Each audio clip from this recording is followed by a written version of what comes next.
Hello and welcome, ladies and gentlemen, to another week of the European PC Pro League. I am Christopher Panky Pankhurst. He is Sean Bloodbath Rosenbaum, and that is something I have not said in a long time.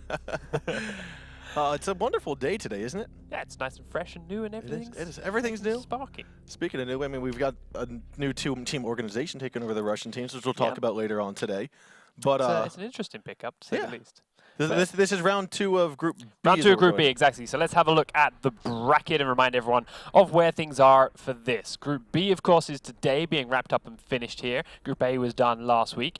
Last time we saw these guys play, well, as you can see from the NA, things were a bit different. It was E2 Esports playing Vitality. E2 Esports, now known as Most Wanted European roster. So that is what we have today. Most Wanted, formerly E2, against Playing Ducks. And then Playing Ducks' opponent last week, PENTA Sports, who beat them 2-0, are playing Team Vitality as our second game of the night. So, I mean, this is what we've been talking about for the past week or so. It's been deciding who's going to get first, who's going to get fourth in each of their groups, and the winner of the losers game and the losers bracket and the loser of the winners game will go on into next week's decider matches. Exactly, yeah. So we find out who's going home today. We'll find out who's Group B's #1 seed. We already have that for Group A, so we could bring that up and just show you in a moment. And then, of course, there it is. Now Most Wanted. Then, of course, next week is when we finally play all of those decider games for Group A and Group B for both Europe and for North America all combined. So we will have all of our groups finished and decided and ready for playoffs by next Thursday. So that's how things are shaping up. And if you hadn't grabbed your head around the format of this new Pro League, it should be taking in a good shape for you by now. Yeah, I mean, this is a very different structure than what we've had last year throughout all 3 seasons. And so, I mean, it's something that is I think, different. But what I really like about it is that each and every team is on air, being shown here on the broadcast. Exactly, yeah. And here is that Group A breakdown in case you had forgotten how that went down. Sisu 2-0ing G-Bots last week. It was not as clean cut as the 2-0 makes it sound, as they then advanced as #1 seed from Group A. That means G-Bots were playing against Millennium, who sent Barrage home in their game last Thursday. So that's our decider match for Group A this time next week, G-Bots versus Millennium. And by the end of today, we'll find out our Group B decider match. So, with that there, let's go a quick refresher on the schedule for today and show you as and when these 2 games from today's Group B games are to be played, and who, of course, is on those 2 in those 4 spots. Yeah, so kicking it off here, first matchup is going to be Playing Ducks versus Most Wanted. Going to be kicking it here shortly, and then after that will be PENTA Sports going up against Team Vitality. Those are going to be the 2 series shown off today. And like we mentioned earlier, this is going to be deciding our 1st and 4th place in Group B, and we'll still have a decider match for 2nd and 3rd place next week this time. Yeah, so some big games in that mix. We saw, of course, a very strong PENTA Sports lineup last week playing these Playing Ducks guys, and that was dubbed to be the game of this group, really. And PENTA Sports came out the gate swinging and played that very, very convincingly. Now they're staring down the barrel of Vitality, the next favorite, so to speak, from this group. While Most Wanted are the new guys here, they've also shown themselves not to be really forgotten. So who's going home here is not so easily decided like Mirage were last week. As much as we love them, they had the best effort. Yeah, they had a big fight. I feel like you said, going into this bracket or this group, that Playing Ducks were kind of the favorites. From Season 3, they made a huge impact, getting all the way to LAN and being top EU at LAN. But unfortunately, they did fall a little bit short during their PENTA matchup 2 weeks ago. Yeah, well, and we can hear all about that now, as we actually have Meepy lying by somewhere close to talk to us about their thoughts for last week, their thoughts going into this week, and how they are shaping up and ready to go with, as we've, of course, had these few guys talk about it before. So, as we saw them playing their PENTA lineup, we saw them there, we saw them shaped up and fighting against what is essentially the Blackbeard team of Europe. That is everything PENTA set themselves up around. And once you've looked at that and you say, okay, so we've played against that, and we're lost against that, but we learned from our mistakes.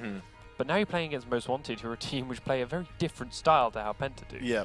So shaping your play is going to be an interesting. Yeah, I mean, with PENTA, we heard in their interview 2 weeks ago that they don't really have a set strategy. They have an idea of what they want to accomplish, and they go with the flow. They work off of their team communication, off of their IGL. And it worked out very well for them against Playing Ducks, as we see they're going to be playing second today against Team Vitality. Playing Ducks, though, they had a couple hurdles. They had a couple hurdles, and it seems like that's something they're going to be working on, something I'm hoping that they'll get. So I guess we'll take it to the interview and see how he's doing. Yeah, we'll find out. Meepy, are you there and do you hear me? How's it doing? Yeah, he is. Cool. So, Meepy, thank you very much for joining us this afternoon. I wish you best of luck in your game shortly. Talk to us about that. I know you heard us talking there. Talk to us about your feelings coming out of last week. Do you guys know what went wrong? Have you felt confident in your training this week? Do you feel better? We showed up pretty confident, but as you said, we kind of fell at the first hurdle. We had a rough couple of matches where we performed, pretty poorly. There's no excuses beyond, we played bad. So yeah, the moment the match was over, we hit the drawing board. We watched the VODs. We talked about what went wrong. We've made the changes, and now we're ready for our next match. It's good to hear. It's exciting news. Looking forward to Most Wanted. They were previously E2. They're a team which have been trying to get into the Pro League and been trying to make their mark for quite a while now. You guys have been here almost every season, some of your players now. Do you feel that advantage is going to help you in this matchup, perhaps? It'll always give us a little bit more of an advantage, but it's not much that it's going to sway the game in any way. I know the guys from now Most Wanted, they're all exceptionally good players in their own rights, and people made fun of them for the shooting meme last week, but they are exceptional fraggers, and that is something you can never put them down on. You can never treat them with any disrespect. They gave Vitality a run for their money last week, and we're going to give them the same respect that Vitality gave them. It's great to hear in a game like this where one-shot headshots are such a big deal. Shooters like that can never be ignored. Do you have any final thoughts or any things you want to say before we head into the game? Nothing much. Just thanks for having me. No problem. Thank you very much for being here, and again, good luck in the match this afternoon. So, you heard it straight from Meepy. Yes, they're confident. They realised what went wrong last week. They had a weak game, but they've learned from it. They come back better, and as we rightfully heard, Most Wanted is something they cannot write off. Yeah, they can't write off. I don't think there's a single team that can be written off. I mean, everyone here is in the Pro League. Everyone here is the top 8 teams, all in the top 8 teams in the world for their region.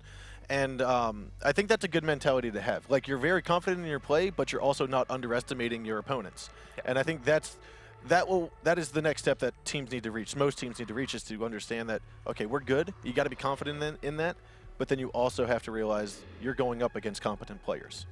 Speaking of the next step, let's have a quick look at the rosters that Playing Ducks and Most Wanted are fielding today. Playing Ducks' lineup, there is Meepy at the top. You just saw us talk to him. He is joined by Zoronic, Lackey, Renewals, and Sukin. Yeah, and I mean, these guys are a team that have been together for the most part. There have been a couple trades here and there, but for the most part, Meepy, Zoronic, they're players that have been with Playing Ducks since Season 3 and are known very well. They work well together. They're friends beyond the game, if you will. Yeah, definitely. And that's something that is very important to team cohesiveness, and something that I think will benefit these guys in the long run. Yeah, something we talked about a couple of weeks now, that teams, and this goes for Rainbow Six, this goes for a lot of newer up-and-coming esports out there in competitions, where teams will have a week or two of unexpected results, and their response will be replace a player. Yeah. Replace players. That doesn't necessarily work out the best way. Sticking with a solid 5 that get along, even if they're not always winning, but sticking with 5 that get along will ultimately work out better in the long run, providing you're training properly and you're learning the right lessons. It comes down to that team synergy, and you can't get that if you change out a team player or a player on your team every single week or every other week when they don't perform at their best. I mean, you think of some of the top athletes, whatever sport it may be, they're not 100% of their game 100% of the time, and so I think that's very. It's very good for a team to recognize, and I think Playing Ducks have that mentality. It is. So let's have a look at their opponents, though, Most Wanted, and the roster that they are bringing to the table today. Yeah. They've got Kama, Bashi, Shockwave, Karzeka, and Flippy SB. Now, this team used to be called, as we previously identified, as E2. This is the team coming out of Russia, and I believe one Ukrainian? Might be so. All Russian. Something along those lines. But yeah, they played 2 weeks ago. Against Team Vitality, and it was quite a showing. Team Vitality ended up winning that 2-0, but there were still some things that I picked out. I was like, these guys still have a chance to come on back. Definitely, and as Meepy said, these are a team which are all phenomenal players, and they have been sticking regular with their lineup over the last few seasons, trying to make their way into the Pro League, and have now finally made it. But now that they're here, and now the PDEX are here, we need to figure out what maps we're going to be playing on and get the pick and ban phase underway. Most Wanted are going to kick us off there, as Playing Ducks will answer on through. Now, as far as the bans expect to go, no Coastline, no Skyscraper, probably no Bank too, because these are all things that have been very consistently banned for everyone now. And strangely enough, it still feels weird to say it, Clubhouse consistently banned by almost everyone now too. That's very different than the mentality that players had back in Season 3 before the 6 Invitational. But once we started seeing Hibana come into the mix, people were like, let's try and stay away from that, because with the Hibana and Thermite combination on Clubhouse, you can open up Garage. Sorry, not Garage. You could go down Garage, open up the church wall. All 3 hatches will definitely get opened up. You've got the cave entrance, or dirt as some call it. You can easily pinch in and push in from multiple different angles and multiple different avenues, which I think is one of the reasons Clubhouse isn't a map that's chosen that much. But, we're looking at the bans here. Clubhouse is the first one that Most Wanted's taken off the board. You've got Border as their second ban, and Banking Cafe also out. So, we're still Coastline's Coastline's going to be the last ban here from Playing Ducks. most Cafe, likely. Border, they're the 2 that were most up in the air, right? Those are the 2 we have seen from some teams, we have not seen from others. This is leaving us now, as Coastline goes through, with Oregon, Chalet, and Consular. Again, all 3 maps that we've seen, but that is the 5 we have this season. Border, Cafe, Oregon, Chalet, and Consular. We have had that one game of Clubhouse last week, but the core 5 are there. So now it's a question of what order they come out in, and who gets what side, attack and defense on them. Now, as far as the strategies we've seen on these 3 maps, they have been very varied. Yes, we're seeing these same 5 or same 3 really, with those other 2 occasionally. Seems these very regularly, but every team has a very different way of playing it. And I think that goes to show the diversity of the map itself. It's not just a one way, you have to push A this way, you have to push B this way. You've got a whole set of different operators that we constantly see. I mean, how many times have we all sat up here and we're like, they're not picking Glass, they're not picking Montagne. They're picking all these different operators, and they're like, that's awesome. They're making them work for themselves. And I think it just goes to show how dynamic this game is, and hopefully we're going to continue to see that as we play through today. Well, there are our 3 maps. Oregon from Most Wanted to start, and they'll be beginning that on defense. Playing Ducks picking off Chalet and going to start that on attack, with Consulate then as our 3rd and final decider. I like the Oregon pick here from Most Wanted because, as Playing Ducks said, they do have a lot of phenomenal shooters in their lineup, and that has a lot of long-range engagement points. It's got some very narrow corridors. Yeah, you just holding very, very tight pixels. You're looking for that shoot and run away kind of gameplay, which really excels for players with great aim, and it is somewhere where Most Wanted, if played correctly, can use it to shine their talents. Yeah, one of the things that struck me about the Oregon play last week, which we saw, actually I think it was Monday. It was Monday on Continuum. We saw NVK, I think it was NVK, was inside of the... I'm sorry, no, it was not Most Wanted. Whatever team it was. I'm drawing a blank on it. The game is literally going in. I'm sure it'll come back soon. I'm thinking about the bathroom hold. Yeah, whatever it may have been. We'll see an opportunity. I'm sure we'll see very different options again through. But we are loading in onto Oregon. It is Most Wanted European roster against Playing Ducks here to decide who goes home from the Pro League here in Group B for Europe. So kicking us off, Playing Ducks' roster: Ash, Blackbeard, Sledge, Hibana, Glaz. And they're up against a defense of the basement here from Most Wanted, running Echo, Smoke, Mute, Jaeger, and Mira. Yeah, and I mean, what we're seeing here from the Echo and Mira, the Mira's obviously going to go downstairs in the closet. What we've seen a little bit develop from there is 2 Mira windows down on that closet wall, the little supply closet wall, facing that front bomb site, facing A. And you open up one, leave the other so you can see through, and you get a smoke in to toss it out. But it also looks like they're bringing the Mute. And what Mute's going to potentially do is a poor Hibana shot will actually be muted off onto the drop hatch, and so that will likely not get blown open. But we've also seen from time to time a Mute juggle here or there. But I mean, Mute juggles aren't possible anymore because they removed the delay between the jam and dying and instant placement. But this is what we're going to say. We're seeing reinforcements all over the meeting room now. We've got Mute jammers across all the walls, so they can't blow them in with ease. They've got the drops opened up to fall down through it. And I believe they're going to leave just an Echo downstairs with a drone up for camera, and probably Smoke too, because those two, as we've talked about in the past, can hold areas of the map so well just as the two of them. Have 3 other people upstairs, and maybe even put the mirror windows up top too. Didn't quite see where they ended up, but... Yeah, now right now we're actually seeing Kama, who's the Echo player. He's up top in the meeting hall along with Shockwave, and we've got, I believe, our Jaeger, which is Karzeka, all the way up inside of the attic.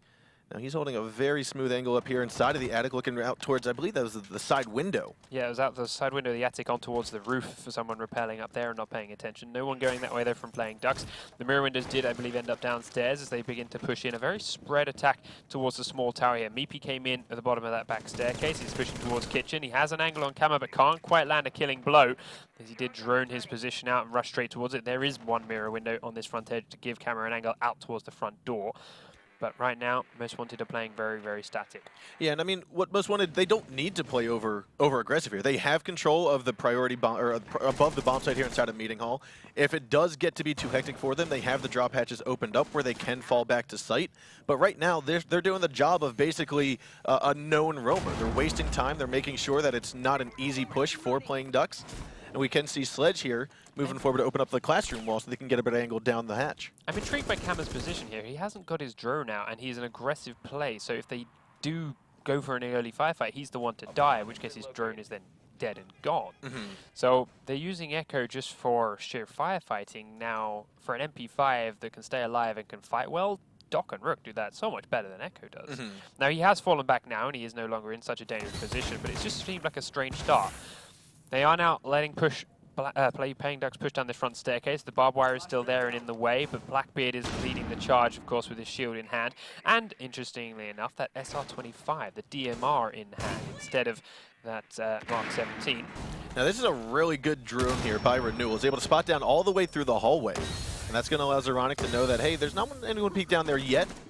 But as the smoke go out, it looks as though the plant might go down here any moment. There are 45 seconds. There's a lot of smoke grenades coming out from the attack here, and they're all getting countered out by one grenade from Flippy. So his own smoke, that defensive smoke, has forced them back up the staircase and means the plant's delayed.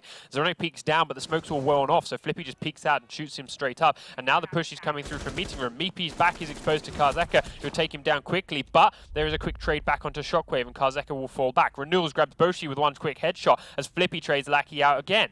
So we are down to 2 attackers left standing. 1 defender dead, 1 downed, but 3 still on their feet.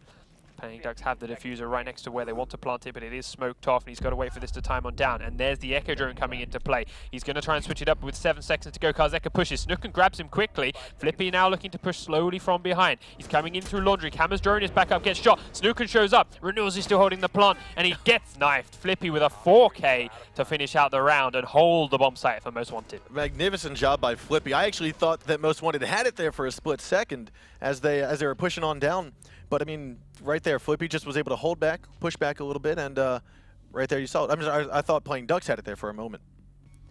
So, time for them to go and defend themselves. They're also looking to go downstairs. Most Wanted played that very static upstairs. After the smoke's coming out downstairs, after the pressure started to come out from down below, they were still very confident in Flippy's hold, and rightly so, with that smoke on the bottom of the staircase, that they kept 2 players up in the meeting hall still until the absolute opportune moment to both peek either angle and pick up a couple of damaging kills, leaving those 2 players down at the bottom of this staircase, the Blackbeard and that Sledge, very open and exposed. And that Echo play was very nice. It stopped the initial plant, made Blackbeard forcibly relocate himself and try to go for a second time, and ultimately it wasted enough time, it spent enough time of the attackers that you had Flippy able to rotate around and get both of those kills at the very end.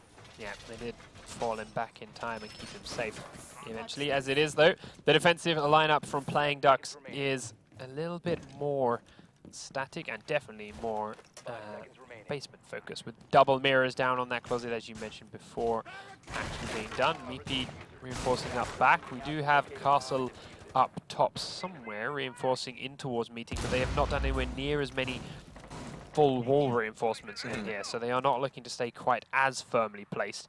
Just having that as an option should Most Wanted leave it neglected. Yeah, and one of the things that they're doing here, instead of bringing the Echo and bringing the Mute, they have brought out, like you said, the Castle. They've also brought out the Bandit.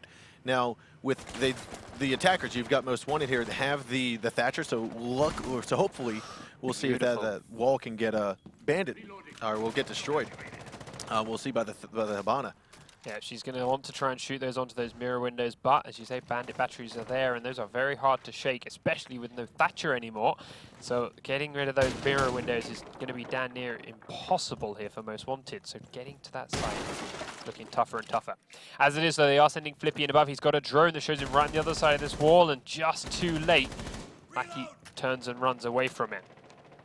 Yeah, I mean, so now all defenders just got back on site. They fell through their holes to get back. And with that, I mean, a lot of utility was spent with regards to Castle. You got the Castle wall up front. I'm sure they might have castled the back wall. You can see there. So Castle now has kind of become just a gunner, if you will. His utility, while it might have held back for about 60 seconds or so, you do have playing ducks that fell all the way back to site here. And now Most Wanted knows that. Stay back. So the thing is, even though they know it, they are down to 1:30 on the clock with this, and they have used a lot of their resources and information on the floors upstairs. And so unfortunately, a team kill comes on out. purpose. He had the reload bug, and they intentionally took him out because PE Ducks did not want the rehost. Apparently, they were willing to just play it out. So they do go back to a 4v4. Most Wanted starting to pressure through this hole up top, but they have no real utility here to get rid of this defense downstairs. That flashbang is unfortunate, as we mentioned before. Hibana's not going to be able to get through those mirror windows anymore. It is, as we saw, thankfully, Zeronic down, so his gadget, his trophy systems are still active. He's still a factor in this round. Now, what you've got here with 50 seconds left to go, you've got Karzeka who's droning out from the rear, and she's basically going to be placing as much pressure as possible when it gets down to about 30 seconds, and all of the defenders are focused on this plant, all coming from the front. So what's happening here, you're going to have that distraction coming from the front. They're trying to get the plant down too, but they also know that Ash will be able to push forward. Karzeka has dropped down. Looks like it might be first engagement here between Jaeger and Karzeka, but Karzeka will fall here. Yeah, Renewals wins out and takes that fight. I don't know why I was thinking that. Zeronic on Jaeger, when does that happen? But the plant is coming down. Flippy in the front has got through past Meepy's line of defense. Meepy will peek over though and shut him out instead of the smoke grenade getting the job done. So the plant has been cancelled. That means Shockwave up top with their Hibana are still trying to find some way in here. Kama deciding it's time to go towards the meeting hall instead. This hatch was pre-open for him. Blackbeard drops on through and is immediately killed off by Shockwave. Slight mistiming. Kama dropped down a bit late. Has an angle through the hole in the floor, but they all just hide, and Playing Ducks secure that round comfortably. Yeah, that was not as close as the previous round. No, the Most Wanted attack just didn't really have any teeth to it. They came in and they made a little bit of noise around the meeting hall, and it forced Playing Ducks to fall back. Ultimately, Playing Ducks, the only player they lost was their own. They shut him down because of the reload bug, but it was Castle. His things were already done. His placement was already in there. His work there, as you mentioned, was finished. He's just a turret now. So they didn't even need that, because when the push really came from Most Wanted, as we saw from both Camera and Blackbeard at the end there, dropping at separate times, not really on the same page. Yes, they were a bit desperate already at that point, but still not on the same page.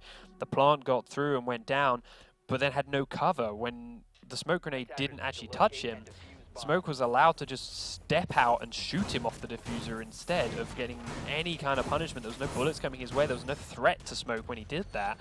And it was a free diffuser drop. And from that point on, the round was kind of wasted. Yeah, I kind of feel like when you are playing that basement hold, as an attacker, you need to find out a successful way to bait out those smoke grenades, those gas grenades from Smoke. And one of the ways to do that is bring a Montaigne down and have him be aggressive, more aggressive than you normally would as a Montaigne, but bring him forward, see if you might be able to get someone to push down, and you need to bait those gas grenades out early. I'd like to at least see 2 gas grenades utilized with at least 60 seconds left to go in the round.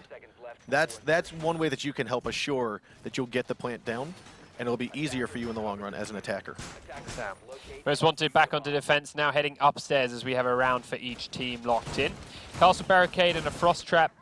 Castle Barricade just got shot open by the shotgun rounds making a hole in the wall. Might have been by Glaz, I think, because Glaz only takes 5 pot yeah, shots. I think he might have spawned in time to shoot that open. Yeah, the shotgun can't do it. You're right.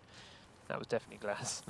Spawned on well, I thought it too for a second. Yeah, it was just the weird timing. I didn't clock that they'd spawned. So yeah, Glaz shoots that straight open. Make sure there's no one still behind the window, late reinforcing or late trapping or whatever it may be. So that's up and open out of the picture again.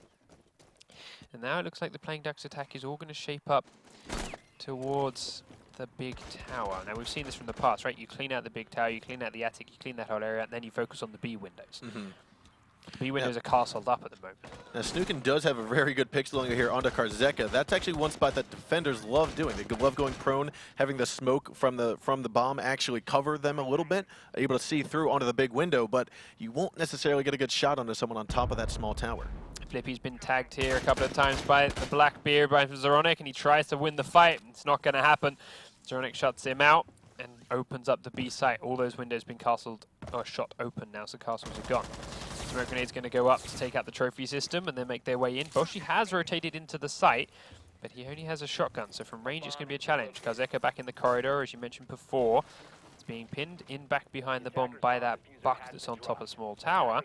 And now by Zoronic on the window. Oh, but the debris gets in Zoronic's way and he can't quite land the shot he needs, so Karzeka takes out Glaz, giving the defense their first kill. Boshi is hidden inside the room, and I'm not sure Playing Ducks know this until this drone will spot him. Now they do. And Renewals immediately takes out the dock in the corridor. Boshi steps up to run away from the firebolt, but Playing Ducks were not on the ball this time. Renewals didn't quite have the timing to take him out. Kama peeks up from the back staircase. He comes into the small tower, big tower, takes down Lackey, tries to get across the bridge and will make that push. Meepy gets inside to kill Boshi, and Renewals gets inside with him just enough time to stop that peek from the attic and Kama to take him out. Now there are two defenders left up, one over by Armory, one coming from the attic, and they've got to push through the entirety of their own bomb sites to stop this defuse. Shockwave decides to go downstairs. Kama decides to go out the big tower and come around from behind. He's going to have to look to run over the top. Shockwave comes up into the corridor. Renewals takes an easy click on the head. And now Kama cannot make this run without getting detected. If he does go across that edge, he will be seen. So he tries to go back across towards the attic. Here he comes. He's going to step straight into Snookin's crosshairs first, unless Meepy peeks up and has an idea. Meepy watching towards the back corridor. There's the shots. They now know exactly where he's coming from. Meepy pre-fires, but cannot get the kill. Kama picks him up. He has got a very little amount of time for this. Going to go towards the site. Snookin picks him up from the A window.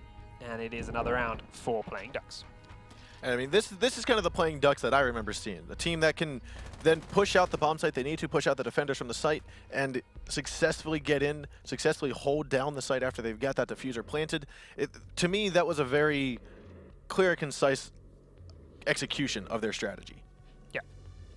They had their plan in place, and it went very nicely once Glaz picked up that kill onto Smoke, once they realized that the big tower was clear. And that was a good flank from Kama. He did his job. He got into that tower. He took out that Hibana. He gained control of the area.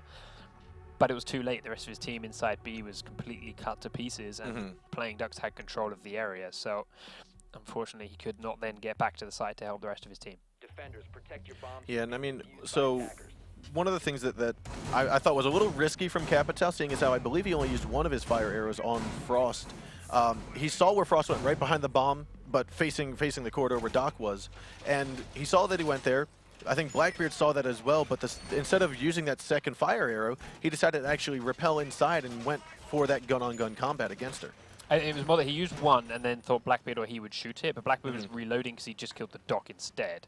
And then, yeah, it was a case of, okay, we've lost control of the back tower, so we're going to get shot in the back unless we go in here. So we either have to go in and take this fight, or we have to unrepel, deal with, going in was their option there, or they were going to get shot from behind. So, yeah, it was the right call. Plus, they went both together, so she would have only been able to get one of them before getting traded out. And she was low from the firebolt, so ultimately, definitely the right call. And, yeah, it worked around for them.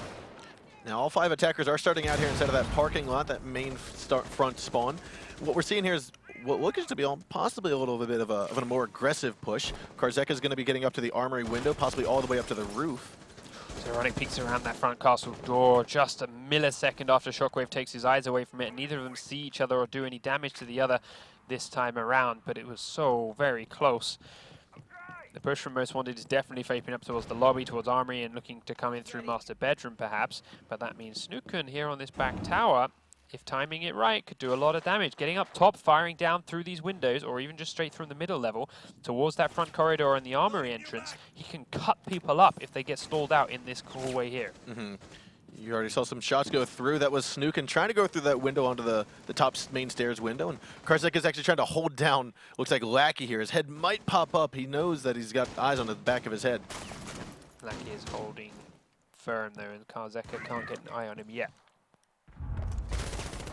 Looking here, we are going to see Snookin now taking a little bit of some bullets flying his way from, I believe that was Karzeka. However, right there, the engagement ensues, but just no one.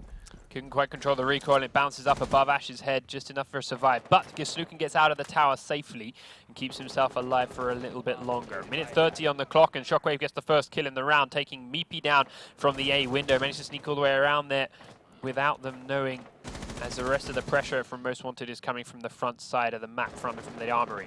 Boshi picks one up on Zeronic too, as Boshi's still out the front door of the street, and he catches that flank coming through. Snookin now was still a flanker, is very cautious as all of his teammates that are doing the same thing have been picked off. Lucky's trying to hold firm in the site with renewals, and Snookin has got back up safely now to those white staircase and is holding within the A site. But with Shockwave on the A window, Kama with that Hibana inside the master bedroom, he's going to blow the wall into the closet. They have to find something soon. Shockwave does go down, but Kama will trade Snookin back in return. So Renewals, while he has a bit of movement, Lackey has none, and Karzeka takes him out from a shot in the back. It's time now for Renewals to step up or go home, and well, he's got 4 players to find, and the plant is going down in a spot he has no knowledge of. Boshi stayed outside that front door the entire round and picked up 2 very important kills for it. Round to Most Wanted. Yeah, I mean, and the position that Boshi's in is the one that you want to be in. It's very similar to being on that top balcony on Chalet, where you're just watching for the flank. I mean, being a flank watcher is one of the biggest things you can do for your team if you're not one of those entry fraggers or not one of the people that are going to be planting the diffuser. By able to stop your team from worrying about getting hit from behind, you're contributing to that team's success tremendously. Yeah, locked it down and held firm.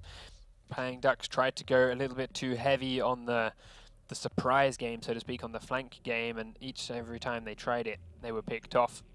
Most Wanted were ready for it, and then their anchors just could not hold against the sheer pressure coming out of Most Wanted. So many different angles, so many different opportunities to get shot, and Most Wanted, as we talked about previously, and as Playing Ducks themselves said, they're not missing these shots. Mm-hmm. And so we are going to see Bombsight go back downstairs, and again, it looks like Mira and Echo will come back out. Basically the same lineup that we saw previously, and I think we're going to see a very similar hold. It seemed to, it obviously did well for Most Wanted. They were down on the 4-2, but I think they just ultimately did come back for the win. Yeah, it came back with a very nice hold from Flippy with that smoke. Let's see if they can hold it a bit firmer this time around, or if he's going to have to step up once more. But I do think they'll have learned a little from where they were before, so we'll see.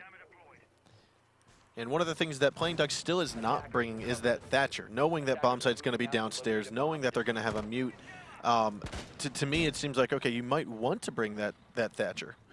Yeah, so we'll see if they can use it effectively, but they didn't have too much of an issue, and Hibana can get through that hatch right now without the ute of the Thatcher. It doesn't quite cover it, even if you put it on the table.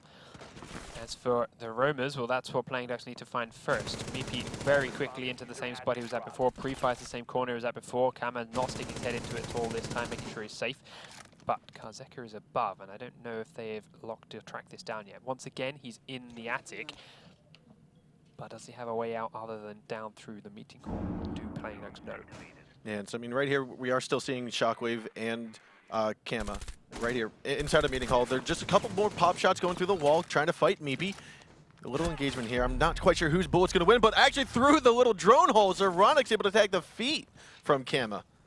And that is just one of the many pinch points that you can tell Playing Ducks had been focusing on here, trying to push them back off of those sandbags into the middle of that drone hole.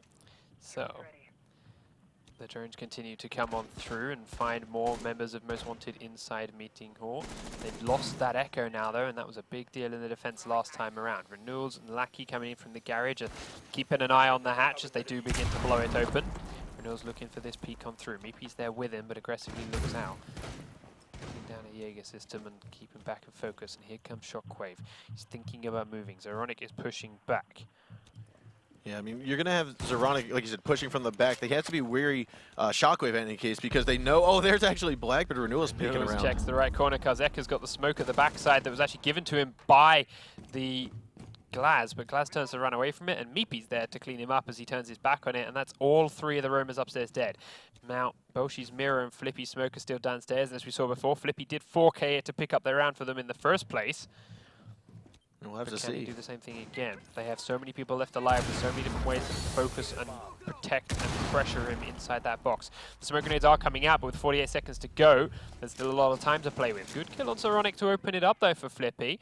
Each member that could be stopping his peak, each member that could be locking him in here is slowly being picked off, but Lackey does get up and onto the plant spot. Ashes above Undetected, by the above way, the hatch. He's going to throw the smoke grenade out. It goes deep. It is on... No one. It did not Renewal's go. not taking damage either. Another smoke goes through, but it's too late. The plant was already down. Lackey is taking a lot of damage, but he does get up the staircase alive, and that's what counts. He will be dropped down with one bullet. Flippy takes down Meepy. One more bullet onto Lackey will do the job, but he's still got to get through Blackbeard. He does have support from Boshi, but that didn't last very long. He's pushing forward. He's actually on the diffuser, do they? Oh, They aren't even looking for it. They don't even hear the barbed wire. He's going to come up behind with a shotgun in hand. They don't know that he's got through that spot. He's coming up behind. Renewal's looking down through one hatch. Lackey's over in the classroom. Lackey does turn to react to this now. His feet aren't quite going to be seen. Comes on around as Flippy heads back down the staircase. He's still got a defuse here, and his time is ticking down. There's also still one more playing duck player alive who drops through the hatch, cleans him up. Snooken with the final kill of the round. Flippy nearly stepping up for his team again, but ultimately just running a little bit short on time. All that took was just a shotgun to take down Black. If he would have put the shotgun in his hands, could have taken down Blackbeard. Probably a stray shell or so would have just went through the wall and nicked Hibana. But ultimately, that did go into Most Wanted's hands. Oh. I'm sorry, no, playing Ducks. I'm getting the teams mixed up here. I keep on thinking that Most Wanted is the ones on defense, and we're good. We're good. We're there. 3-2 in favor of playing Ducks, but it's time for Most Wanted to attack the basement. Now, this didn't go so well for them last time. They had a very strong hold. Playing Ducks had a very strong hold, and Most Wanted couldn't crack through it. So, if that's the case again, we're staring at a playing Ducks match point. But Most Wanted shown some talent previously. Can they learn and figure how to deal with this playing Ducks defense, which is looking so far to be an identical setup to before? Yeah, so like you said, identical setup is seeming what we're going to have here. We're still having that bandit. We're still having the castle come out. The same operators that playing Ducks utilized the last time they were down here. Now, what worked out for him and what didn't work out for him, I would say that top hold inside of Meeting Hall didn't work out the best for him. They were able to hold it down for about a minute or so, but as we saw, at the same time, all three players that were in the Meeting Hall and in the attic rotated back onto site with about 2/3 of the round left. And so with that, I'm hoping to see a little bit more of a hold, a little bit more aggression from playing Ducks stationed inside of the Meeting Hall. We'll just have to see how that's all going to roll out for them. Yeah, so they've got the hatches open again. They haven't got reinforcements on many of the kitchen walls, but they have those castle barricades to lock them in there for a little while. As it is, the attack from Most Wanted is heading all the way from the front edge, and Snooken is the first victim as that bandit is caught tail between his leg trying to run down the front staircase. Shockwave takes his head off with the DMR himself. Kama's drone is still looking around for other people. Zeronic once again is being very mobile. Right next to him on the window behind, I do believe was a bad man. But it didn't get spotted by a drone or the player, so he lives to fight a little bit longer until they find him. Inside the kitchen he goes. Has an angle in towards the front lobby. Flippy is that man there, droning in through the backside. It seems like they're clearing out the top floor here very well. They've already droned it out, I want to say, but the fact that they're pushing through, they know that there's another roamer somewhere. They're, I think, trying to find Zeronic, who's right now inside of that kitchen supply closet. Karzek is now on top of the roof here, looking out towards kitchen, looking to see if someone might pop on out. Shockwave again, looking very tight on that angle here. Flippy's going to actually move on forward. Zeronic's going to have his shoulder to the side as Flippy moves in. And he picks that perfect timing. Flippy looking the wrong side of the cabinet, and Zeronic peeks around the other. Shuts him down with a quick set of shots to the back, and now Shockwave has to reposition. He was watching the front door, now he's going to watch the back door. Kama can watch the front. Shockwave's coming on in, he's not expecting him in here. He thought he's still in the kitchen, and Zeronic gets a second one and continues to fall deeper back. Kama now coming around, and Zeronic's on a third. He is going huge here as it's just Karzeka and Boshi left for the attacking team. Most Wanted having a real issue shutting out this roaming castle, and Zeronic has no intention of going anywhere anytime soon. Minute 15 on the clock. They still have time here. If they can kill him off, they have enough time to pressure the few remaining players on the site. Karzeka comes around the corner and does down Zeronic. Now, they do have enough utility as well. I mean, there might only be 2 operators, but with 2 fire arrows, you've got 2 breaching rounds, you've got 2 smoke arrows. You still have a lot of utility. There's a lot of stun grenades still left to go. So it's not out of their hands yet, especially being at 3-on-2, but they are dwindling down on time with all 3 defenders remaining on site here. Meepy opens one of the mirror windows, means he has an angle now to throw his smoke grenades and shoot towards the stairs. Karzeka looks to head down. 39 seconds to go. The firebolt has to be good. It does land right where it needs to. And the next one by the window. By the laundry. So Meepy cannot stick his head into those without taking serious damage. But as it burns on down, he does take a little bit just to get this smoke out. And it's a perfect placement to get Karzeka off the plant. Second one goes out for good measure. They've still only got 20 seconds to go. So he can burn that extra time. And it has done its job. Karzeka falls back and the delay is enough. They breach into the meeting hall and are looking to rotate, drop down behind, but Lackey's already watching this way. Renewals is there too. They both have dropped through the same hole. They're tagged up. Karzeka falls. Lackey gets Bolshi, and just like before, Playing Ducks win defense of the basement, this time to put them on match point. And I mean, that was a very good hold there by Playing Ducks, especially by Zeronic getting that 3K inside of the kitchen and dining hall. But I mean, right there, what worked and what didn't work on that final push was once the Capitao arrows had gone, the fire arrows had stopped the gas grenades from coming out immediately. The plant went in, but it seemed to be a little slow. Those fire arrows only last, I want to say, about 8 to 10 seconds or so. You need to get on down there as soon as possible and start getting that diffuser planted. Now, after that second gas grenade was thrown, it wasn't thrown super far, and it blinded the defenders from getting shots. I think it might have been worth the risk to try to plant in the middle of that area down there instead of going to the washer or going to the laundry basket, going right at the bottom of the stairs, because that gas grenade had blinded them from them seeing you as much as you seeing them. Well, let's see if Most Wanted feel the same, as they will undoubtedly hope to win this defense and then head to another round of attack, as we now set themselves up for a defense of the top floor again. Now, last time around, we saw a similar issue where their roamers couldn't get their flank done in the right moment because everyone on site was getting picked off and cleaned out by Playing Ducks. However, Playing Ducks have got a different set of operators to what they used it before. They used that Capitao very effectively to do it with before, and now they've got Sledge in the mix instead. So we'll see if that makes a huge difference, if any at all. He does have those grenades, which Capitao obviously lost, so maybe we see some play underneath in the kitchen instead. But ultimately, it's up to, of course, Playing Ducks, who have once again spawned a lot of players around towards construction and are heading towards that big tower. Yeah, it looks like we're going to see Playing Ducks trying to go for that same kind of push they did previously. You're going to take over the red tower. You're going to make sure it's all clear. Make sure that if you have any roamers, you flush them out or you kill them. But ultimately, taking over that red tower is going to secure your ability to get onto the north windows of that B site, which is where we saw previously Glaz, Blackbeard, everyone on that window, so trying to get in for the plant. Zeronic, the last and lonely man, over towards the A window. He is going to be joined by Renewals in a moment, but now they have got control of this red tower, big tower. They are comfortable to start making some holes into the kid's bedroom. Kama, playing downstairs in the kitchen, has some reinforcements to look after him and uses his heartbeat sensor to track someone up on the roof by the A window. Now we know it's Glaz, he does not. We also have Lackey now in the back tower opening into attic. It's what he did before, but last time he did fall down to Kama's room when he decided to pressure there. So Lackey needs to make sure he can hold that a little bit safer this time around. As the pressure comes onto B. Now what we've got Renewals on top of these north windows, and he actually spots Boshi and will finish him down. And you still know that there's a Blackbeard here now. You know that Glaz is going to get on these windows. Those are the two main operators you're going to see here. You're going to have Flippy trying to hold it down with this SMG-11, but Pulse is underneath in case Flippy just cannot hold it, and he will be able to get from underneath. The shots are rattling off the window frame. He heads up into the gap. Now remember, last time he stood there, he got picked off by a Glaz, who is currently not in a position to do so, so he's a little bit safer. But with his shotgun in hand, if he gets the timing right, Renewals will peek straight into it, and he will decimate that shield and Blackbeard's face. Renewals is up on the window, but the smoke flash grenades are timing out. He's prone directly underneath this one. If Blackbeard goes across it once more, he's going to lose his face.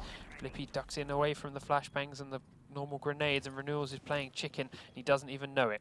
Ducks away at 45 seconds to go and lives to fight another day. Meanwhile, Meepy is taking down Camera in the kitchen and pushed underneath. Flippy peeks up, takes down Renewals, but Zeronic immediately trades him back as he was waiting under the window. But that's the diffuser dropped and a lot of the pressure on to be relieved. Over in the tower, Lackey comes through the attic and takes out Shockwave, leaving just the Doc left alive. Karzeka gets down and finished by Meepy as they rappel in through the B windows. And that's going to be it for the first game here, with Playing Ducks taking the win, 5-2, I believe. Yeah. But I mean, with that, I mean, I was actually expecting Flippy, after he pulled out that shotgun, he knew where Blackbeard was. I was expecting him to kind of pull I think it was a slash, jumping out the window. He did jump out the he window. jumped picked him out up. and killed the Blackbeard by landing on it, but because Zoronic was right there at the bottom of the window waiting, he finished him off straight away. Gotcha. Yeah, I saw the Blackbeard go down. I didn't see him jump out the window for the kill, though. I didn't see it. I just looked at the bodies afterwards. Yeah. Like, when The we chaos went back underneath up, of the we see there's a windows. pile of bodies in the windows. Like, oh, okay, smoke jumped out. Okay, I see it.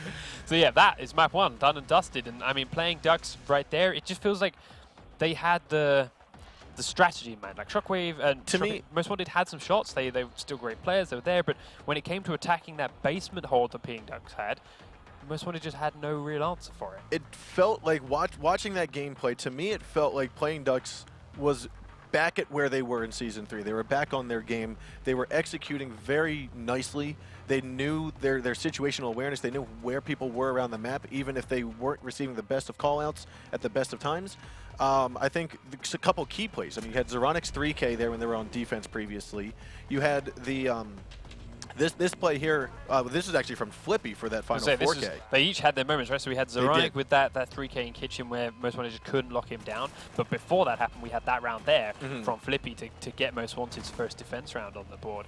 So yeah, we had moments where these players stepped up and strategy went out the window, and these 1 or 2 players just played out of their mind and secured a round for their team. But then in the rounds where we didn't have players do that, and it did just come down to team effort, was one of those rounds, playing Ducks just seemed more in sync. Yeah, and so like that perfect. I think it was their first attack, Playing Ducks' first attack on that top floor bomb site. So I think that was round 3. What we saw there was, in my eyes, a perfect execution of how you clear out red, how you clear out the kids' dorms. You make sure that now, okay, we can push into that window, we can push into that site, get the plant down. They still had 3 left alive, and their angles they were holding, you had one out the big window, you had one, I think that was not in red, but inside of the middle. Inside of the kids' dorms and another one. They were holding down their angles, making sure that they had good crossfires in case one did get picked off. To me, it was a well-executed strategy. Like you said, that's what team composition is doing them for them. Yeah, and now we follow up onto our map number 2, which I hate to say it, but doesn't bode well for Most Wanted if they play similarly to what we just saw, because it's a map which has a lot of options and a lot of ideas, and a team with a coordinated, well-executed strategy should, in theory, win out 9 times out of 10. If they play as a little bit lost, a little bit as uncoordinated as they did on Oregon, Chalet may be a real struggle for them here. But it's a different map, it's a new setting, they may have trained this much better and have a more idea what to do. So we'll see how that shapes up. They're beginning on defense of the kitchen and the trophy room up against Playing Ducks' attack roster, which is almost identical to what we saw before, but they are bringing themselves in a Montaigne. They are, and I see Playing Ducks as sticking with the Blackbeard, and there's been a lot of discussion, a lot of controversy on, okay, is Blackbeard still viable? And I think Playing Ducks is showing that he still is. Even though his shields, the HP of his shields have dropped down to 60 apiece, to me it's still enough for a pro player to have that advantage. Being able to block 2 bullets to the face is still, in my eyes, a very powerful use of an operator here. Now, looking at it from what's being held here, we are going to see Shockwave top floor, and he's already opened up the wall out towards the doorway towards the patio, and he's going to be throwing a cam out there. Looks like he's going to throw another one out on top of the tree, possibly tagging it on the light post here. Looking at this lineup from Playing Ducks, we're going to have a Blackbeard on the trophy room window, because Blackbeard. We're going to have the rest of them take control of the upper floor, using Blackbeard to flush out the Montaigne to flush out the rumors. They're going to decimate the floor of the office area and the corridor area. Hibana open the kitchen hatch, flush all of the defenders in towards trophy, and if Blackbeard doesn't just straight up kill them all, they then have the Montaigne to push in through dining and plant and go in through kitchen. Now, Renewals did spot that one Valk cam, but that's why Shockwave threw out 2. A lot of times as an attacker, you find one Valk cam, you think, okay, she put her other 2 somewhere else, not looking at the same similar area of land. And so, unless they're going to have a keen eye here, Playing Ducks might be a little bit too out-informed. We're going to see Most Wanted here have a lot of information by this cam on the light post. Renewals is looking like he's moving in towards Fireplace, where we also see Lackey. I think he's in that back hallway now, possibly trying to push into Bar. Renewals underneath that balcony. Shockwave goes for the jump out, but he's a little too late on it. However, he had to hold off because Renewal spent a long time watching that direction. Here is Zoronix Montaigne pushing through Library with a drone in tow and making sure they can flush out any and all roamers if they're up there. Renewal's around the corner, does catch Kama, but he has taken a lot of damage, in fact being downed by that identical peek from Valkyrie. Shockwave jumped out of the master bedroom as Kama did this, and as a result they picked him off. But That means their positions are given away. They know there's at least 2 up here, and the roamers, the attackers that are coming behind Montaigne are starting to pressure the area. Now Montaigne will take quite a bit of damage there as they get rid of some of that barbed wire. Unfortunate for his rear there, but as they do try to progress through the barbed wire, they do try to progress through L hallway. Kama is going to be here right inside of the offices, as well as Karzeka. I believe our third member is going to be Shockwave. So here they've got a 3-man team. Kama can actually get rid of Lackey. He will. Kama peeks around as he takes Lackey down. Meepy now coming next, but Karzeka takes him out as Zeronic cannot block enough of the shots from each of them. He's now pushing in straight towards Karzeka, but the flank's going to come from Kama, and he has to turn around at the wrong moment. Beautiful play from Most Wanted to surround and shut down that Montaigne. Now it's just Snook and Alive, and he's got 4 to find. One of them's very low, but they are upstairs in a twosome, and downstairs Flippy and Bolshi are holding firm on the site. Zukin gets a good shot to Kama, peeks his head around again though, and Karzeka shuts him out to take the round for Most Wanted very easily. Playing Ducks, yeah, they had a nice idea to take out those rumors, but in execution, they just couldn't make it work. So I was about to critique Most Wanted's hold there, but I mean, that was really well done. What I was about to say was one of the things I would, if you know that there's going to be a Montaigne on the other team, and they're going to push from library, full shield and everything, what I would like to see is actually open up that drop hatch above the double doors into dining. Open that up, put a shield down. Now there's no way to cross unless you're going to vault up onto the bushes or vault over the shield or fall through the hatch. And so that's one way to help try to negate a Montaigne push, but having a 3-way crossfire will do the same trick. So yeah, very well done by Most Wanted there. The only problem is, come next time around, if they end up getting that far to defend it, all Playing Ducks have to do to cut that open is switch their Blackbeard up from trying to play on and around the fireplace and stick him on the balcony behind, or stick him on the Pride Rock area back by campfire spawn, and he has full view into that master bedroom, which, as you saw, Most Wanted were running about, zipping about all over the place. And with a Blackbeard firing in there, they do not have the freedom to do that. We'll see if that happens. Because Playing Ducks right now are defending bar and game room. Now this is a rarity here on PC. We've seen it a few times here on Xbox, but here on PC right now, I think this is one of the first times we've seen this bomb site being held. We've seen Top 4 tried out by Continuum during Season 3, but this site in particular is one that I would say has only been thought of as viable on PC due to this mirror. You can see the double mirror window placement from bar going into that game room, and that will give the defenders the ability to see when that push is coming, but still stay behind a reinforced wall nice and easy. So let's see what Most Want to have in mind now that they find the bomb site where it is.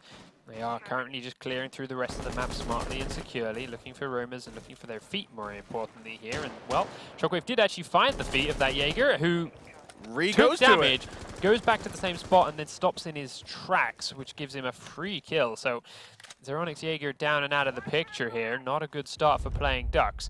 Most Wanted pushing all the floors of this map for the start of the round right away. Yeah, and it looks as though Renewals' right side, his flank will be exposed here momentarily, but he's going to sit for the time being.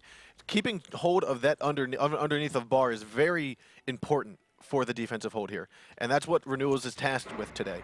And so we're going to see him actually opening up that little closet wall. He will get spotted out by Bashi. They know he's here, seeing as how that impact grenade just made a tremendous amount of noise. But they don't know exactly where he is and if he's going to be for the push or if he will stay there for the time being and allow Most Wanted to try to push onto him. Looks like a crossfire from Bashi and Shockwave, though. Yeah, Boshi's drone figured out he was in there. There's no way that could have gone off without being tucked in the corner, and it's an easy pre-fire around the corner to shut him out. So not quite the best timing there from Renewals. Took a long time to make that hole, and it became very obvious where he was afterwards. As a result, now they leave them 3 players left up to try and hold. Most Wanted doing just like we saw them do at the start of Oregon last map, which was clean out the roamers very well. Now we are seeing a split come. Kama's going to go up top and try to face off Meepy. However, Meepy will take down Shockwave and then fall back onto site. I believe you do still have Kama underneath? No, I'm sorry, Kama's on this floor, but 2 above. Flippy and Karzeka are up top. Minute to go on the clock, and that takes around Flippy. Meepy stepping up, putting us back in a 2v2 now. This could be very possible once again for Playing Ducks, as Lackey and Meepy have stepped up big time. Looking for the hatches. They know these last 2 are up on the floors above. Keeping tucked on in, and Kama and Karzeka have to think something up. You have 2 options. You either split and try and single out one of these members of Playing Ducks and 2v1 it, or you synchronize your pushes and hope you get the trades off in time, but it's a risky one. Do they know where these two are? They're out of drones, they're out of time, 25 seconds to go, and they're trying to find an angle or an opening. 2 mirror windows from Lackey still gives him an opening in towards that other site where Meepy is currently holding the drop. He's holding the drop of his own, which Camera is right next to, and Karzeka's watching the stairs. Smoke grenades going out the last couple of seconds to delay as much as possible on every other option. Coming through the drop in towards the bar. C4 comes up from Lackey. He blows it, but it's too late and doesn't do any of them. They get in, they start planting behind the bar. Shotgun coming out from Meepy. He grabs one. Camera's got to hold it. Gets And the there second it one. is. Momentary moment of fear coming out for playing Ducks as Lackey's C4 could have just been a spray down double kill from the Vector, but Meepy stepping up to get a 4K at the end of the round and save the day. Meepy's placement there towards the very end when it became a 2-on-2, in my eyes was very key because he knew that the 2 remaining attackers were inside the building. They weren't going to be outside. They weren't going to push in through the window to his side or the doorway. He knew that all he had to do was watch the hatch, or they're going to come in through the doorway where we've already got our teammate looking and covering. So it was very important for Meepy to stay inside of that game room, be able to come around for the flank if he needed to, and he ended up doing that just so, right in time to get that Ash and Hibana down. So, time for playing Ducks to get back onto attack.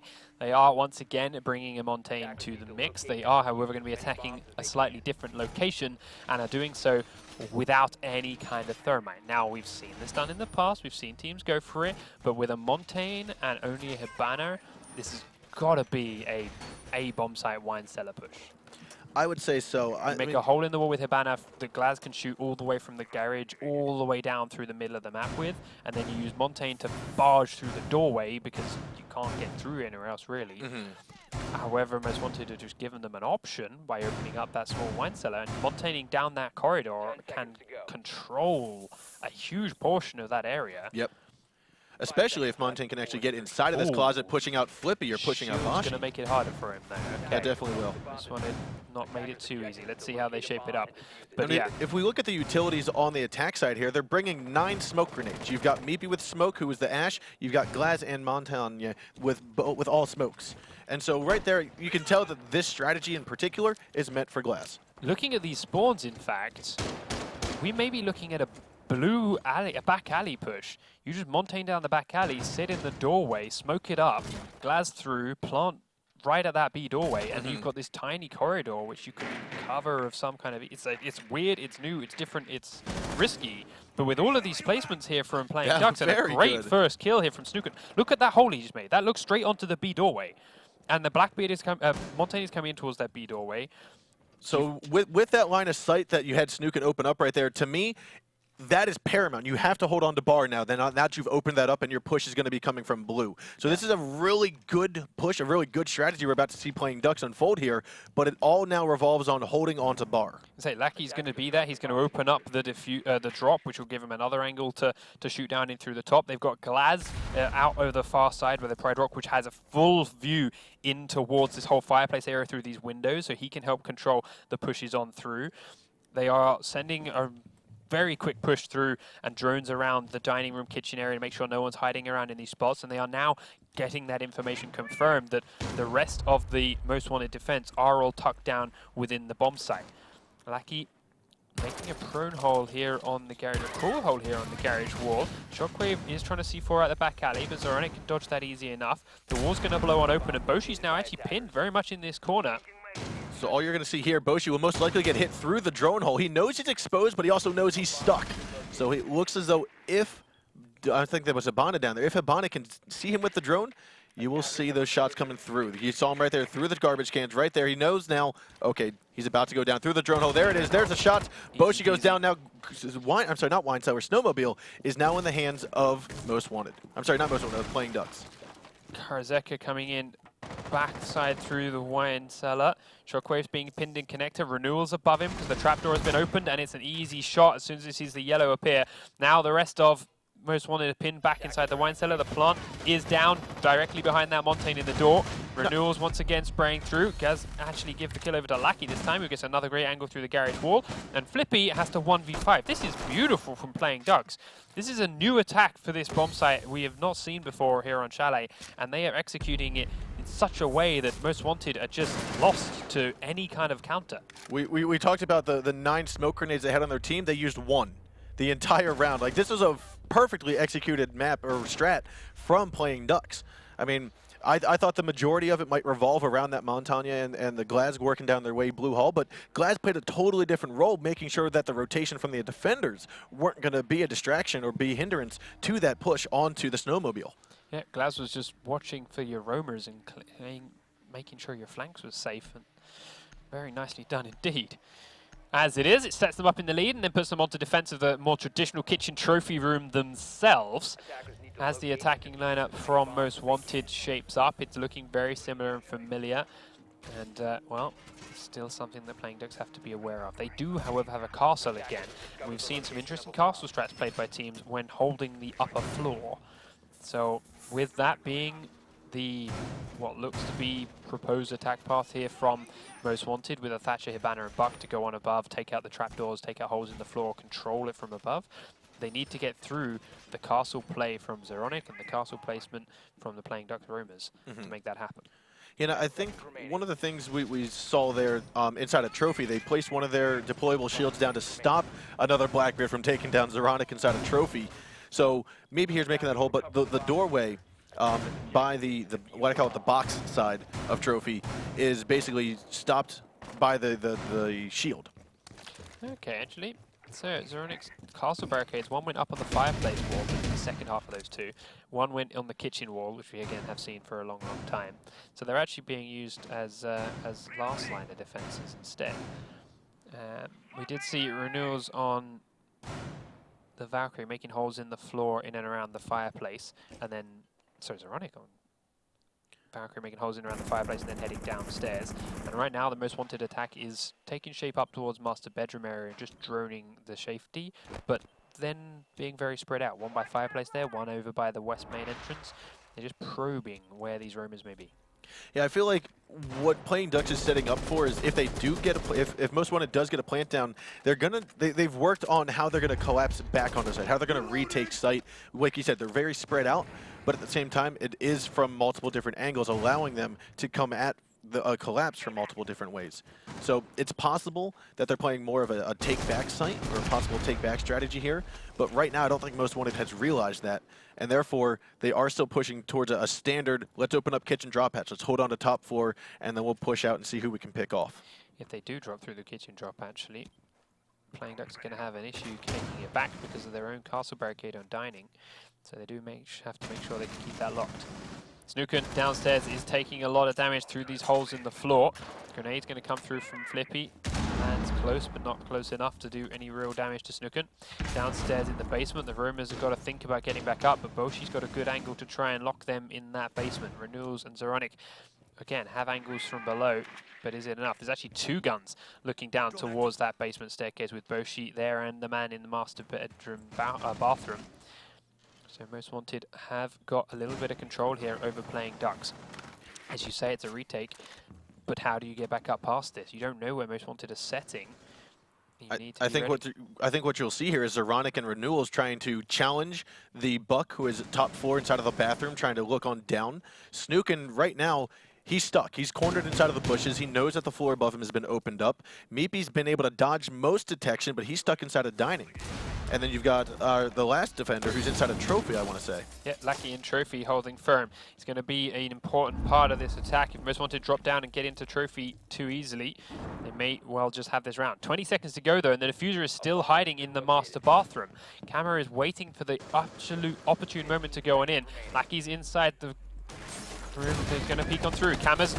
Claymore takes down Renewals. Lackey gets a kill onto Camera as he leaps in with the diffuser and downs the Blackbeard. Snooken and Meepy grab one each. Lackey's there for another one, and it is a quick sweep for Playing Ducks as Most Wanted tried to outpatience them. They tried to hold firm and make Playing Ducks rotate back onto them, but with great communication and great patience, Playing Ducks waited and forced Most Wanted to make the first move, and when they only had 5-10 seconds left, there was panic set in. Yeah, it was basically just a panic at the very end. And I mean, so what we saw from Playing Ducks there on that defensive hold was they know this map so well. I mean, it's been here since the very release, since beta of this game, and so they know every single angle. They know where they can sit when the floor is getting opened up. You saw them, like you said, be very patient. That was the key in this hold here, being patient even as time's dwindling down, because they knew they still had man count, they knew how to get back onto site should they need to, and they know with 10 seconds left, no one is really going to be watching that push from beneath, or watch from bathroom looking onto the kitchen stairs. They know, okay, 10 seconds, we do have to get onto site. They take their eyes off of that, and you had Playing Ducks take advantage of that opportunity. Yeah, you see that final kill in the kill cam was Boshi, who was watching the rotate from up that staircase, take his eyes off and look towards dining room to try and help his team within the site, and then get picked off as well. So, as it is, Most Wanted are back onto defense. This is the round that they won successfully before. They held upstairs very, very well against this Montaigne push. Can they do it again? We will have to see. It does look like they're going to have 3 up here. That's going to be Bandit, Jaeger, and Valkyrie yet again. Flippy and Boshi are going to be downstairs inside of the bomb site here. So it does look like it's going to be a 3-man on site, except Karzeka is going to try to prove me wrong here, going on down to the dining hall. All right, so Playing Ducks have changed their attack completely right now. All spawning around by the campfire and pushing towards the master bedroom side. They're only looking for some angle through that drone hole. Can't quite see it. But we'll punch open the window and start to try and smoke it. Oh, he dumps straight in, but he's right there waiting for Flippy, who then smokes straight out again, and Shockwave will peek out to take down Renewals before Meepy trades him back. This is not a good start here for for Playing Ducks' attack.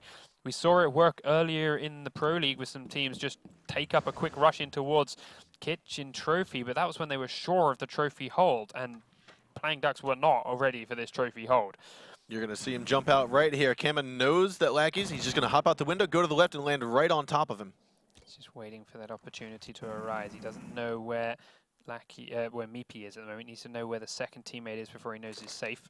When that call comes through, he'll jump for it. Flippy just waiting at the window for another jump in. He's also then, of course, got someone else in Trophy there with him. Boshi in Trophy there with him to back him up if all goes awry anyway. Pre-fire comes through from Lackey. Mickey's still downstairs. There's Kama jumping out. Got impatient. Takes down Lackey. Jumps back in through the smoke. And is safe. So Meepy is alone now against 4.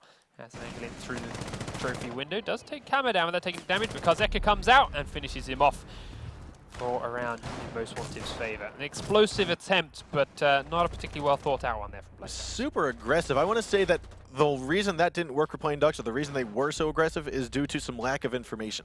They probably felt one was in Trophy, they could hop right in. They couldn't get the information they wanted to due to the shield blocking that drone hole. So they thought, okay, there's always going to be someone in the back in that box area of Trophy. They were not expecting that smoke to stand right on top of that display case with a shotgun in hand ready to take down whoever pushed in.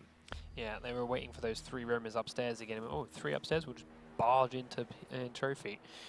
Could have taken them a little extra couple of seconds, drone it out and guaranteed it, and not seen it, or even just sent their glass over to the other side of the Trophy window, sprayed that window open with this thing, and you can see that position on top of the cabinet from the other side, from that ramp. So a couple of extra seconds of just double checking wouldn't have lost them that element of surprise we're jumping in through here. Those 3 roamers would have still been upstairs and locked out if you'd have got through, and instead they paid the price for it and are now 1 round closer to an even scoreline. But they're down to defend the Wine Cellar Snowmobile Garage more traditionally this time over, and are bringing that Mira, Valkyrie, Bandit, Jaeger, and Rook. I like the mind game that we're seeing Playing Ducks play right now with the bomb sites. I mean, no one, if you were to ask any pro player in North America, or sorry, any pro player on PC right now, and you ask them what bomb site would be chosen first on Chalet, it would either be Kitchen Trophy or it'd be Snowmobile and Wine. Seeing how Playing Ducks played the bar and gaming room first, now that's making Most Wanted think, what bombs are they actually going to go? Are they going to go back to that bar and game room? Are they going to go downstairs? And it looks like they've chosen downstairs now. So they're utilizing 3 out of the 4 bomb sites here. And if Playing Ducks has it their way, they might go for that 4th one. Who knows? So, Playing Ducks leaving Renewals and Zoranic upstairs at the moment with some angles towards Master Bedroom to try and hold the defense. Karzeka is going to come in through Master Bedroom in the bathroom. His drone has led the way. Kama is the man in the front of him with that. Clears out Master Bedroom in the bathroom and jump out onto the next balcony and head towards Library. This keeps him hidden from any tight angles the Playing Ducks might have set up, like the one we saw Renewals peeking through, that hole in the wall. So, smart play there. Kama's drone comes in, it does get shot away, but they now know at least 1 or 2 are in here. Renewals peeks up around the corner, and Karzeka was waiting for him. It's an easy kill. Renewals confused, I don't think he even realized where it was coming from for a moment there, and then he was down and gone. More drones heading on through as Zeronic still hiding inside library, killing them off, but again, they know he's there. Flippy is up on the window, grenade goes up and over, down Zeronic. Now they don't get that indicator that he has been down, but he knows it's a good nade, so he will move in pre-fire and get him killed off. They also, however, did lose Kama elsewhere at that same moment. Snooken took him down from underneath, so 3 defenders left alive, but 4 attackers after they've taken out both of those roamers inside the library. Time now for Most Wanted to clean the rest of the map and now switch their focus to the actual bomb site itself. While both teams have tried to set roamers up, Playing Ducks have never really had to make too much of an impact unless it was Zeronic stepping up solo and going multiple kills. We've seen a lot more instances where things like that happen. They just get droned out, easily. Yeah, so what we're seeing here now that Most Wanted has gotten rid of their roamers, they've all cleared it out. Flippy will pick up the kill on that Meepy through, again, some more holes that Bucky's so well known for making on here. Yeah, down to the connector, they will take out Rook. Snooken looking to peek up from behind because Echo's waiting for it this time and shuts him out. Boshi fires down through the similar holes, looking for Lackey. Lucky will trade a lot of damage back and forth, but he doesn't have much health left now, and he's got 4 people to try and kill. As they do push on through, it looks like Most Wanted maybe setting themselves up. There we go, for a tied round now. 3-3 the scoreline sits, as Playing Ducks tried to set up with a heavy roamer presence, and those roamers were just picked off for free. And to follow that and up, their anchors left on site just had nowhere safe to sit. Yeah, I mean, that's right there. Nowhere safe to sit. You called it right, because that is what the power of Buck can do and the power of Ash and everyone that can open up floors, especially when an entire bomb site's floor or ceiling can be opened up. And so taking away those anchors, we saw that done last time. Most Wanted was very successful at it previously when they were on the top side, but again, there are different angles here on different bomb sites, and so it looks as though Playing Ducks might need to readjust how they hold that site against someone that's going to open up the entire floor like we saw Most Wanted do. Yeah, I mean, as you say, opening up that entire floor means that site very tough to hold. The only way to do it is to have someone either peek up, punish it, lock down. Just don't let them destroy the floor. Just keep that fireplace safe as best you can. And having your 2 roamers die as quickly as they did completely negates that. Yep. So those 2 need to stay up there. They need to stay in some kind of pressure. They need to do some damage so that Most Wanted can't watch every single flank option and therefore have to be cautious of one of them being exploited. But that didn't happen, and they had free roam in the map, so Playing Ducks paid the price. As it is now, they are back onto attack again themselves. They're attacking down towards the basement once more, and the setup is looking near identical for the defensive team. There's no Glaz this time on attack. There's not, like you said, but what we are seeing again is that Mira getting placed out here. And what I want to see from Mira is I want to see that the mirror window in a little bit of a different place. We've seen it always on that single wall facing garage, but it's so easy to either get that opened or take control away from that from the defenders if you can maintain that doorway on B on the blue hall. And so being it so that it's in such a central spot that's very open, I would like to see a little bit different mirror placements here, and we'll have to see if that is just the case. Yeah, we see Playing Ducks getting inside the bar here very quickly like we saw before, but they haven't properly cleaned or droned the areas around them above them. They have got a player to deal with in library, in fact 2, because Camera is up there in the corridor as well. The drones are chasing him down the library staircase and do spot him out again. They need to do something about him. This is what I mentioned Playing Ducks themselves need to do, is you just be there, you just be a pressure, you just be awake and force them to focus on you in some way. And while Camera is now being hounded out by Meepy and droned away again, he is still alive. Meanwhile, Karzeka's in library. I'm not sure they know about that either yet. He has got a black Montaigne on the balcony looking straight at him, but he's just lost the pressure from Ashes behind as Kama takes that kill. Karzeka goes to jump away from one player, but will lose his life to the balcony. However, Shockwave has traded Lackey out at the same time, and this is good for Most Wanted. Every single time someone from Playing Ducks thinks they've got an advantage over a defender, there's someone else there to punish them or punish a teammate for it. And the numbers advantage is still in Most Wanted's favor because of it. Yeah, we do see Most Wanted having some very good follow-ups, some very good trades that are going on here, and that's what happened with Karzeka. Karzeka got killed off, but we had Kama here, who did pick up that shot onto Ash. Now he's getting into a firefight here with Renewals.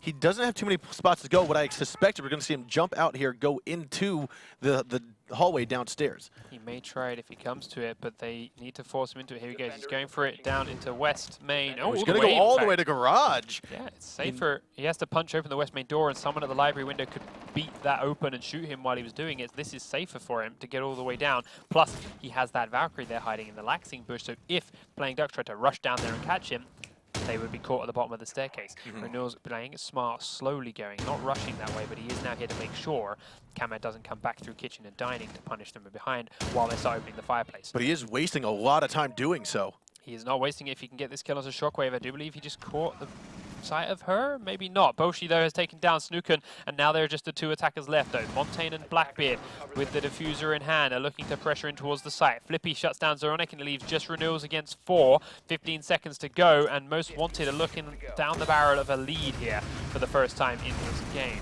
Renewals drops straight into the smoke grenade. He's taking what shots he can at. Flippy staying very, very disciplined in here. Does peek around and will fall, but Boshi immediately trades him back, and there it is. Most Wanted taking the lead, 4 rounds to 3. And so that very well three-round comeback here from Most Wanted. They were down 2-1 at the start, but I mean, here they are, not ready to give up just yet. Playing Ducks was a shining star at the beginning of this matchup here on Chalet, but Most Wanted, they've not gotten their hopes down. They've not held their heads low. They're here making sure that they're still in it. Playing Ducks have not done a good job keeping or supporting their roamers alive. And when it comes to attacking the defense, Most Wanted have done a great job of exactly that and punishing the attack from Playing Ducks, which hasn't been good at dealing with roamers. We saw a moment or two of brilliance there when the Blackbeard on the office balcony sprayed across, took down Jaeger, while Montaigne pushed through library. That all worked out nicely, but in the meanwhile, Meepy was droning for himself and trying to fight a bandit 1v1 and loses that fight. So you've killed a Jaeger, but you've lost 2 teammates in the process. And it just, every time Playing Ducks had something that looked like an advantage, Most Wanted were there ready to punish and get their own back in their favor. And when it comes to a Playing Ducks defense, their roamers don't do that. Their roamers are just static and then die, and then there's loads of time left for Most Wanted to attack the rest. Yeah, and I mean, Most Wanted played that defense very nice. Their roamers played very nicely up there. I think one thing that could also aid them was possibly trading out one of their operators for an Echo and using that yokai to help give them additional lines of sight or additional information from maybe Ash pushing in on that balcony, or you've got Blackbeard on the balcony, on the banister out by offices. All these different spots you can't necessarily know all that information about from the defenders. So bringing that yokai, you'll be able to hopefully get additional information. So Blackbeard pushing forward, but checking these windows for someone late peeking it. Maybe up on the kitchen window, actually. Maybe going to go for a late peek out onto there and catch someone by surprise, but not yet.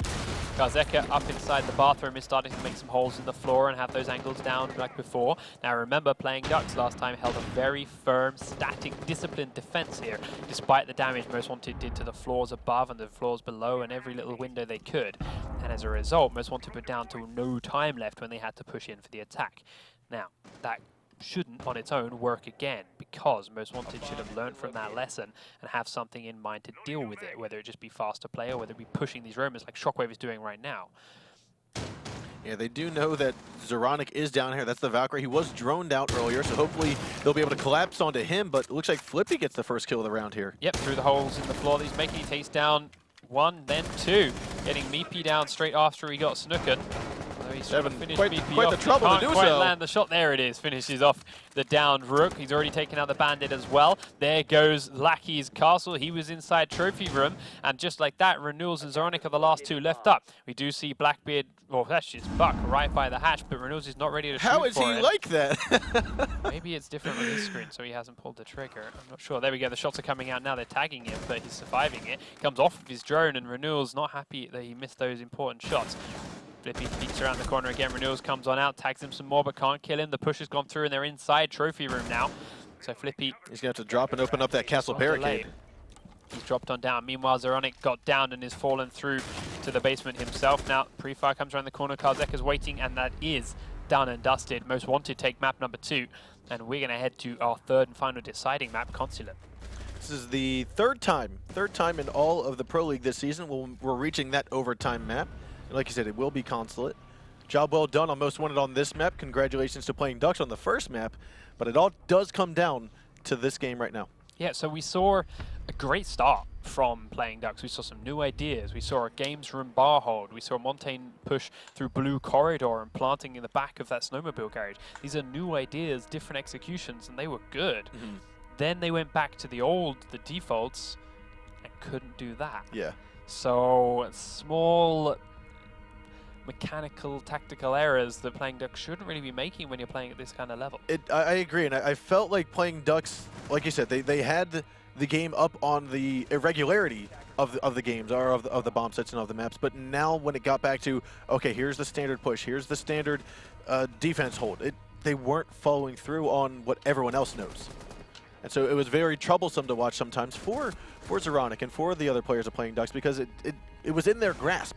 It was in their grasp to take this map, and they just let it slip through. Yeah, you did see a couple of big moments here. Meepy, that one especially. He picked up 4 kills that very round to help clutch them out there and keep that round on their side. But then, as it all started to mix up a little bit, things changed. And I mean, the turning point really was that That let's speed rush through Yeah. trophy window. Yep. Everything after then just didn't really work for playing Ducks. Now, maybe that was it. Maybe it's, all right, we've tried our push through the basement time. We've tried our games room bar hold. We're not actually super comfortable at Chalet, so let's go for a quick rush and see if we can put the pressure on and get ourselves a map point and maybe lock this out quickly. Now here it is, And it that failed, railing and then taking they every were bullet. just stuck playing rounds that they had no ideas for, no strategies for. I'd have liked to see them just go back to the bar games again, go back to the pushing through blue when attacking Wine Cellar. Yeah, you've shown it once.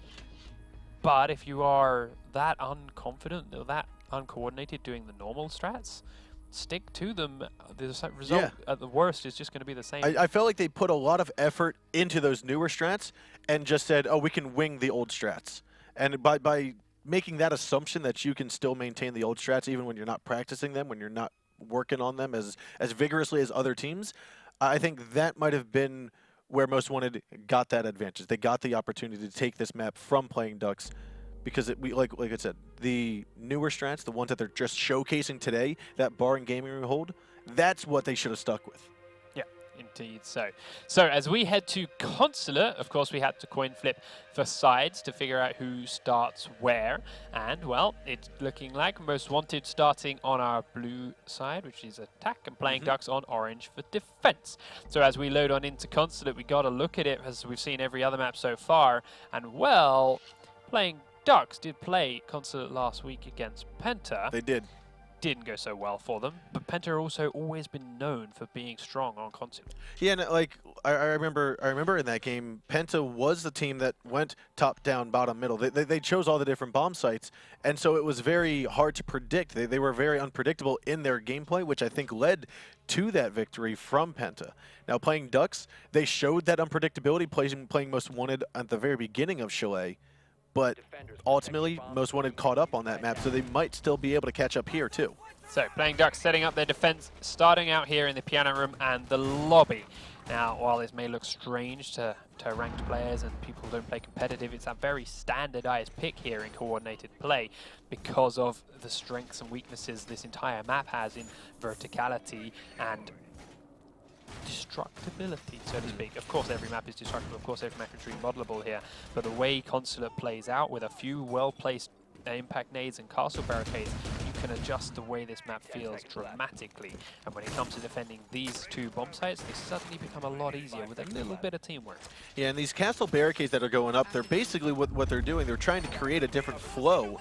Instead of just utilizing one entire stairwell up and down, you're now able to start using the Visa stairs to go from top all the way down to the basement, but not through the middle corridor. So if you're going to take the Visa stairs, you're going to be worried about the bottom floor and the top floor. You won't be worried about the middle. If you're going to be taking the circle stairs, you're worried about second and first floor. So with this, it seems like it's very structurally designed to bring this castle and change up the flow of the map.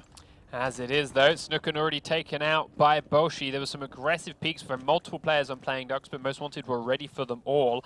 They held very tight angles. They held very firm in spawn for a while. And then they were rewarded with a kill onto that bandit. So they immediately have a man advantage as they now approach the building and start to pressure it. Cracking open some windows in towards admin now as the drones have done their work and cleared out this top half side of the map. And then Flippy will begin to drone a little bit more for himself while the rest of his team pushes in and joins in a similar area. Zeka on what would be the A balcony, looking in. They are looking to take control of this top floor before they do any kind of pressure on the downstairs sites, but Renewals has something to say about that when he takes out Shockwave from that window rappel. Yeah, it was a very odd spot to find a defender, which I think is why it worked, because Blackbeard was looking down the hallway towards the middle secretary's desk or towards the cubby on the left. He wasn't paying attention to his right. And nice peek from Meepy. Very quick reactions to take camera out down in towards the car park. Peeking from Connector before the pressure comes in from Flippy or from Karzeka means he gets freedom to move that way now, and he can focus back towards admin side. Karzeka's rotating around there to join Flippy out. Boshi is still a bit of a distance away from the rest of them, but the grenades and the barbed wire are cleared out. It's time for them to start pushing down through this middle desk. Now both Renewals and Meepy are up here. Meepy and Renewals have the cameras to help them out. Renewals peeks around, does a bit of damage, but can't finish Flippy off. But Zoronic has done Karzeka down towards Visa, meaning Boshi is now in a two-man situation, and the buck shotgun will take Zoronic out, but Meepy's there to immediately trade Flippy back afterwards. Boshi is now alone in a 1v3. He does have the diffuser and 50 seconds to go, but still has all his utility as well. So the fire arrows can keep the defenders at bay if he places them correctly and if he gets in a situation where they're going to actually call for it. But right now, Boshi knows he needs to take over top floor. He needs to get out the last person, but it's actually two of them. I think we've seen, oh, I'm sorry, it's just Valkyrie, who is still top side. So Boshi's actually going to drop down here into server, go up the circle stairs, and possibly come up from behind, but he does only have 25 seconds to do so. Doesn't shoot that camera, doesn't want to make any noise, saw that it wasn't active, but now he's got to find out where to push. Lackey will look in that direction. Boshi now starts firing in towards Piano, peeks back to the circle desk, and Lackey was waiting for him. There it is, round number 1 in favor of playing Ducks once again, thanks to some big plays from Meepy on the floors above, stepping up and actually landing those shots onto unprepared attackers. Yeah, and like we saw with those castle walls, that forced Capitao towards those final moments to find a different route through the map. If he had that castle wall opened up, he could have just he would have just gone through Visa, possibly moved in through the hallway and then to the back of the secretary's, the circle desk, but he couldn't. So he had to find a different avenue, went on down through, and that cost him extra time, cost him extra thinking, and ultimately, I think that definitely aided in playing Ducks getting that victory. So time then for Most Wanted to go onto defense. They are heading down towards the garage to begin their campaign here on Consulate. Remember, whoever loses this best of 3 series goes home, and they are done in the Pro League for this season. And right now, with both teams drawn 1 game apiece, this map means everything is on the line. The defense so far from Most Wanted is similar to where we saw them play Oregon, shaping up to be an aggressive hold on the floors above. They've got the trapdoor pre-opened as they rotate down. They've got double rotate holes into this bathroom to give them a whole new angle to rotate around this upper floor and this piano room area. And we've seen before how important holding piano is to keeping that garage wall closed. Now, if I remember correctly, it might have been when Most Wanted was E2 2 weeks ago. But I remember a play very similar to this, a defensive hold very similar to this, where they do castle wall off the main section on the lobby going towards that bathroom. And that way they can maintain control of piano without worrying too much about being crossfired from someone moving into that section, that receptionist area. Indeed. So, no Thatcher in the lineup, playing Ducks are going to have a struggle to get through that garage wall. They've got a Glaz and they've got a Blackbeard, so if they could get it open, great, but they've only got a banner to do it as well, so they can't make too much of a hole in it to get it done. As a result, they're pushing through the Visa end of the map and are going to clear from one end to the other. Dropping down through the hatches in the floor to come straight into the basement already, they're going to use these rifles, these DMRs, and these very long angles with their drones to try and flush some people out of the bomb sites. Yeah, and what you're going to have to see here from playing Ducks is they know that there's roamers inside piano, probably upstairs. Laggy's going to take one little peek, but they don't need to push on the roamers. They know that, okay, we're going to push in from Visa, we're going to go downstairs into server, push in through the kitchen, through the main hallway downstairs, and you don't need to spend a minute, 2 minutes, sometimes 2.5 minutes trying to clear out roamers.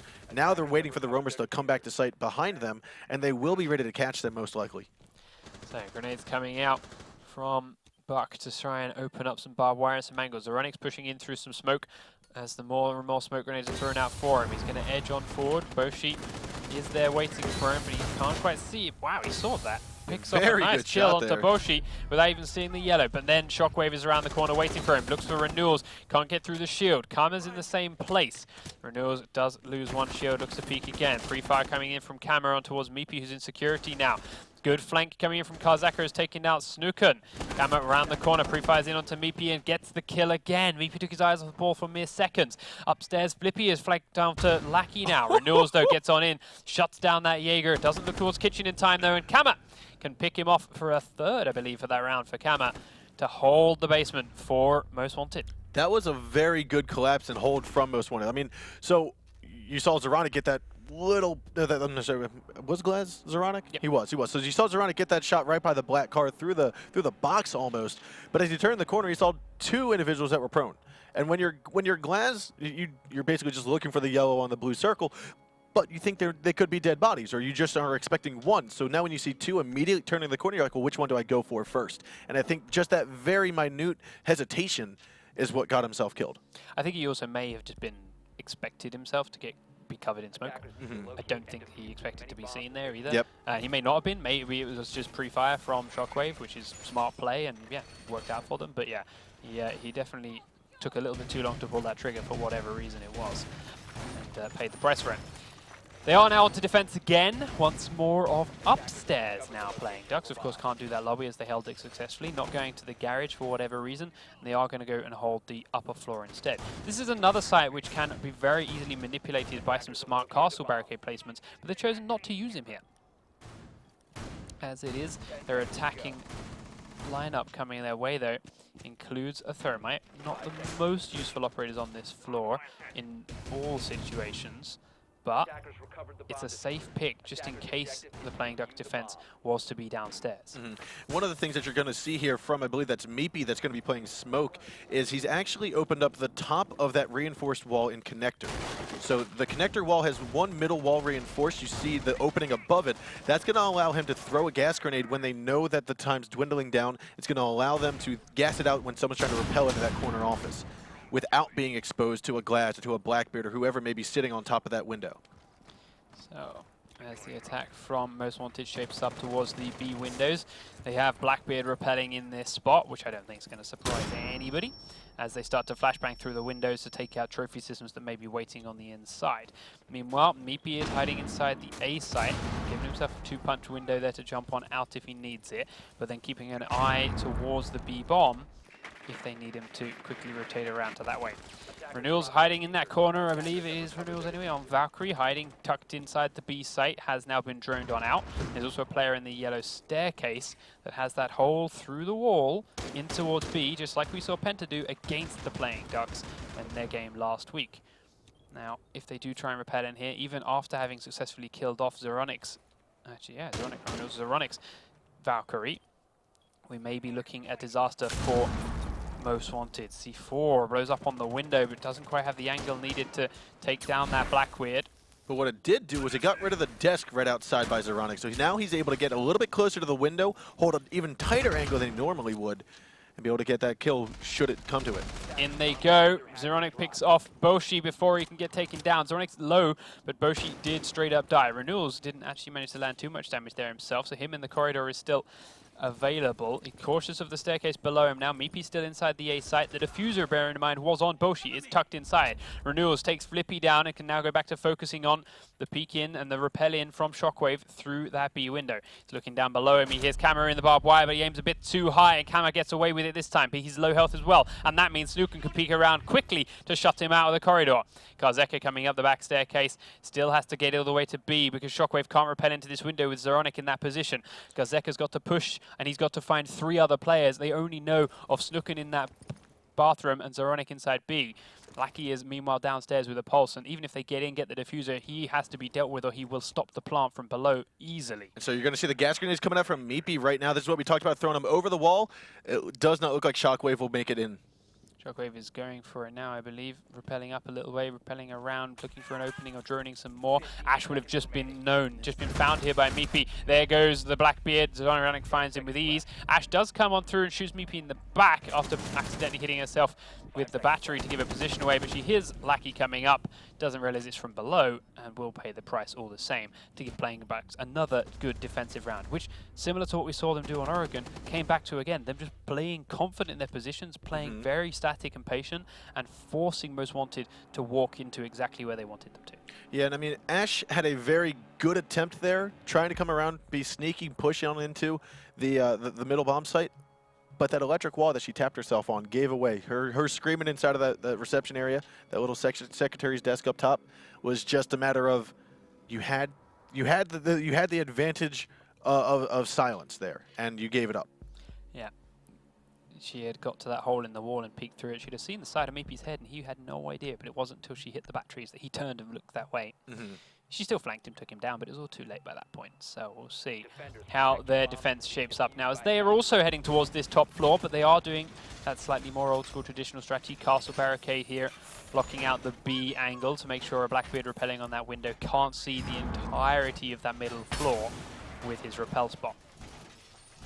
The only downside to that now this time, though, is they have a Glaz in their roster that can shoot it straight open instead if he can safely get onto that window, which shouldn't be too tough of a task. You repel your Glaz up, he shoots that balcony open, he runs away. Blackbeard was watching the run out on him the entire time. Then you swap positions, or something of the similar. So going to the piano room, the significance of reinforcing the left side of that door in piano room is actually so that you can rotate up and down yellow stairs without having that wall exposed to a window shot. A lot of times you have someone that repels on the front of consulate looking down and opens up that left wall of the door, and you're able to cut off the rotation from bottom to top on yellow. Karzeka with the spawn peek takes Zeronic out, who was not paying attention far enough down the map.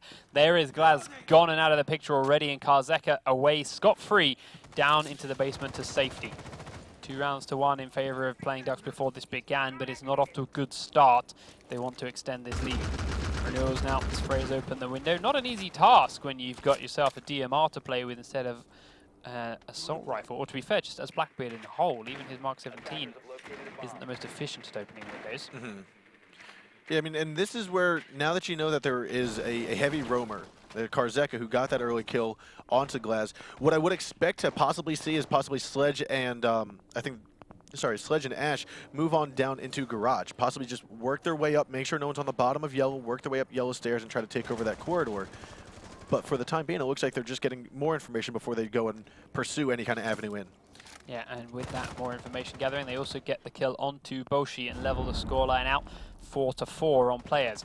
Snooken outside the wall at front here. Shockwave sees him, shoots the door open, can't come out there just yet, but has done enough to slow Snooken down. Snooken did repel up to the connector and shoot open the mirror window that was firing in towards the B site, so that's going to help out Blackbeard on his angle a little bit. But as Snooken edges towards the front door, Shockwave does see him on the heartbeat sensor. Misses the shot though as Snooken goes down to drone. Peeks on around now, and Shockwave still wins the firefight. Unpredictable location. Snooken did peek it without knowing exactly where to look and pays the price. Flippy now inside A, teasing a peek around that corner again. Renewals has tagged him once. Can't quite do it another time though, and Flippy's going to keep himself tucked in for a little bit longer. Smoke grenade thrown out as far as he can get it while still being safe. Will do what he can. Karzeka and Shockwave still downstairs. Sprint in from Meepy. Takes Smoke out with another grenade in his hand. Jumps on over and gets the castle as well. Kama taken down, leaving the 2 roamers below. But as we said, one's a pulse, and he can stop plants from below on this map with ease if he knew what was going on, and he clearly didn't. The plant has gone down. Up the spiral staircase comes Karzeka, and he does shut down Meepy, but he's still got 2 more to find, and one's a Blackbeard hidden behind a castle barricade. Lackey pushing in towards the A site has got around behind Karzeka here as a nice angle, but Karzeka has a mirror window to look through. Meanwhile, Renewals has shut down Shockwave, leaving this Jaeger in a 2v1. Peeks in through to A, and Lackey's waiting for him. Smart round from playing Ducks. Quick, explosive end, and it does keep them in the lead. Yeah, and I mean, Lackey right here at the very end, after he got into the bomb site, after he got into A, what he saw that the mirror window was facing his way, it wasn't opened up, and he knew that Jaeger was coming from that area of the map. He was called out on circle stairs, and so originally he was right up against that mirror window, he was right up against that wall, but Jaeger used that, and so he realized that, okay, let me get on the other side of the table, facing the window, and he got himself covered, and that forced Jaeger to fully make a decision, is there anyone inside of this room? And he guessed wrong. And that unfortunately got him killed off. So, Lobby pressure, and once again from Playing Ducks, their chosen choice of defensive location. Most Wanted's attack on here the last time round came down to a couple of kills towards the end, but ultimately didn't look too convincing. They need to think of something new to really make this work against what Playing Ducks have to show them. And so, I mean, what we saw here last time from Playing Ducks was those castle barricades being utilized to help create a different flow in the map, and it looks like we're going to see the same ones. You've got the one at the top of the circle stairs, which Lackey's putting on right now. We also had the one on the Visa entrance into that circle atrium.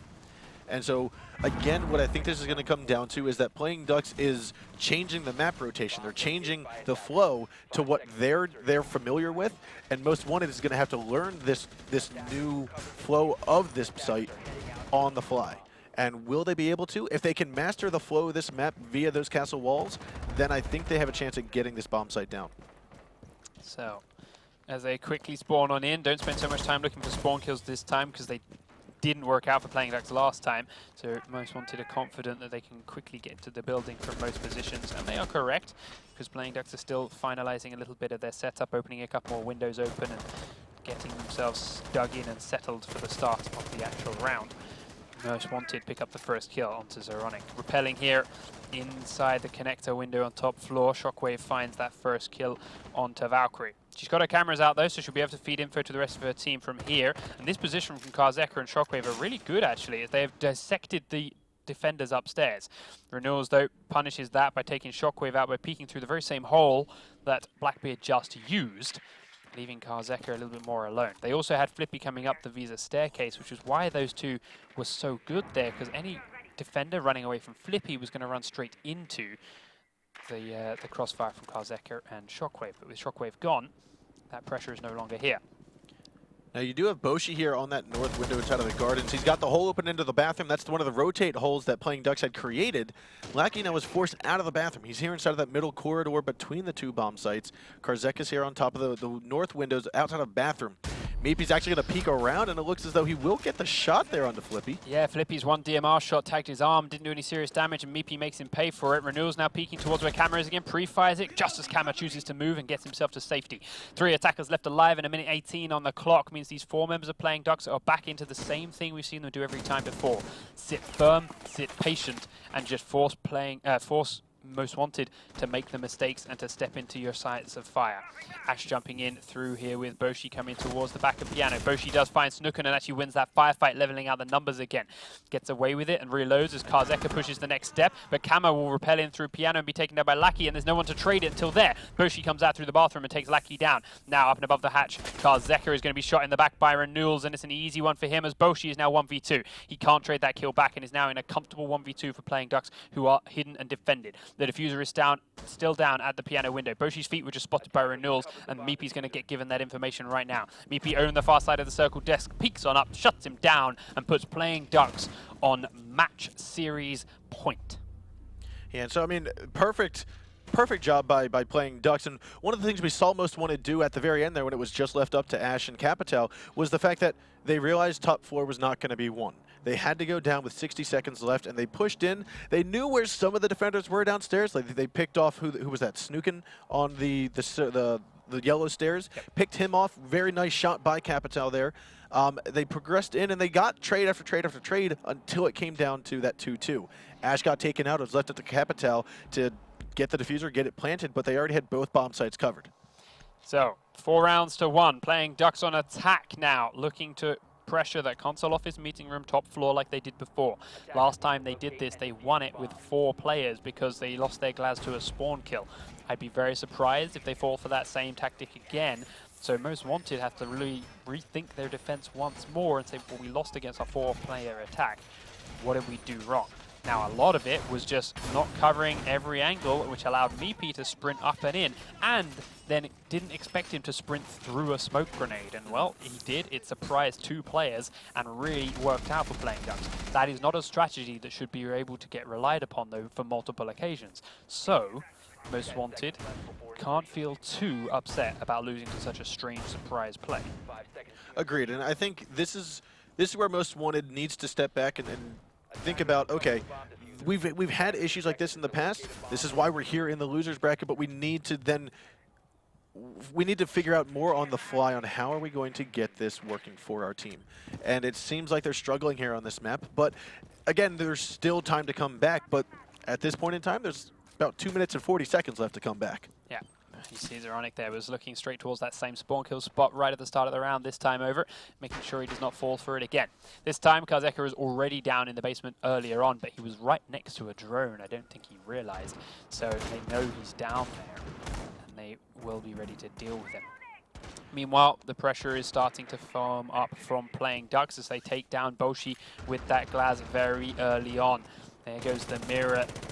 Zeronic taking her out from behind. Renewals repelling up towards the B windows in just a moment's time once they finish droning through Piano and the whole area that could run out towards that Blackbeard repel.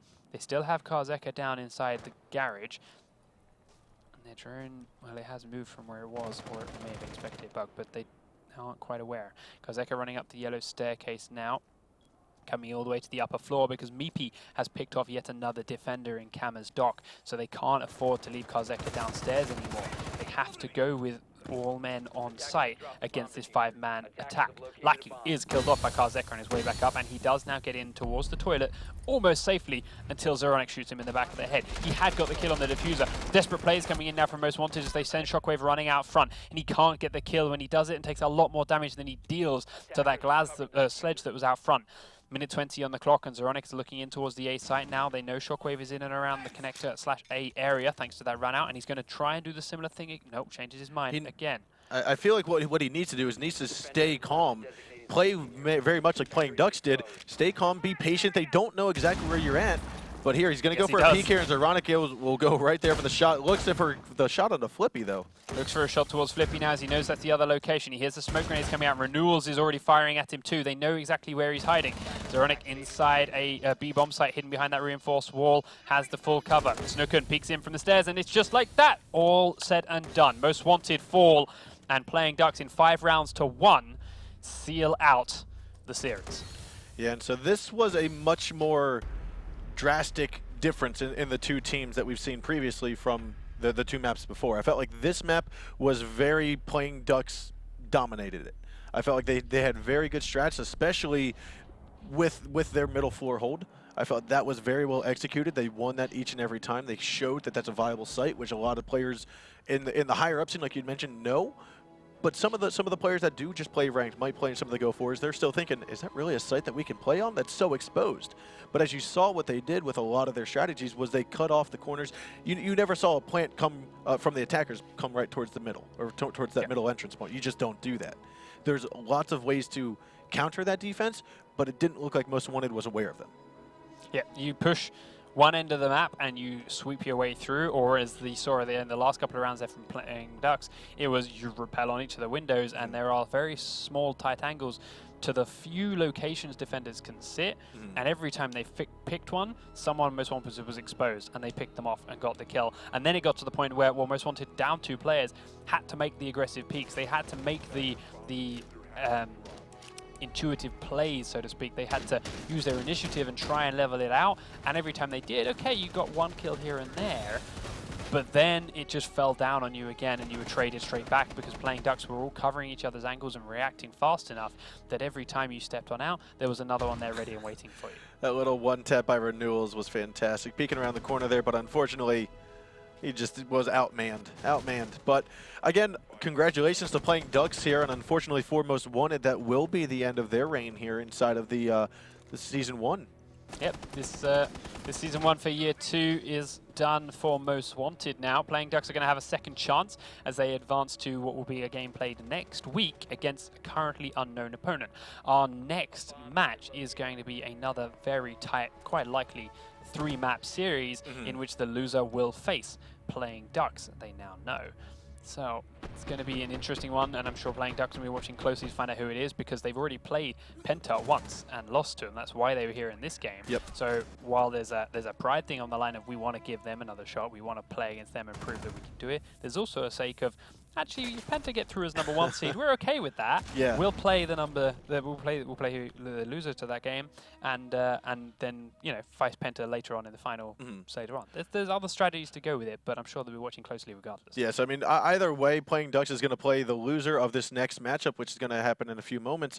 But like you said, Penta can either win this next matchup and against Team Vitality and take first and not have to play again until playoffs, or they're going to have to lose it and then go up against Playing Ducks yet again, which they did 2 weeks ago, and they were successful playing on those maps. So. Exactly. So we'll see which one it is. But Vitality are no team to be sniffed at either. So which one Playing Ducks prefers? I wouldn't want to choose one or the other, that's for sure. But either way, as Bloodbath said, we will be playing that game in just a moment, Penta versus Vitality. But before that, we are going to run to a short commercial break, have a quick breather, give the teams a moment to rest or two, and get ready with game number 2 right after this.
Hello and welcome back, everybody. And we decided to play a little bit of hot potato over here, little musical chairs in the studio here.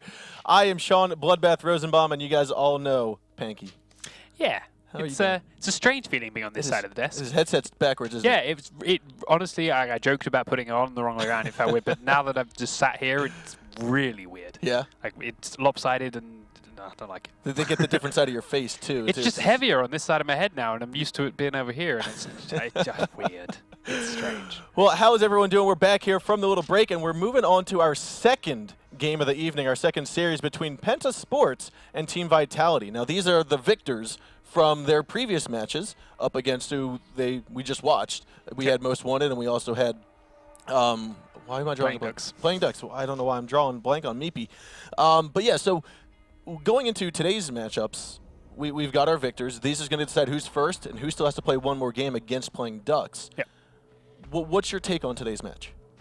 As I said, just before the break, it's a tight one to call. Like, the Vitality squad have a lot of experience in it. They've got a lot of players that used to be on the Playing Ducks roster in some cases.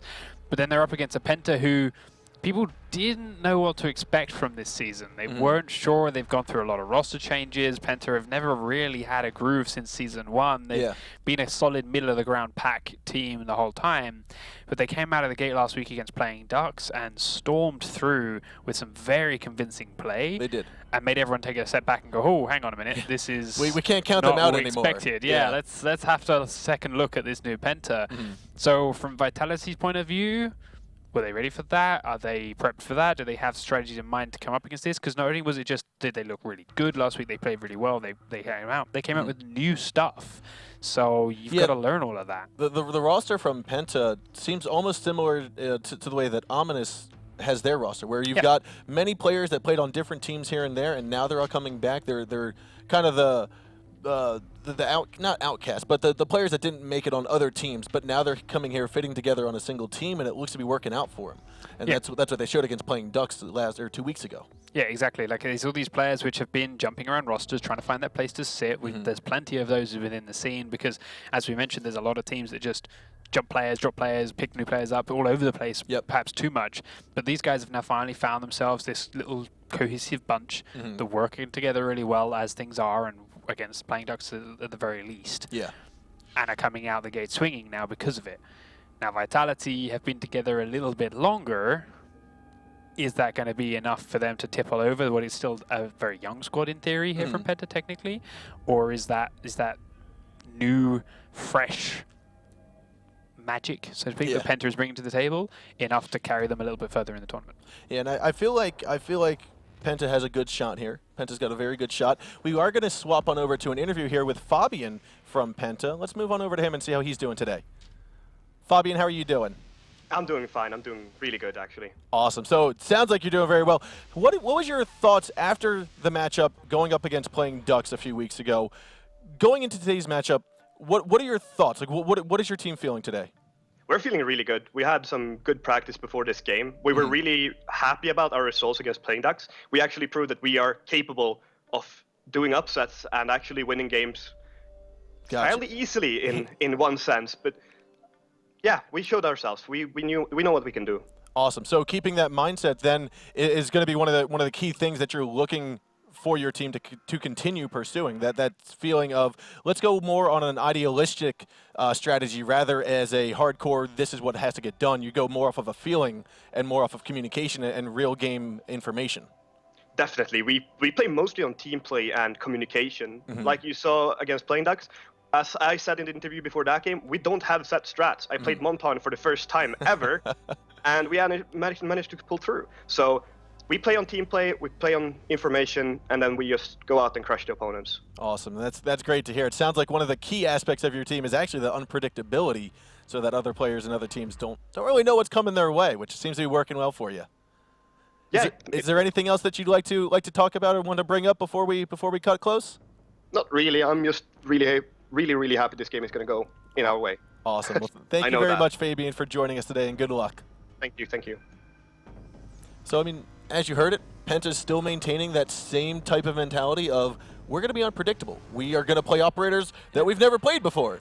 And, yes, how can they How can they plan for us? How can they predict us? How can they know what we're doing if we don't even know what we're doing?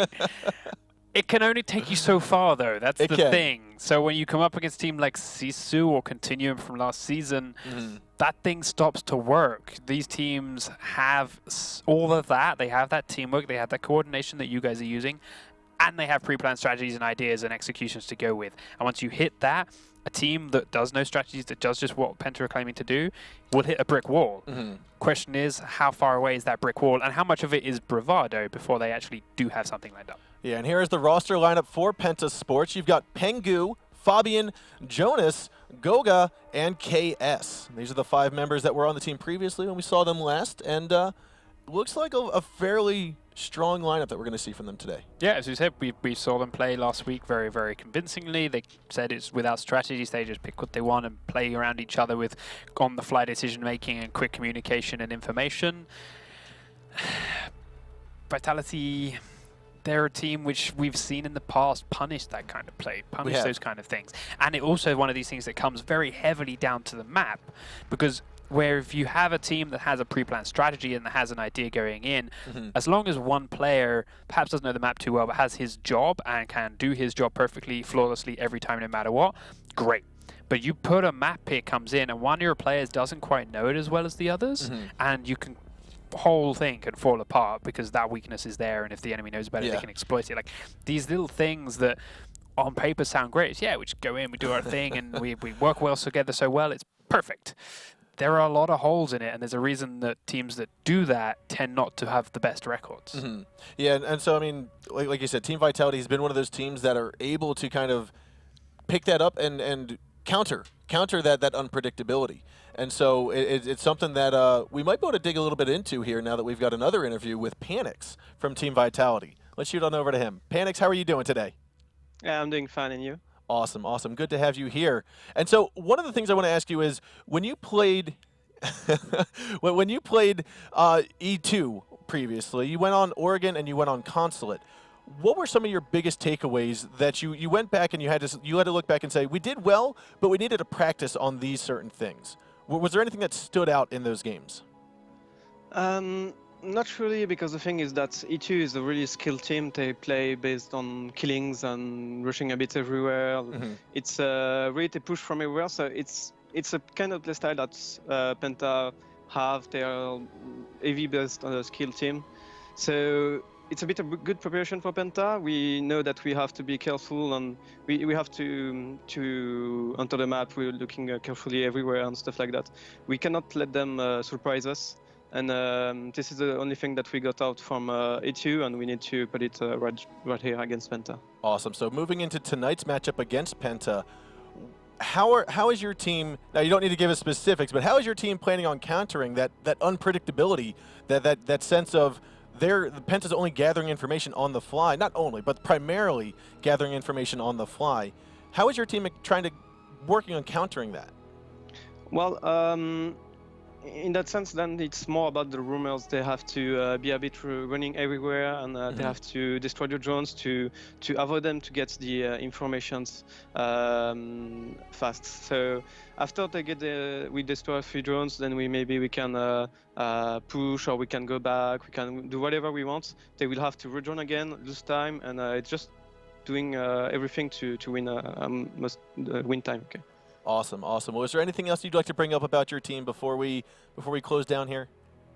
Not really about the team, but I'd like to thank every fans that are supporting us, and especially a big kiss to the French stream that are just looking at us. Bisous à vous, and thanks to you for the interview. Yeah, thank you very much, Panix, and good luck to your team tonight. Thanks. So there you have it. Team Vitality, they have thought through what they may have won previously. They've thought through some things they can better work on, and it seems that they've worked on them. But they've also realized that Penta, they've worked out how they work. They thought about how do they progress on a map, and they thought about how to counter it, which is, like you said, one of the things Team Vitality is fairly good at doing.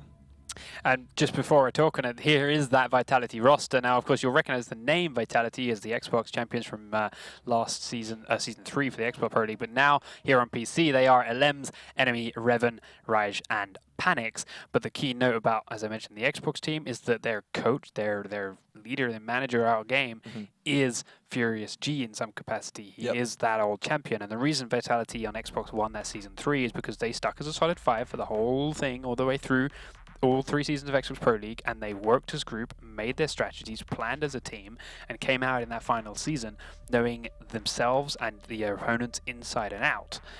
And if, as we mentioned, a team are going to break down what Penta do and how Penta play, the best way to do it is learn those players inside and out. And with the direction of someone and experience and impressive as Furious there, and already a great set of 5 players that Vitality have to work with, it's a very tough battle to do as a Penta team. It is. With no plan. I just don't believe that that's possible. It's one mentality. So Penta's mentality when attacking a site is very unique, to say the least, from a high level competitive gameplay mentality. And I feel like as obscure as it is, it would work. It would be less effective if it was everyone's mentality. But everyone thinks that there's a strat to everything. A lot of people feel that there's a strategy that they're going to come up this stairwell, they're going to go over here to this window, whatever it may be. But with Penta being the only ones that I can really say that they're the ones that are executing these off of on-the-fly information, I feel like it does give them some bit of an advantage. Like you're saying, it does cut down their ability to have a formulated strat and execute upon it. But a lot of it comes down to that communication, I feel like. That communication the team's going to have. Yeah, it should do it in theory, and it's that, but it still comes back to, as I say, great teams go in with a plan in place, and it's not so much the plan that will win you all the games. It will win you some against teams that are unprepared, but it's how you react to changes in that plan. And the great teams will go in with a solid base, which is their plan, which is their start point, and then, because they're the great teams, they will also then react to whatever random stuff you throw at them, well and coordinated and with a plan and with an idea behind it, because they're a great team. And you guys then won't know what to do. You may have this is what their attack is, this is what their defense is, we know what it is on the fly, whatever, and we just throw this at it and it'll work. As soon as that falls apart, that's when you become the team that doesn't know what the hell you're doing. And that's when you're like, oh, we know all this information, and yeah, we know each other, and yeah, we're really good shooters, and I'll tell you to do this, and then it goes, what? And in that second of hesitation, you're dead, and the game round falls apart. Like, it will work to a point, but where is that point? Vitality are a really good team. Is that point enough? Or are they going to get through here? Are they going to head to the group stage and get to, say, Sisu? Or are they going to continue? Yeah, it could be a very high point, but there is always an end to that. There is. And one of the things you mentioned was it's not necessarily the strategy of the team, it's how they adapt to changes in that strategy. And with Penta's mentality, because they're so unpredictable, they don't have a set strategy. They're always changing. They're always adapting to change, and so I feel like that aspect of it is actually in their favor, that they can adapt to change on the fly because they're constantly adapting to everything. But at the same time, though, we are going to get into the map bans here because Penta Sports and Vitality, they have to play on some maps. And so we're going to get underway and figure out what they are going to be here, with Penta Sports being the first one to start the ban phase. Now, right off the get-go, Clubhouse. I was trying to think of like what maps work for these guys as far as Penta's unpredictability goes, Vitality to react to such a thing. And we're coming back again to the similarities or the similar maps that we saw before. Of course, we've got that 5 that work this season. But we're looking at similar maps in the sense of Consulate and Chalet that work for an unpredictable team that just goes on communication and teamwork. And unsurprisingly, Vitality start taking them out. I'm surprised to see Penta taking it out so early on because, as you mentioned, map knowledge, rotation speed, fast communication, and unpredictable flanks can really dominate on Chalet. We've seen that in the past, but Penta don't want it.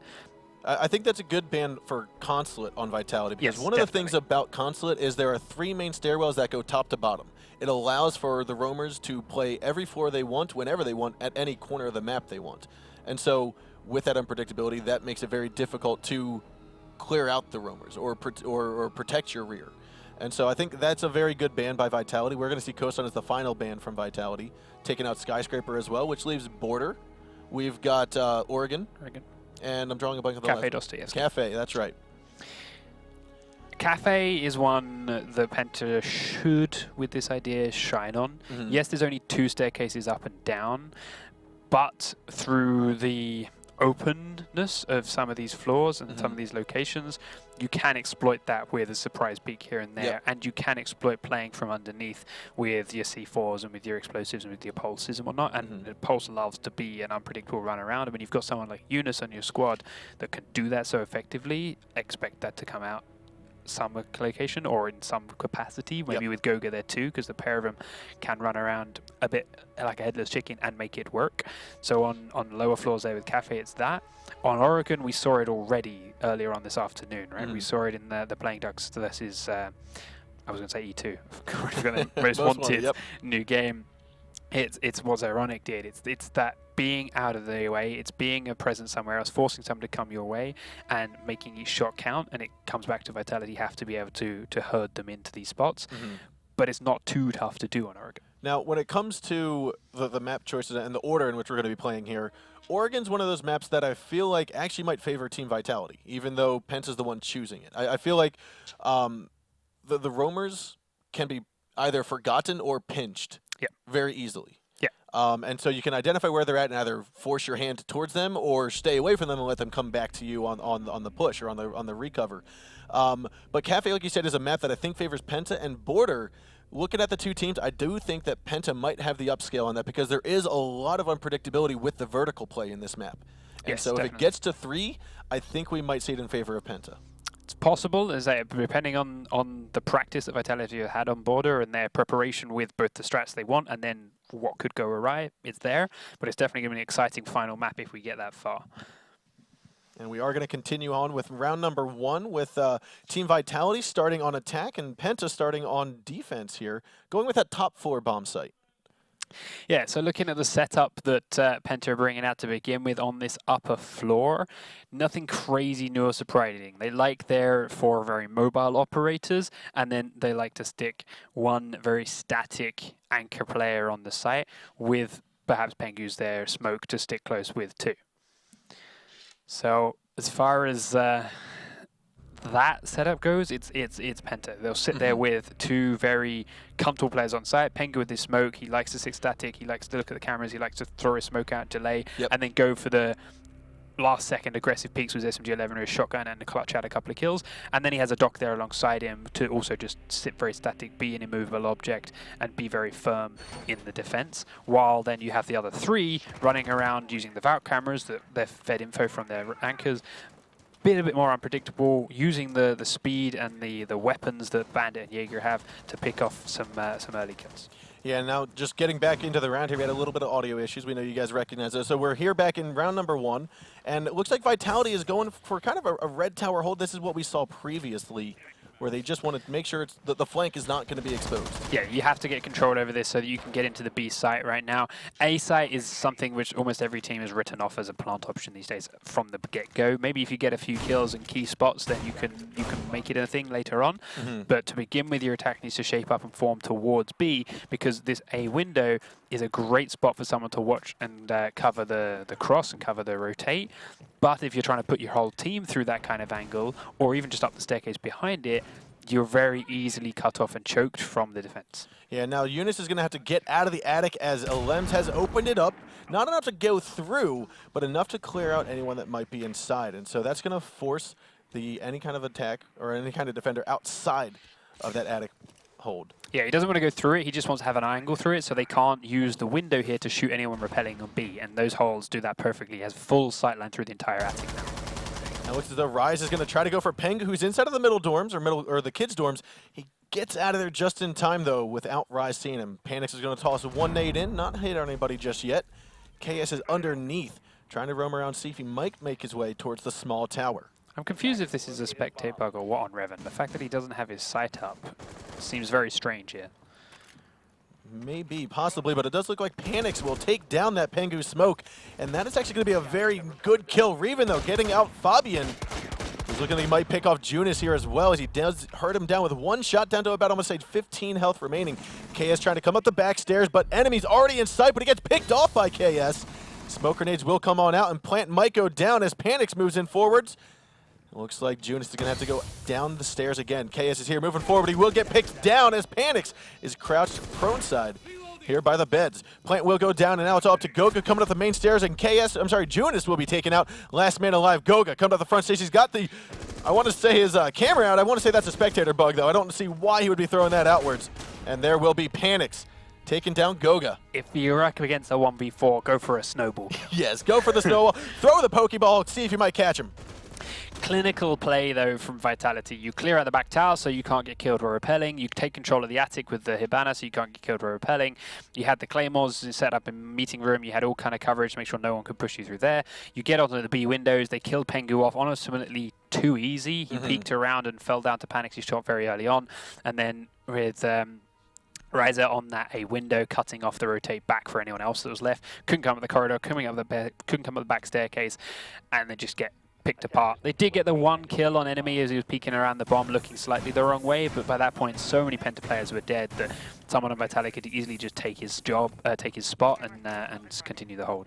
Yeah, I mean, Team Vitality there had a very good execution, and like you said, I think it was a very key moment or pivotal moment when they picked off Pengu. That smoke plays such a vital role in trying to stop a push, especially when it gets down to the final moments. And so they took out Pengu. They were able to say, okay, we can now we can move in more safely than having to deal with a smoke trying to repel in or trying to push in through the window. And it worked out very well for Team Vitality on that push. So, looking at the defense now from Vitality, they are down inside the basement.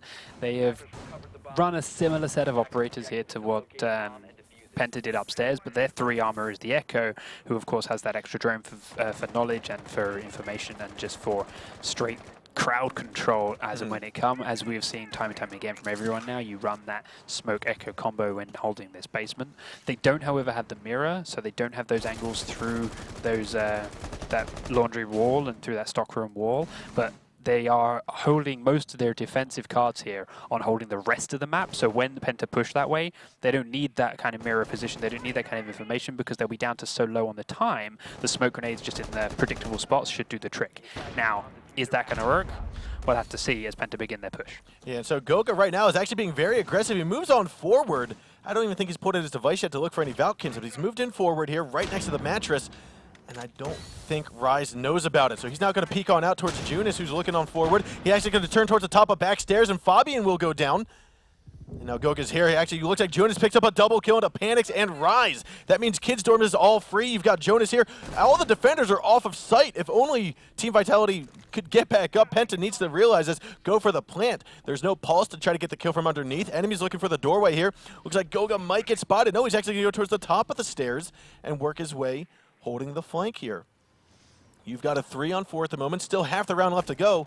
Oh, sorry, bomb site. I thought bomb site was top for a second. Bomb site is basement. I was very confused there for a moment. And they've still got LMs and enemy down there to lock off a very strong hold here with those 2 crowd control operators. But as you mentioned, Revan is still rolling around the back tower, could come meeting, and they still have one more slightly hidden away. So, like I said, you do have Revan here in the back of Meeting Hall, very back stairwell by Red Tower. Pengu's working his way down.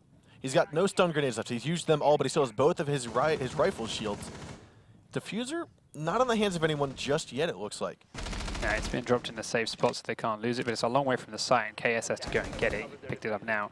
Goga is on that IQ. They're using her like an Ash with the speed and whatnot, but they wanted the grenades, I believe, which is why they're bringing her over Ash himself. And they're trying to find the angles in, but this is why you leave a smoke and an echo downstairs, because they still have great firepower, and with their crowd control, they can stall out what is here, only needed a minute.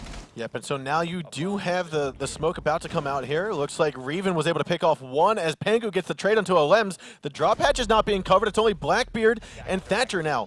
Placing that charge in the C4 by Revan will take down KS. Last man alive is going to be Blackbeard with about 30 health and a one-on-one. This is going to go down to the final bullets. Claymore gets destroyed. He's going to look up through the hatch and he's just going to figure out where to go. Pengu and Revan head-to-head here, looking at the top of the stairs. It's who's got the quicker reaction because they're both here at the same time. Looks as though Pengu misses the shot, and now Revan's going to have to hop up here. Hopefully he can get it. He's going to start hitting it. There might be a drone here. Revan's just trying to bait it out for the time being. Going to look for the shots, but Pengu knows there's plenty of time. And so Revan now will go for the shots, and there it is. Pengu comes around and gets rid of Revan for the win there on round number 2, going to Penta. Smart play by Pengu at the end, but it came down to the wire and the fact that he is Blackbeard helps him out with it, and a little bit of greed on the Vitality defensive side. Smoke pushing so aggressively, trying to take that fight with the Blackbeard he knew to be on the stairs, knew the position. With an SMG-11 at that range, not a good idea. SMG-11 doesn't go through Blackbeard's shield very well at all, and all he had to do was wait for Revan to push from behind. That C4 could have gone out same as it did. Revan could have come as a duo, and even if Smoke had peeked there and died, Revan would have been able to instantly trade back on the Blackbeard. Because he tried to go solo while the plant was going down, try and fight in 1v1. Nice idea because the planter is distracted, but it's still a Blackbeard versus SMG-11. It is, and while the SMG-11 does fire out quite the power early on and very quickly, Blackbeard... SMG-11's strength is a lot of bullets towards a head very quickly, and a bullet in a head is a one hit, but a one hit in a Blackbeard shield isn't anything, and the damage it puts out isn't enough to get through that Blackbeard shield fast enough to then get the bullet in the head, even with its ridiculous fire rate, when Blackbeard can just shoot you straight back. Yeah, and so what we're going to see here from Penta is going to be that double mirror on the supply room wall, which is almost a given. If it's not there, you're going to have one there and one in Meeting Hall, so you can keep a hold of Meeting Hall, which it looks as though we are not going to be seeing Penta do. They might be. I mean, they do have one of the drop hatches opened up, but I feel like they might hold this from a lurker, from a roamer standpoint. It's interesting that Fabian is still running out of top, but he may drop down below, as you mentioned. They are, as you say, using that mirror window. They've got Echo. They've still got the smoke on in there. They are using a Jaeger, which could come back to hurt here because, as we've seen before, the way you shift players out of this basement, it is Capital Firebots. They've got that to deal with the mirror windows, but then it is just straight area denial. There are only 2 grenades here on Sledge, but those 2 grenades, timed and placed well, can seriously hurt the defense that Penta have waiting down in the basement. Especially because there's no ADSs to stop them. Exactly. So those one ADS would take out both of those grenades, or even as it is, just straight to stop some of these smokes that Glaz is going to throw down. Now this is a little bit different. It looks like they might have 4 roamers and only Echo being down on site. So this is looking like a very aggressive roam from Penta. 2 inside a kitchen. You've got KS inside of the meeting hall and Goga inside a kitchen hallway. So Goga is about to get droned. He just got spotted here. There's just lots of aggression from Penta, playing very drastically, very dynamically though. As Panix is going to move forward, he's going to look to go to Goga, who's going to get the first shot. It looks like Panix will get it after getting hurt just a little bit, but not enough to do too much to ward him off. Picks it off nicely. Goga's tried to stay firm, just tried to be a crouch or a prone position, be unpredictable. Instead, he missed out on a lot of those shots, but to be fair, so did Panix to begin with. But with that, Penta have pushed a lot of their players back. They, yes, are staying with these many players upstairs, but Vitality did a good job of soloing one of them off, singling them out, and that forces the others to fall back a little way. But as you can see, the timer is ticking down very fast.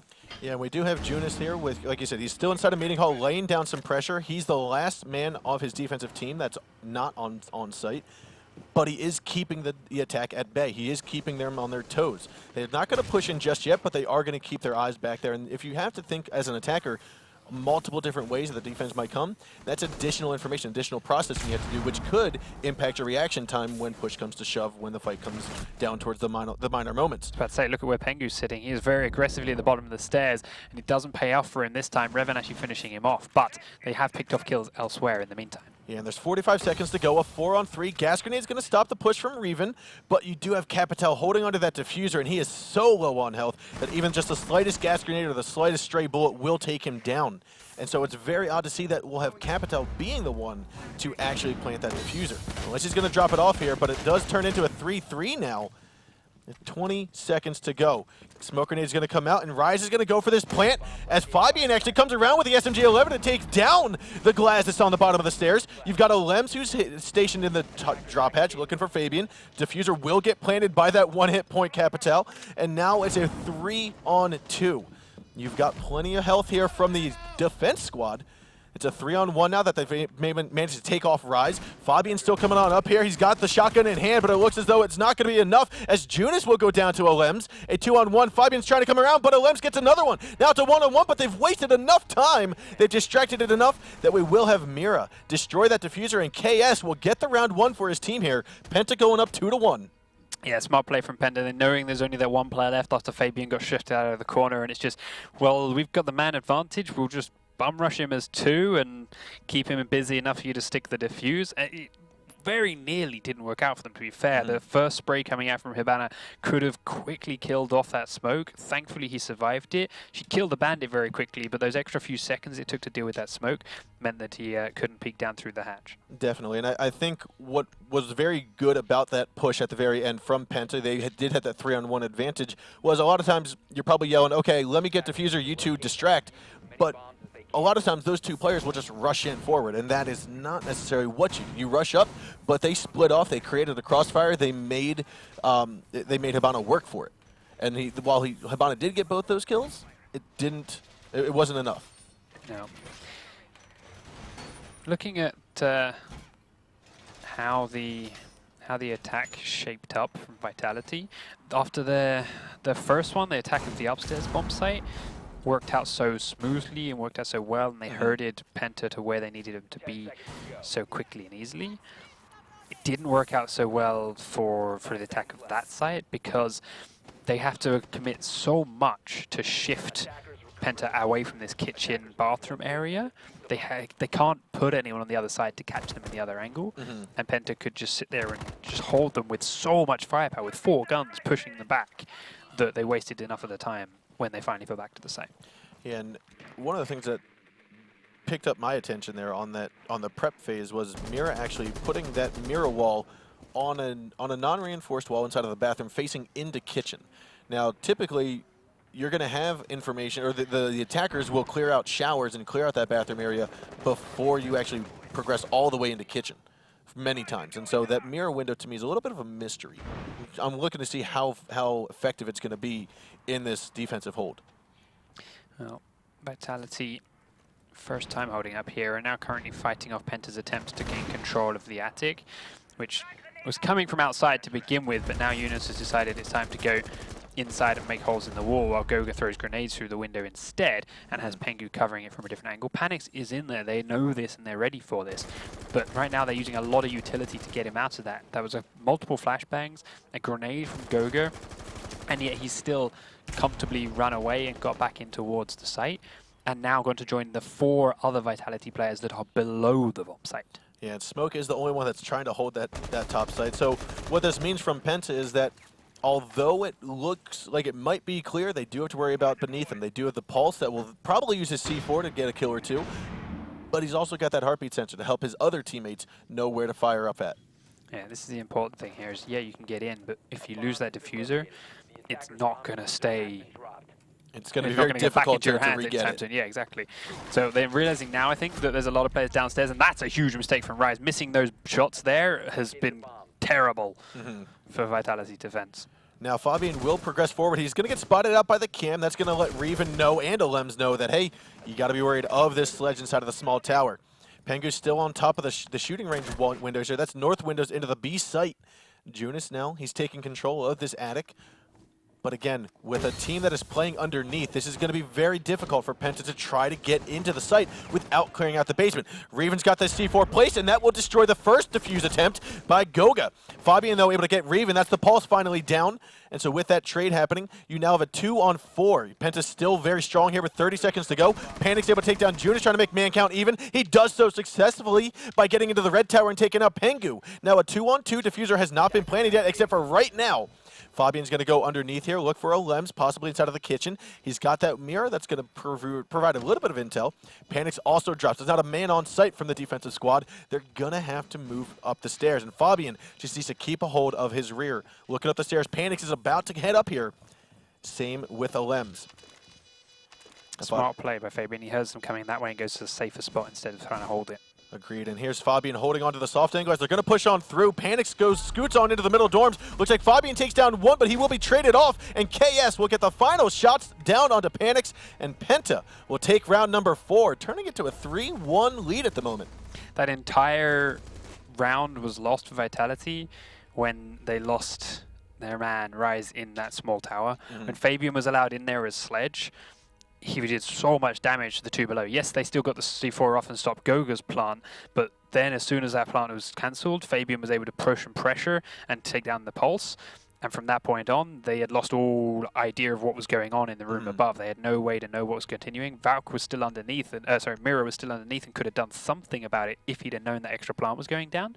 but had no way to be aware of it because Fabian had already done the damage taking that away. And then when it came to fighting their way back up again, the same reason that defenders have that advantage, they can be dug in. The retake was too hard in towards that B site. Yeah, so like I said, Rise dying inside of that small tower was definitely a turning point.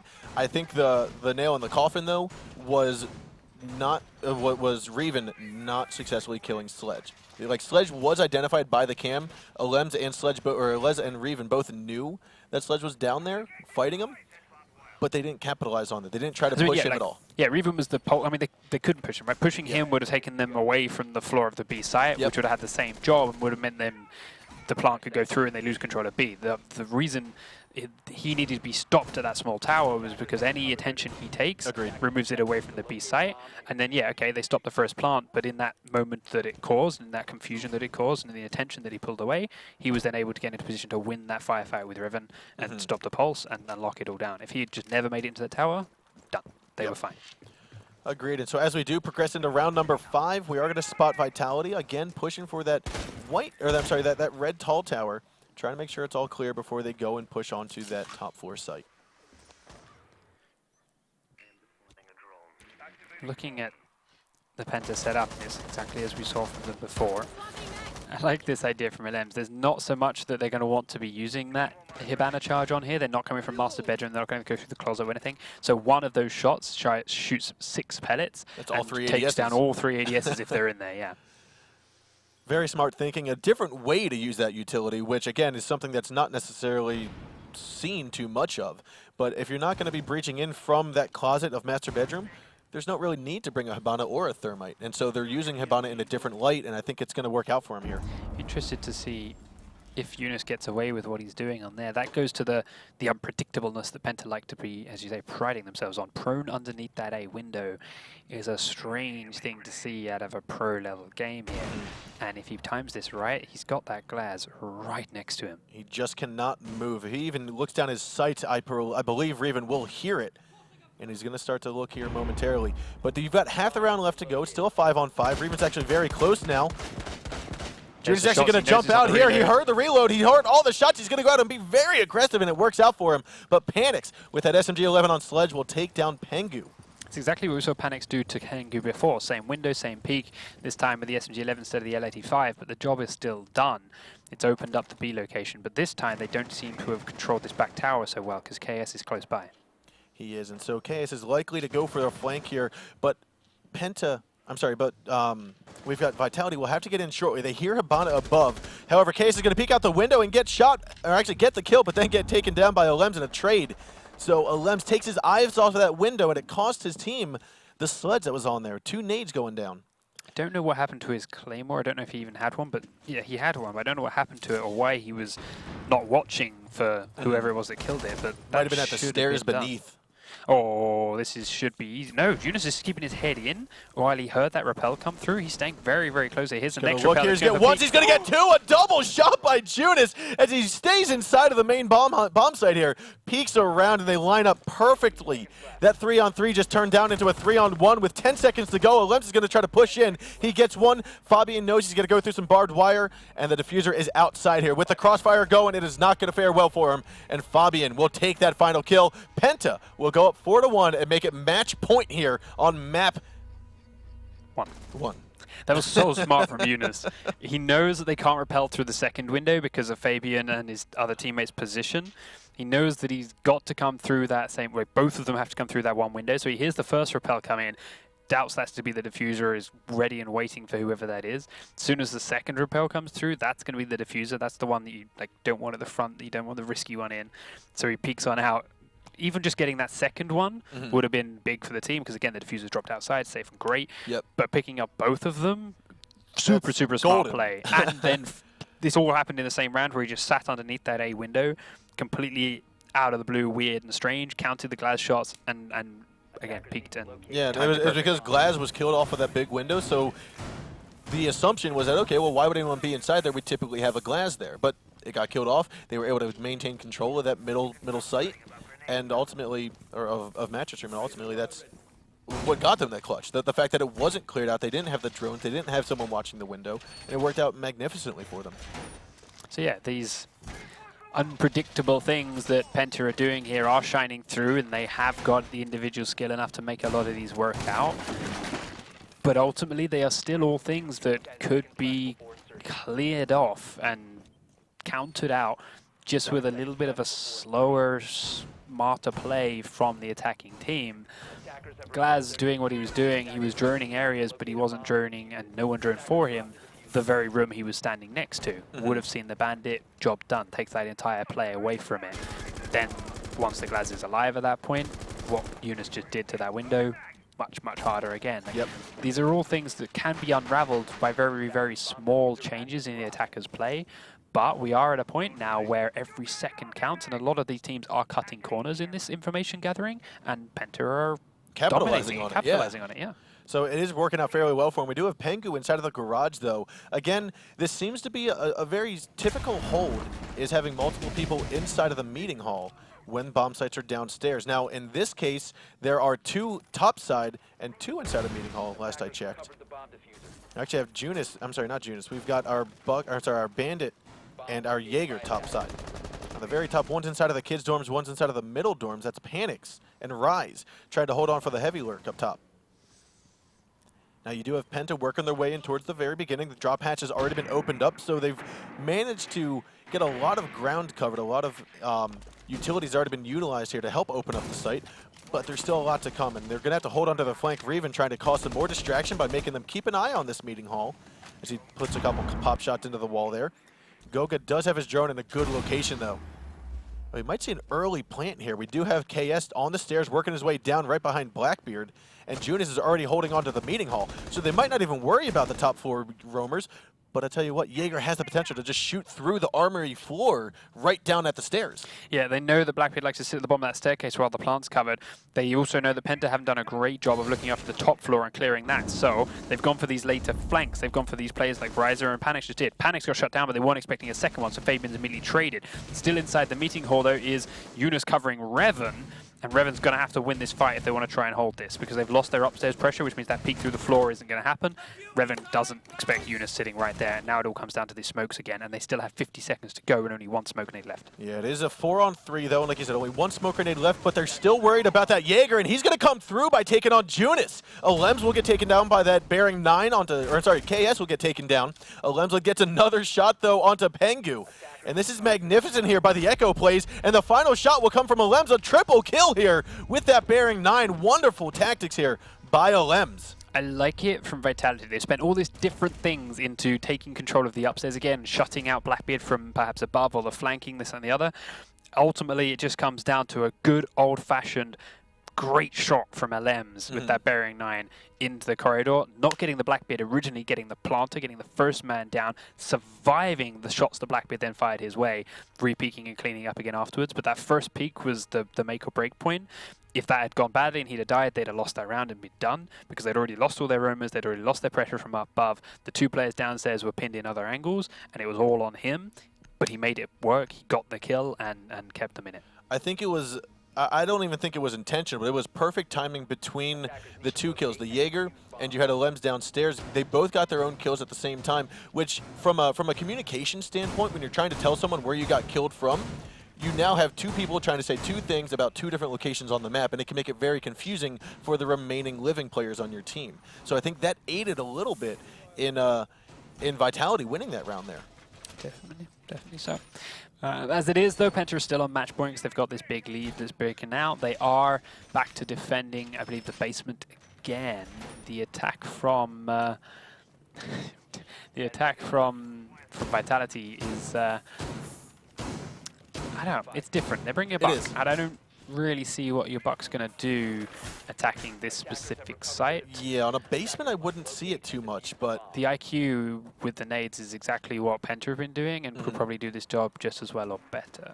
Or even just a Capitao with his firebolts. I know he doesn't have the grenades, but the firebolts, very, very strong. Now, maybe the thought is that, hey, we don't really know how Penta's going to hold this site. They've done it once, but we want to see it a second time. So maybe they are bringing the buck to try to get the roamers from underneath, or play a different way to have that utility not for the push, but to help clear out and make it easier for the beginning parts of this round. That's true. They know there's 4 players, or previously there were 4 players of Penta in and around kitchen. If they take the buck upstairs to above kitchen and use his holes in the floor over there, yeah, it's not the bomb site, but it could still... Yeah, it looks like he is up there. In fact, yeah, they're using him above the kitchen. There we go. So they're using it to flush the roamers out, exactly. Now we are, like I said, Rise is going to be up here trying to make the defense scatter a little bit. Still with 4 roamers, it's a wonder on how Vitality is going to push this, how they're going to take this, because this is very, very unique to see so many roamers off of site when originally this used to be seen as, hey, we should have 4 or 5 on site. Back in Season 1, Season 2, this is how much everything has changed. They're just using him upstairs to push them back to site. Oh, he's going to successfully get 1. He turns around. He's actually going to down Reven, too. June is doing tremendous work here, and we'll finish him off with a pistol. Lems is actually going to, or I'm sorry, enemy going to come around, and he'll also be taken out by a pistol headshot from Junis. What a tremendous job here by Junis. Oh, my lord. He's a 5-on-2 at the moment, still half the round to go. And the Team Vitality attack has just been tremendously decapitated here on this round. I like the idea from Vitality. It came into, all right, we'll go above and flush them out from above. Great, we did that. We pushed them all back to the site. Then we'll have to deal with them as a more traditional site attack. We can do that. But in the confusion of pushing everyone back and in the speed and the noise, they couldn't keep track of Eunice, and he seriously made them pay. And there will go Alem, so low on health, and the C4 from KS. That is just going to be an annihilation. A very good, flawless round here from Penta. It's like losing track of a roamer is a painful mistake that very few teams live to tell the tale of, Yep. or at least very few players. They'll normally grab a player and then get traded back out, but that one kill can be big. But losing track of Eunice... You don't want to do that, nor will you do that happens. twice in a row. Yeah, no, you don't want to be doing that at all. Right there, 10 kills on the board for Eunice, 3 of them through that last round, and what a 2 tremendous of them play. with a pistol. Two Well, pistols. one was a down, I suppose, but still. Very, very good job. Very good showing from Penta on map number 1. That was on Oregon. We're now going to move on to Cafe, and Border's our 3rd map if we get to it. But, I mean, looking at how Penta performed on this map, I was actually favoring Vitality on this map and thinking that Cafe would be more towards Penta. Vitality just didn't seem prepared for the aggression from Penta. It's not that their plays were unpredictable. It's not that their plays were crazy new in their ideas. They're just doing basic old school, I'm going to sit by this window and shoot at it, or I'm going to sit by this window and jump at it, or I'm a roamer and rather than running away, I'm going to attack the first man that sees me. And they're winning those fights, and then rather than, again, killing that man and running away, it's killing that man and running at you, fighting the next man. That's what you saw Eunice do twice there. That very last round the same. He peeks out, kills the buck, rather than running down the stairs to survive, he follows up by peeking the Glaz, who was not expecting that to be there at all, and gets a second one because of it. It's just different play to what everyone else is doing in the meta at the moment, but still nothing crazy new. Yeah, it almost seems like, and I say this not on a skill base, but on a location and tactics base. If when you're in casual, how many times are you playing in casual and someone's hiding in some random corner and you're like, why are you there?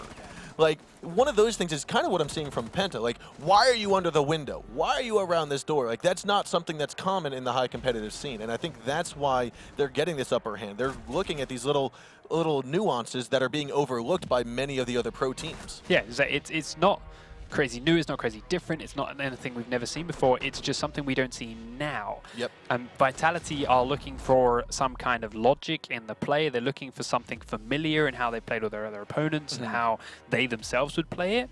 And as we said, and Penta are hiding these weird places, these unpredictable, these uncommon spots in the high ground. spots. Yeah. Yep. And yeah, as a result, a Vitality on any other day, yeah, of course you're hiding there. I was expecting that. Or I would have droned that, or I would have checked here, or I should have been ready for that.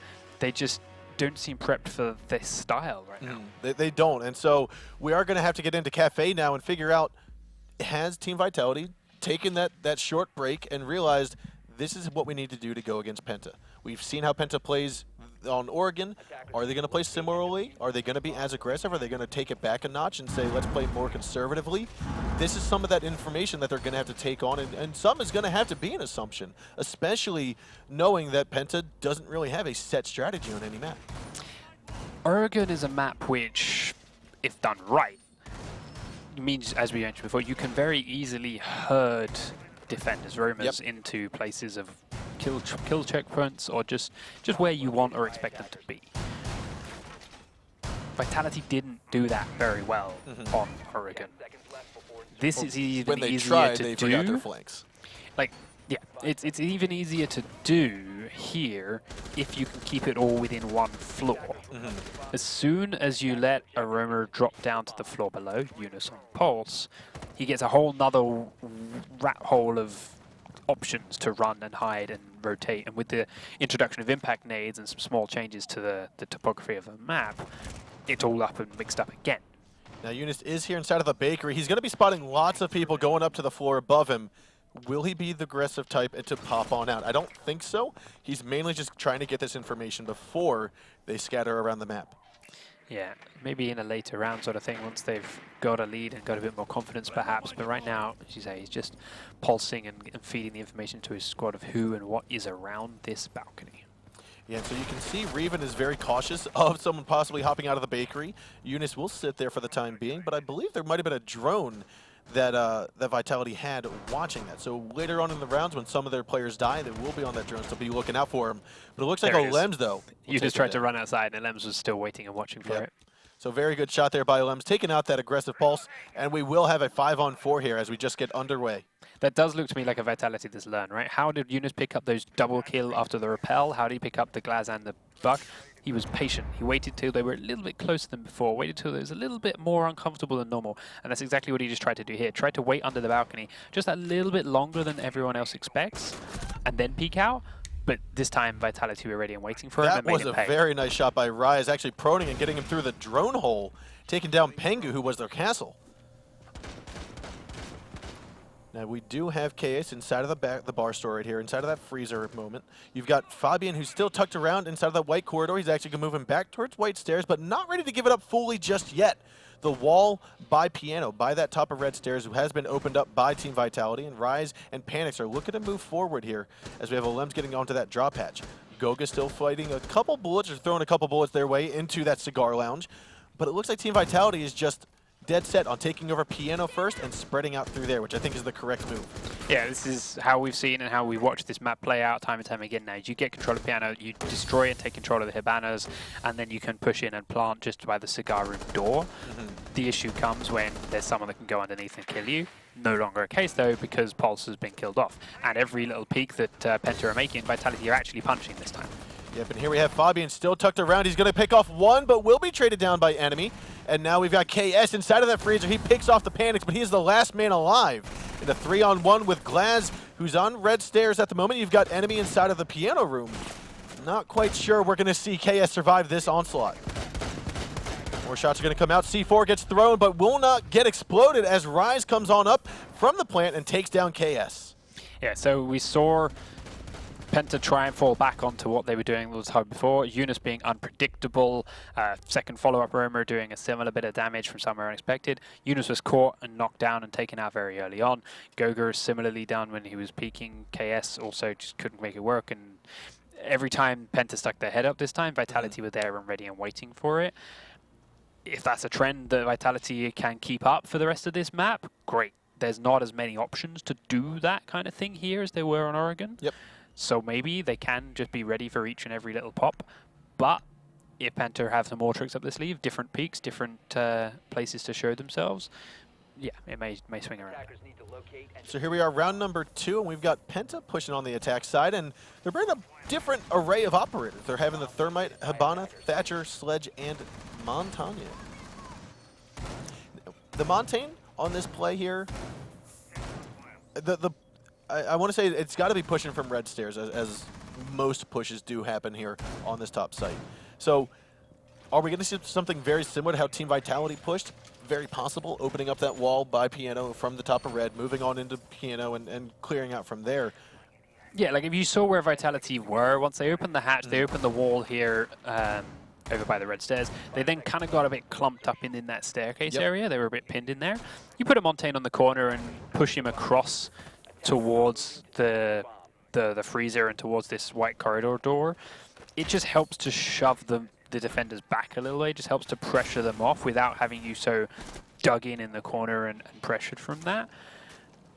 There's other ways to do it. You could do it with weapons if you want to pull it off, but it's safer to do it when there's a giant metal shield in front of your face. Yeah, and one of the things that actually I think might be to the benefit of Penta is inside of that cigar lounge, there is currently no barbed wire. They're leaving that red stairs push all clear. They put the barbed wire actually inside of the bar. There's no barbed wire here, and so that would make it very easy for Montaigne to push and push aggressively to that front door leading into the bar. The other option, yeah, is you push in through that front door leading to the bar, and then all you have to do is clear out the A-bomb site, so there's no one firing all the way across over there, and then Montaigne just has to lock off Freezer, and you're good. Now, right now, they are putting him in here towards red stairs and in towards the cigar room. He tags the dock and forces him back a little way more. But Goga is going to blow this wall with Pengu covering him, and they are going to look to take control of Piano a little way. They haven't, however, dealt with this pulse that's underneath yet, but Eunice is in those white stairs. Yeah, he's just waiting. I'm sure if he hears the heartbeat sensor go away or come back up, he will be wallbanging them. But he actually gets a little dick over the head here onto LMs and able to poke him down. Now Panix is here inside of the fireplace. He heard the shots on white stairs. He's going to start looking towards him and goes for the shots here. He's got Riser in reading room too.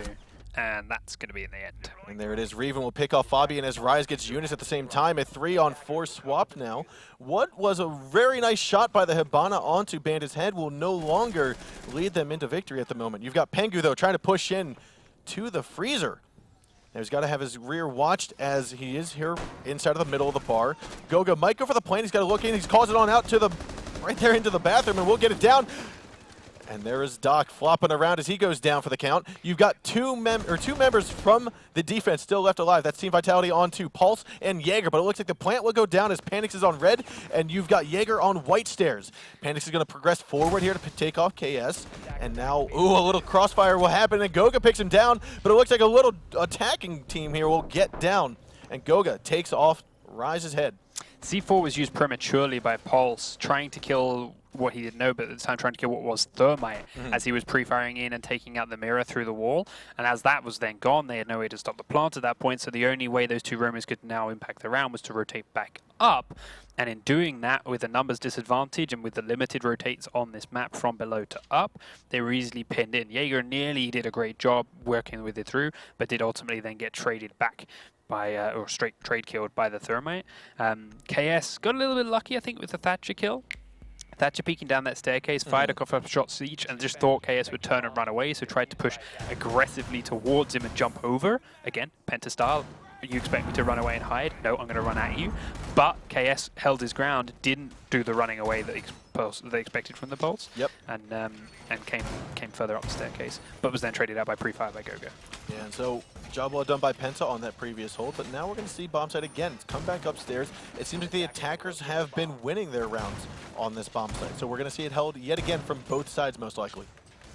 Yeah, similar to what we saw before, no doubt, but the Vitality push this time over. Now, one of the things that's a little bit different in that setup in the freezer where we saw Mira was actually they reinforced the wall in between. Typically, you have that get opened up so you can They've opened one fire side on of it, but yeah, they reinforced the direct wall between them, so the quick rotate's not there. But they have got a hole just next to it. It's just going to take a little bit longer to go from one to the other.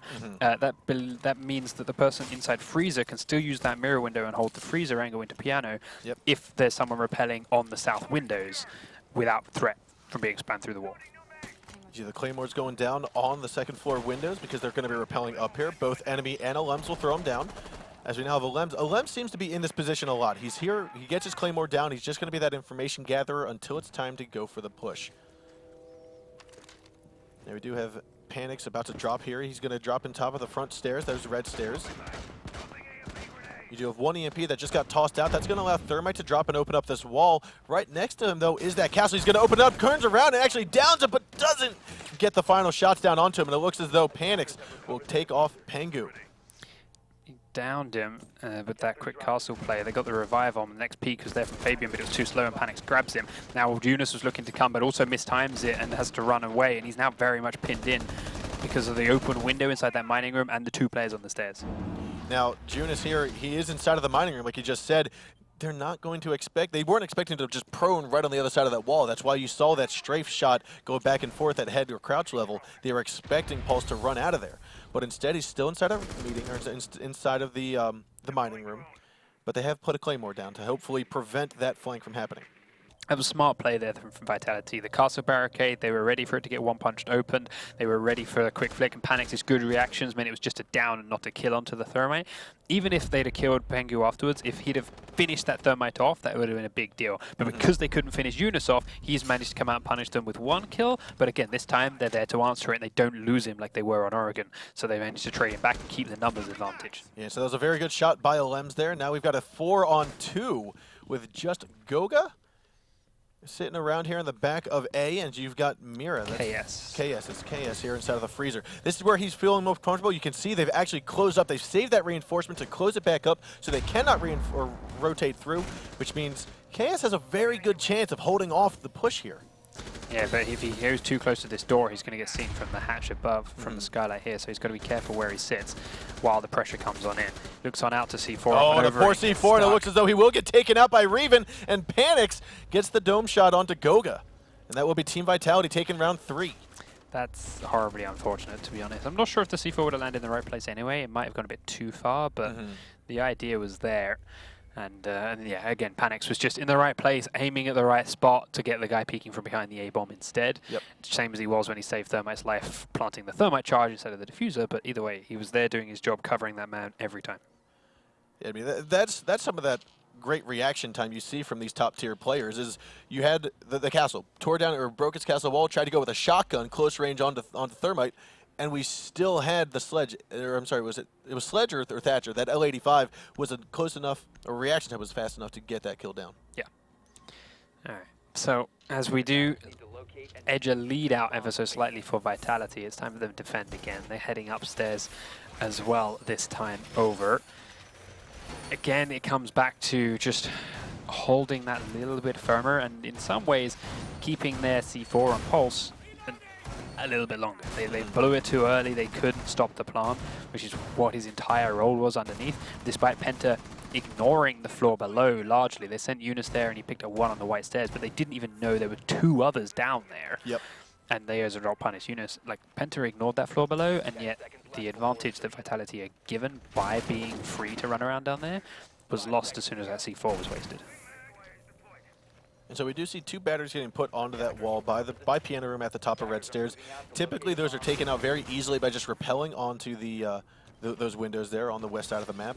Now, it seems like what we're seeing here from these 2 teams are same kind of pushes, same kinds of defensive holds, at least for the very beginning. The teams are trying to get their feet sturdy on this top 4 defense site, and it just isn't working out for them. Seems like it's being attacker-sided at the moment. Definitely true, and that EMP takes away those batteries as well, which is a safer way of doing it than rappelling on that window and shooting on in, especially when you don't know who and what is around to run out or to surprise you. They will sledge open the hatch with the drone on top, so it falls straight through, and start gather information through from a cigar again. I want to know if there's more barbed wire or anything in there this time, because you mentioned before nothing, which allowed Pengu's Montaigne to get in there quick and easy, and it's the same thing again. Last time they did have a dock playing close to it, to try and pick him off early, but he was forced to fall back very, very quickly, and this time they've swapped that dock out for a smoke and play him in a more safer defensive position. Now, it looks as though Panix is underneath. The Montaigne will most likely get called out here. Now, he does get droned, but I don't think Rise has been, so he should be clear for now. But with that, you've got Junis out here on top of the ventilation unit on the second floor. He's trying to make sure that he doesn't get the opening. So he knows there's 2 down here now, because Rise just shot at him through that window, and he knew Pulse was in mining, so they know there's 2 downstairs at the very least, but they haven't done anything about doing them yet. However, they have forced to move. They know the Montaigne is looking around somewhere in Cigar. They have a player here, the Penta team have a player here rappelling on the south side and now inside Piano with KS. And it's just a case of setting up and getting ready for these final pushes. You see, taking out barbed wire, taking out the mirror windows, getting everything in place so they are ready for when Vitality's takeback comes. Here looks like it'll be a very good C4 by Pulse. He's actually underneath, inside of the corridor, actually outside of the corridor. He's got this hole opened up. He's looking for the shots.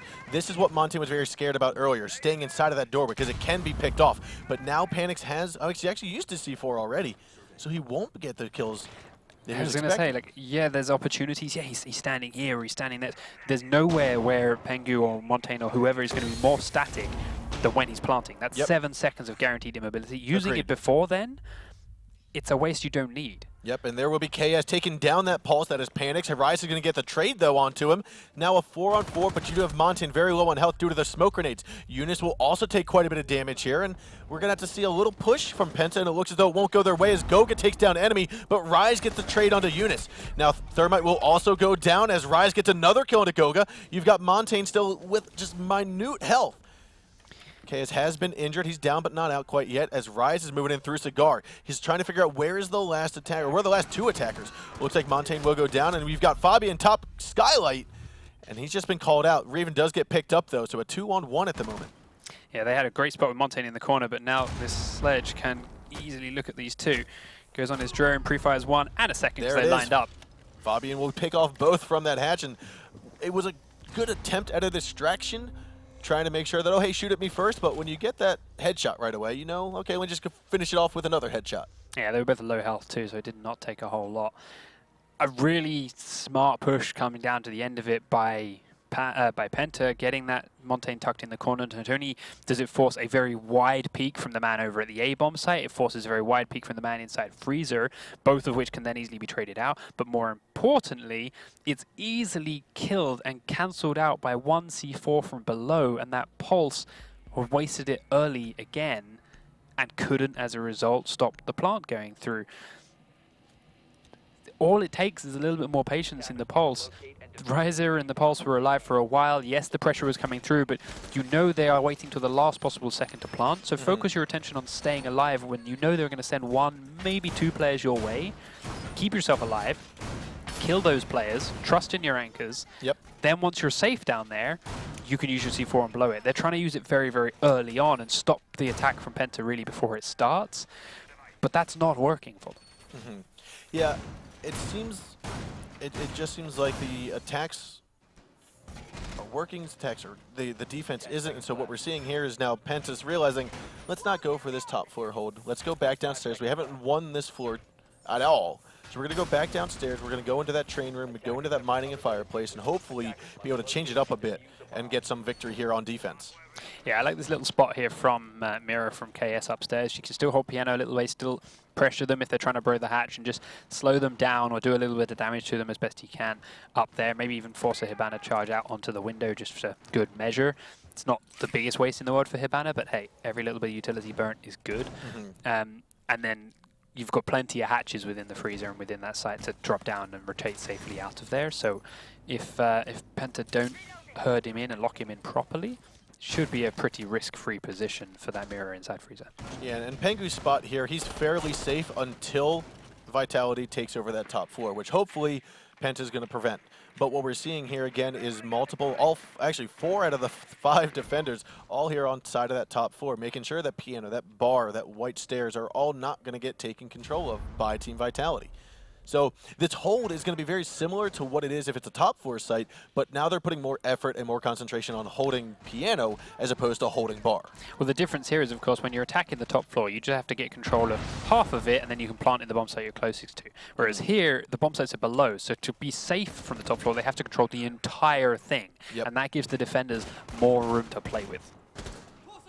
Now it does look like Fabian's going to cook a grenade, throw it down to the ground, and Fabian will go exploding into the wall as Panics gets the first kill of the round here onto that Jaeger. Very risky play to do that, but gets away with it. At the same time, they do lose Pengu through the floor. This is just humid, but they need to hold that floor. Otherwise, they lose him through a peek from above from Hibana. Now Eunice is going to get back onto site. Goga's actually all the way downstairs by the bottom of the white stairwell. Now, looks like he might be trying to go for a long flank, a long-term investment here by Penta, but will roll out. I mean, they've already lost 2 of their members. It's a 5-on-3 at the moment. 60 seconds to go. Drop hatch is going to get opened up. The floor's been opened up. Team Vitality is going to have to start pushing in soon and get the rest of their picks. Thing we've seen here is though Eunice is live. They've still got Mira, who's got a great fast firing close quarters weapon. We've still got Valkyrie up, who's a similar very quick fire rate close quarters weapon. We've seen this Penta team pull off some similar clutches in the past. So Vitality need to be careful with how this push shapes up here and make sure they don't line up or anything or expose themselves to a double kill. They need to make sure they just stick to the trades. If one falls, you answer it. Or even better, you keep making holes in the floor and you lower the numbers down before you get too aggressive. Yunus falls and there's 25 seconds to go. Yep, and so now you've got a full health KS, as well as you've got, looks like, oh, he's going to come up from behind. KS gets one, Goga's going to get another. You just had man count, and here it is. I'm sorry, 3 on 2 at the moment.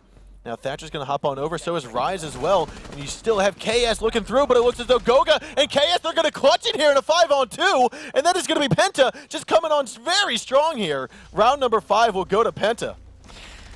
Every single, what I said it. You all just said Penta it. need to do, they have the man advantage, they're 5v3. All they have to do is make sure they are there ready to trade back every kill that goes, Vitality had to do is trade back every kill that goes against them. They made it even easier by taking Yunus out through the floor and having full control of the bomb sites. But with only 25 seconds to go after doing that, they didn't know they had full control of the bomb sites. So they all tried to group up on that Christmas corridor, all tried to go in from the same angle so they could trade these kills.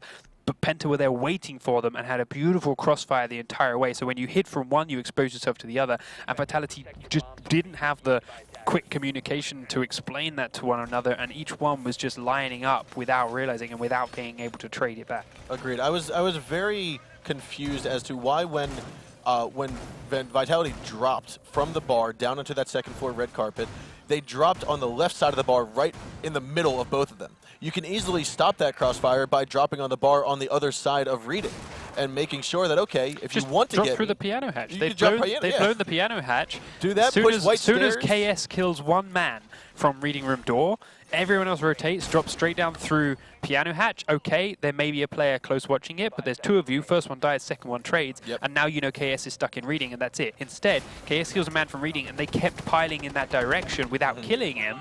That gives Goga all the time to come around and back him up. Yeah, and so this is the Penta that can come back from almost any type of odd, and it looks as though they have done just that. Now they're going to be on attack side in round number 6. It looks as though we're going to see a white stairs push here as KS moves forward as Montaigne, and he's got Hibana at his rear moving forward.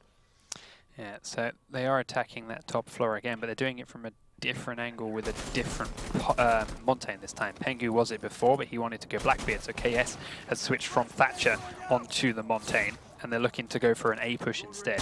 I like this a little bit more, if I'm honest. There's less angles for the Montaigne to get pressured from once you are in the site, because it is a smaller enclosed area, so you can't get so encircled like you can of the other side. But same problem as before, you are exposed to underneath. It's a smaller area from underneath, so Pulse doesn't have as many options to choose from. However, in Pulse's situation, it's harder for him to stay no safe. idea how that nade did not kill the Bandit there. It hurt him a bit, but he's still living. KS is moving up the stairs here as we do have Bandit tucked around on top of the drop hatch. Pengu on the windowsill still. He had a little bit of help from Sledge, but Sledge has since rotated. Olems still drastically hurt, but looks like Rise will take down KS. That's the Montaigne that's pushing up. Yeah, they didn't cover his back behind, and he just came up the white stairs. The Jaeger just came up underneath him and took him down. And there's another nade, and that will finally finish off Olems by Fabian. A good throw by there, but there's still many more defenders to go, and they're still outnumbered. Penta is going to have to push in here as there's a minute 15 left to go. Pengu going to get another shot there on the enemy, and again, we're seeing this dwindle down to a 3-on-3. Penta following the same trap here as they did last time they attacked this site. They still aren't controlling this middle floor. Now, Vitality gave it to them before because they used up their Pulse C4 early, but this time they've already got the kills with their weapons instead. They've taken out the Montaigne with his gun because they didn't properly protect him on the white staircase. Pengu grabs a quick shot through a window to take out the smoke, and that's a big deal. But now that they've slowed down a little bit more, there's still 2 players below. Right at the wrong time. You saw Rise moving forward. We saw him. He didn't. But instead, Goga's still going to repel. Now he's got to look for this window. There's no... There it is. Perfect shot here by Rise. He's going to get Goga and Pengu. That Claymore must have been destroyed earlier on, or they might have forgot to put one down, because unfortunately, that will be the downfall of Penta right now. Fabian's going to be the last man alive. 30 seconds to go. He's got to repel in, but you've got to hear that. They already know he's here. You've already got Mira. That's going to be Reven. Moving on forward. Looks like he's going to repel in successfully. Not quite sure how Vitality will allow that to happen. But again, 10 seconds to go, and it looks like as he strafes around the corner, Rise will pick off his head, and that will be round number 6. Going to Team Vitality, it's now 3-3. Yeah, Pulse, again, being underneath, fed all that information to Rise for that peek out. He knows that they're both on the rappel, gives them both an identical spot, pings it, so you just pre-fire this ping and you'll get 2, and it's easy there and it's job done. Like, I like the attempt at something different from Penta, but again, you need to clear that floor below before you can push into bar. No matter whether you're doing A or B, and they didn't either time. And okay, that time maybe you could have got away with it if you'd sent someone with the Montaigne, but you didn't. You left him alone, and if you can get into the A site, yeah, it's harder to flank him because there's more tight corners and he can cover more angles with one shield, but you didn't even help him get to that position. You let him go up through the exposed open staircase, and that's where they caught him. Now, Penta will have to change something up here because this is their 3rd attempt at holding on to this top 4 site, and it hasn't worked the previous 2 times. So now that Team Vitality successfully held this site, the momentum, the odds are in their favor because now they're going to be on that trophy, or on that kitchen room, or sorry, the mining room, onto that fireplace. Now, something that Vitality have done a good job of these couple of times is dealing with units from below themselves. They have not let him be too much of an impact from underneath. Now, they don't have a Montaigne, they don't have that kind of pressure to worry about, but C4 on the planter is still a big deal. They need to continue dealing with him and getting him out of the picture, because Penta aren't backing him up with as many people as Vitality have been. But Penta's hold of the actual bomb itself, the floor above, despite having more players, as you mentioned, hasn't been strong enough in their last few attempts. Yeah, and so now we've got Jonas here on those red stairs. He's spotting out who's rappelling up top. He doesn't know who they are just yet, but he knows that there are some. And it's kind of a given that you will get some going to the roof. Knowing that that drop hatch just got opened up without an explosion, you can guarantee there's a sledge on the team. There's things here that we're starting to see over and over again, and it's just little tweaks here and there that to decide who's going to win and who's not on these rounds. Now, Panics is going to drop first. The last time we had, there it goes, it opens up, and it looks as though nothing's going to happen just yet. Castle may have hit it once. Yeah, he just punched bait it him once out. but didn't open it. I think he just did it to make the noise and to scare them. Yep. Now, Because they're doing ooh, a this good instead. bandit swap, but the wrong wall will be bandited, and it gets opened up by Rise. So that castle wall is still going to provide some cover for him, as right now they're going to just focus on the pool, or on the piano room. Yeah, focus on piano room, but Pengu's still in Cigar, and he still has these castle barricades, which 1 he can pull down, 2 he can punch open if they ignore him. And while they're focusing on him, they've let Eunice this time come up underneath and C4 down their thermite. So fortunately, Thermite did do his job already opening up the wall, but again, killing off a Thermite, especially with the new recoil on the gun, is definitely something that you want to do for your defensive squad. Now, Panix is going to drone out here as Hibana drops, but you still have Pengu, who's rotating back and forth, and he's trying to figure out, do I push in forward? Looks as though Panic's trying to go for a shot through the window, or through the doorway. He's going to progress a little bit. Pengu's going to take a couple ghost shots, pump it through a lead, but Panix will come out on top of that fight. And a 4-on-4 at the moment, now that they've traded off the FBI agents here. You've got 60 seconds to go, and Fabian will take down the head of the Lems. Now, he's still here, tucked around inside of the Scar Lounge, inside of the piano room. Glaz is going to move on forward, and we see enemy, though, repelled off the south windows.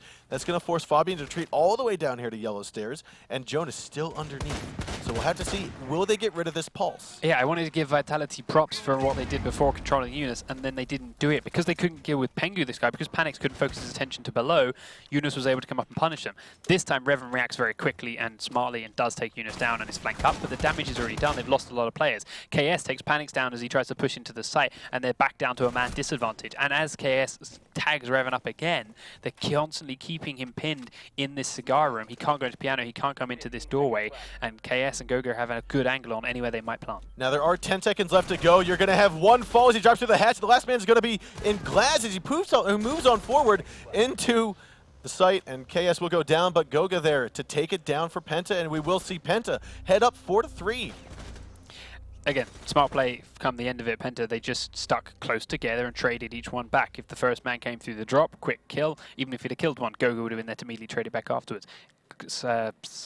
Glaz comes forward, takes that one. Immediately, Goga's there to trade it straight back out. Vitality, yeah, didn't do as good a job of dealing with Eunice that last time. He punished them by taking out the Thermite. They did a better job of not letting him get more kills afterwards because, again, it's just one staircase that he can come up, and Revan was there with his Glaz. But the damage had been done at that point, and with each man, whoever gets the first kill, as long as those trades then continue coming through, you're going to have that man advantage. And Eunice got the first kill, Penta kept the trades going, and came out on top.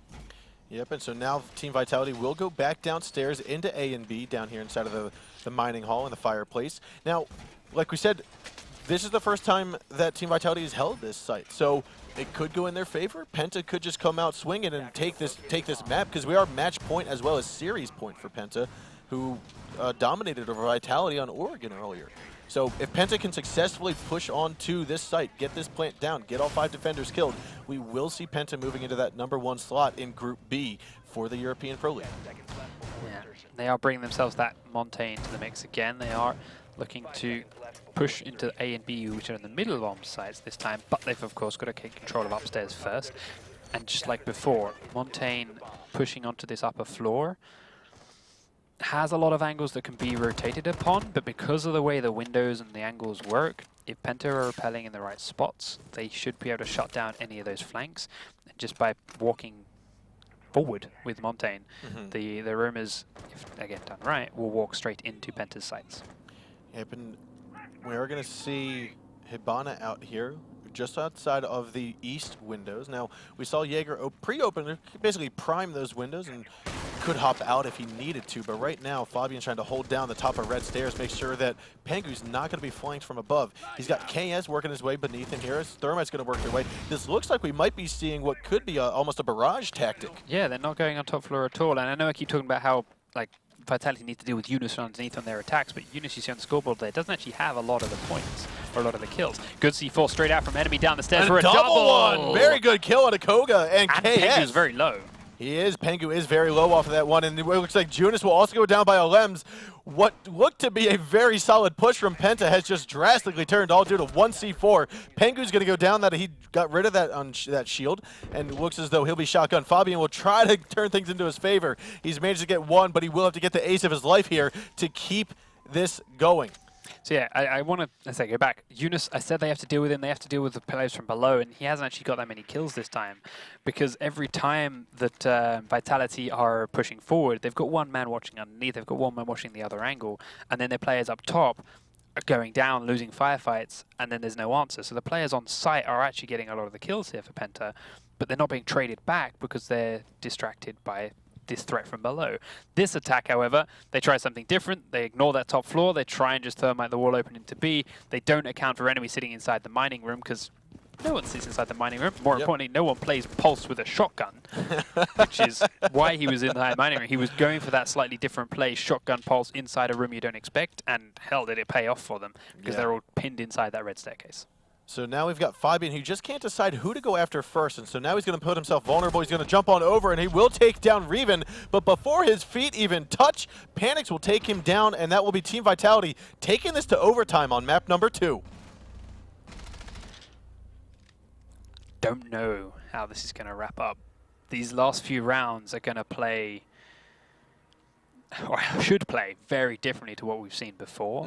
Like, both teams have shown their hand and so many different ideas and so many different strategies and attempts. But none of them have been so outright successful that we're going to definitely see that one again. It's a gamble as to which one or which card each team is going to play. Going off of feelings and who I feel has performed best throughout these 8 rounds we've seen so far and who's been set up the best, I think the momentum that Team Vitality just gathered there through that Pulse C4, being able to just like, you got a double C4 kill, plus we just killed off Montaigne, we just annihilated this round. I think this momentum will at least carry over into this round and possibly into the 10th round. Now, will Penta be able to create their own momentum, create their own motivation? I believe so. But who's going to be able to basically be able to top it all?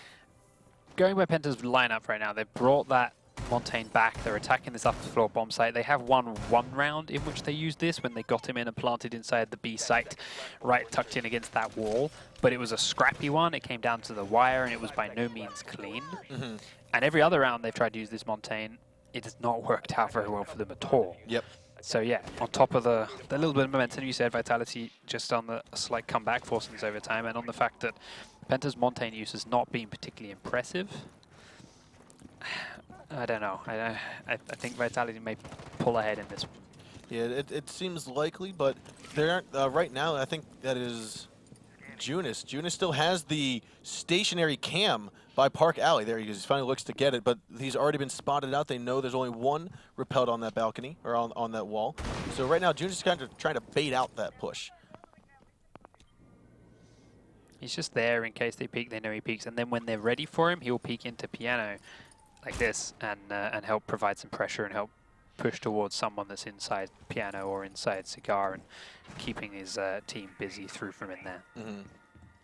And his enemy again with a shotgun once more, so interesting. Pengu pushes in through Cigar once again, shield in hand. There is a bit of barbed wire on it this time, and it's just there to cover my plant again. Pengu ducks on it around. Holding the close with a shotgun, he's going to go, but it looks like the Montaigne will take him down as Pengu unshields himself and is able to annihilate the enemy. Yeah, close range like that. The shotgun's good, but it still can't get through the shield, and the hip fire revolver will go straight down between your eyes. Eunice comes in through Piano wall because of it. Revan is still inside there behind the mirror windows now, and it will be the next line of defense here for Vitality. They still have players. Oh, and as Fabian looks on up, he will pick off Olems, who was trying to reinforce the window. Not quite sure that was the smartest move there from Team Vitality, and that's going to make it 5-3 here for Penta, with still just about a minute, a little over a minute left to go. But Fabian now has a very good angle. He's actually going to take down Rise. He hurts him drastically and forces him to re-peek, and it does not look like it's going to bid well for Rise here. Now, Eunice at the same time has picked off Revan after making some holes in those mirror windows, and this is going very, very well from Penta. Pengu's already planting inside or by Freezer door. Now here is the C4 toss, wrong positioning, and right now he's just going to have to play that as, now it's going to have to be a bait, basically. A 5-on-1, it's all up to Panics. He will pick off one to start off the clutch here, but will it go his way? He's going to have to blow the C4 here momentarily. They already know where he's coming from at this point. They've got a man on the hatch. They've got Pengu watching one angle. He has to come through the white corridor. And a little bit of potato, but Goga's got him for free. Like, everything Vitality had done well in their previous attack defense rounds of this floor just didn't show up here. Enemy trying something different there with that shotgun pulse, shotgun castle, just messed with it. They've done so well at holding them at a distance, locking Penta inside Piano, keeping them away and shutting them out. And then suddenly, let's try and play close, let's try and play up front on a Montaigne. Yeah, no surprise, he's just going to shut you out and kill you off, and then you've lost control of Piano completely. Yeah. All you had to do was stay inside Cigar like we'd seen from the past. I've seen from Penta on their defenses in the past, and they burn a lot of time. They have to go through Piano to deal with you. You've got a player with mirror windows and Freezer to keep that busy and to help you out, and instead you isolated yourself and were an easy kill. And then again, the numbers advantage snowballs. It seemed off. Like you said, it wasn't what Team Vitality had shown us previously throughout the first 8 rounds of this game, or of this map. And it seemed almost like not fatigue was setting in, but they were missing things. They were either making assumptions that weren't going in their favor, like closing that door, thinking that it was, or closing that window, thinking it was all clear. Not quite sure that reinforcing or barricading in the middle of a round when you still have a whole team of enemies is something you want to do. Yes, it might give you an idea, okay, he's going to have to punch it to get in, but at the same time, if that window's open, you're going to hear that repel a little bit better.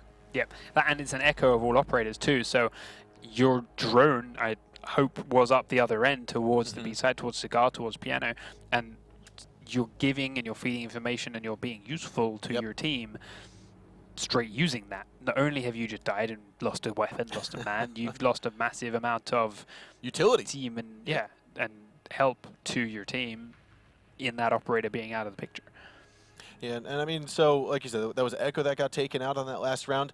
Now, as you guys saw, we did have a little bit of a disconnect there on our end, a little bit of connection failure. It was the entire game, apparently. The players, like the entire server as went, the players dropped and everything too. So there's no round was played that we missed, nothing's being replayed, nothing whatever. So it just we're all good for stop. now. So when we get back in here, we are re-inviting everyone right now. When we get back in, it will be round number 10. Penta is up 5-4 in overtime. This is map number 2. But now it's Team Vitality's turn to attack.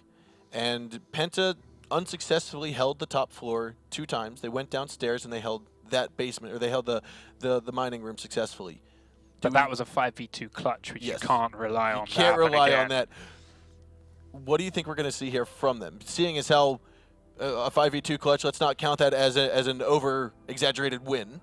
They didn't win it by a long shot. It was a very clutch-worthy situation. they haven't proven themselves on any bomb site yet defensively to a definitive standpoint on they're gonna go this site. So which one do you think they're gonna choose? Whatever they need to do, whichever one they choose, I'd like to think it's probably the top one. They've had a little bit better luck on there, if not perfect, but better. But they just need to stick tried and true. What we saw Vitality fall down to there was trying something different and new and crazy and catastrophic. All Penta need to do here is stick to something familiar, stick to something they've done before and are comfortable on, and then react to what Vitality throws at them. Because Vitality are shaken. The pressure's on for them. They just lost a round. They just hit this overtime. It's all to play for here. They're down a map. All Penta need to do, and that they've shown they can do, is play the slow, disciplined play we saw from Oregon. Eunice hiding for that longest point. Everyone waiting until Vitality slip up, and Penta are a team which are good enough, and they've shown they're good enough to capitalize on those mistakes. Don't try and force them out. Just capitalize when it happens. Yeah, I mean, when you think about the momentum now, you've got, or the mentality, not momentum, but the mentality. Penta has one round to win, and Vitality's coming into this saying, we have 2 rounds to win, we have to win 2 straight rounds, and then we have to win a whole nother map. The mentality is now beat down. It's a very overwhelming feeling for Team Vitality right now. I can feel how they would feel overwhelmed. They're saying, we've just played our hearts out for these 2 games. It now comes down to us winning the next 2 rounds back to back, which we haven't done yet. And then we have to play a whole nother map on, Border.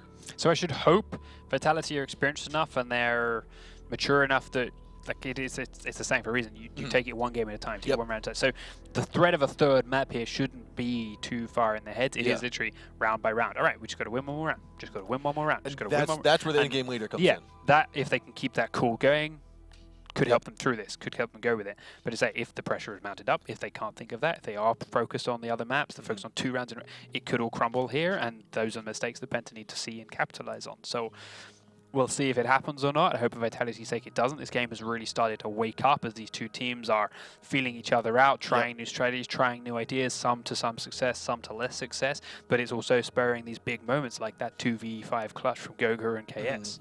Yeah, and so we are going to get back into the game here momentarily. Everyone's in lobby. They are picking their operators at the moment. Again, like we said, this is round number 10 on map number 2. Penta won the first map on Oregon. Now they're leading 5-4 as we get into round number 10 on Cafe.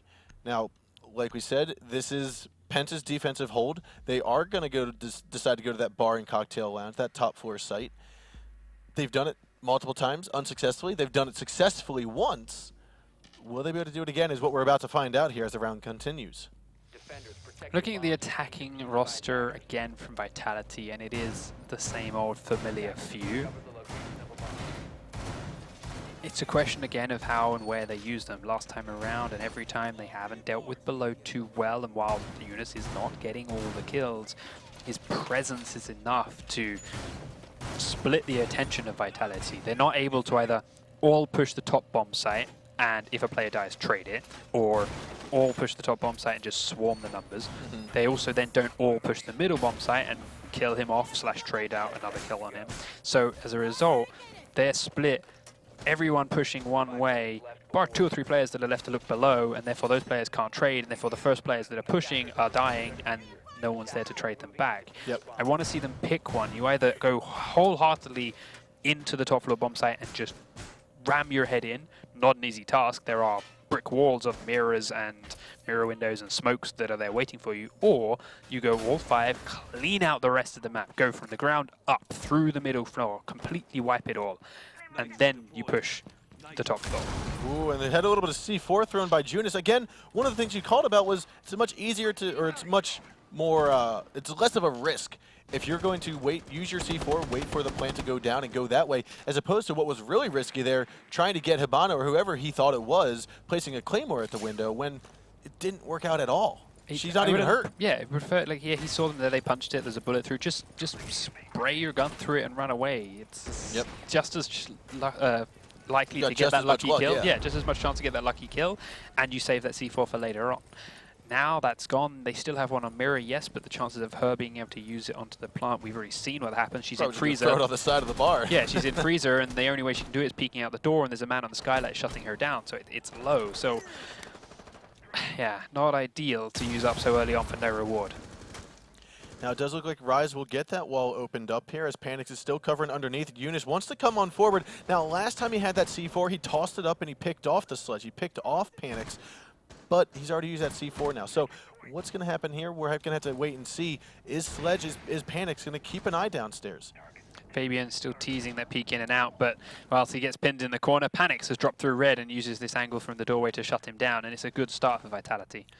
Yeah, and so now Panix, again, he's going to be the one pushing forward, throws out one nade. Rise is going to be on his drone, basically gathering all the information. He's the intel gatherer right now, telling him where Penta is, where Penta's not, where's it safe to move in. Hibana has dropped through the hatch. She's going to open up that mirror wall. Goga is going to be here inside of that cocktail lounge. Now for him, his main priority is making sure no one drops through the window, but as the round goes on, he's going to keep on peeking towards Cigar. He's going to keep on peeking towards Panix and Olems. And again, this is that standoff that we always seem to come down to. This comes down to now Penta staying alive, right? Goga, they know where he is, they know these positions, but if they can just stay up, that means Eunice is then going to have the freedom to do something from below. As soon as these players upstairs start to die, then the players underneath have to worry about an extra attacker that's been freed up to look for them. Ooh, and it looks like Reven will take down KS here as he gets his head caught under fire inside of the freezer.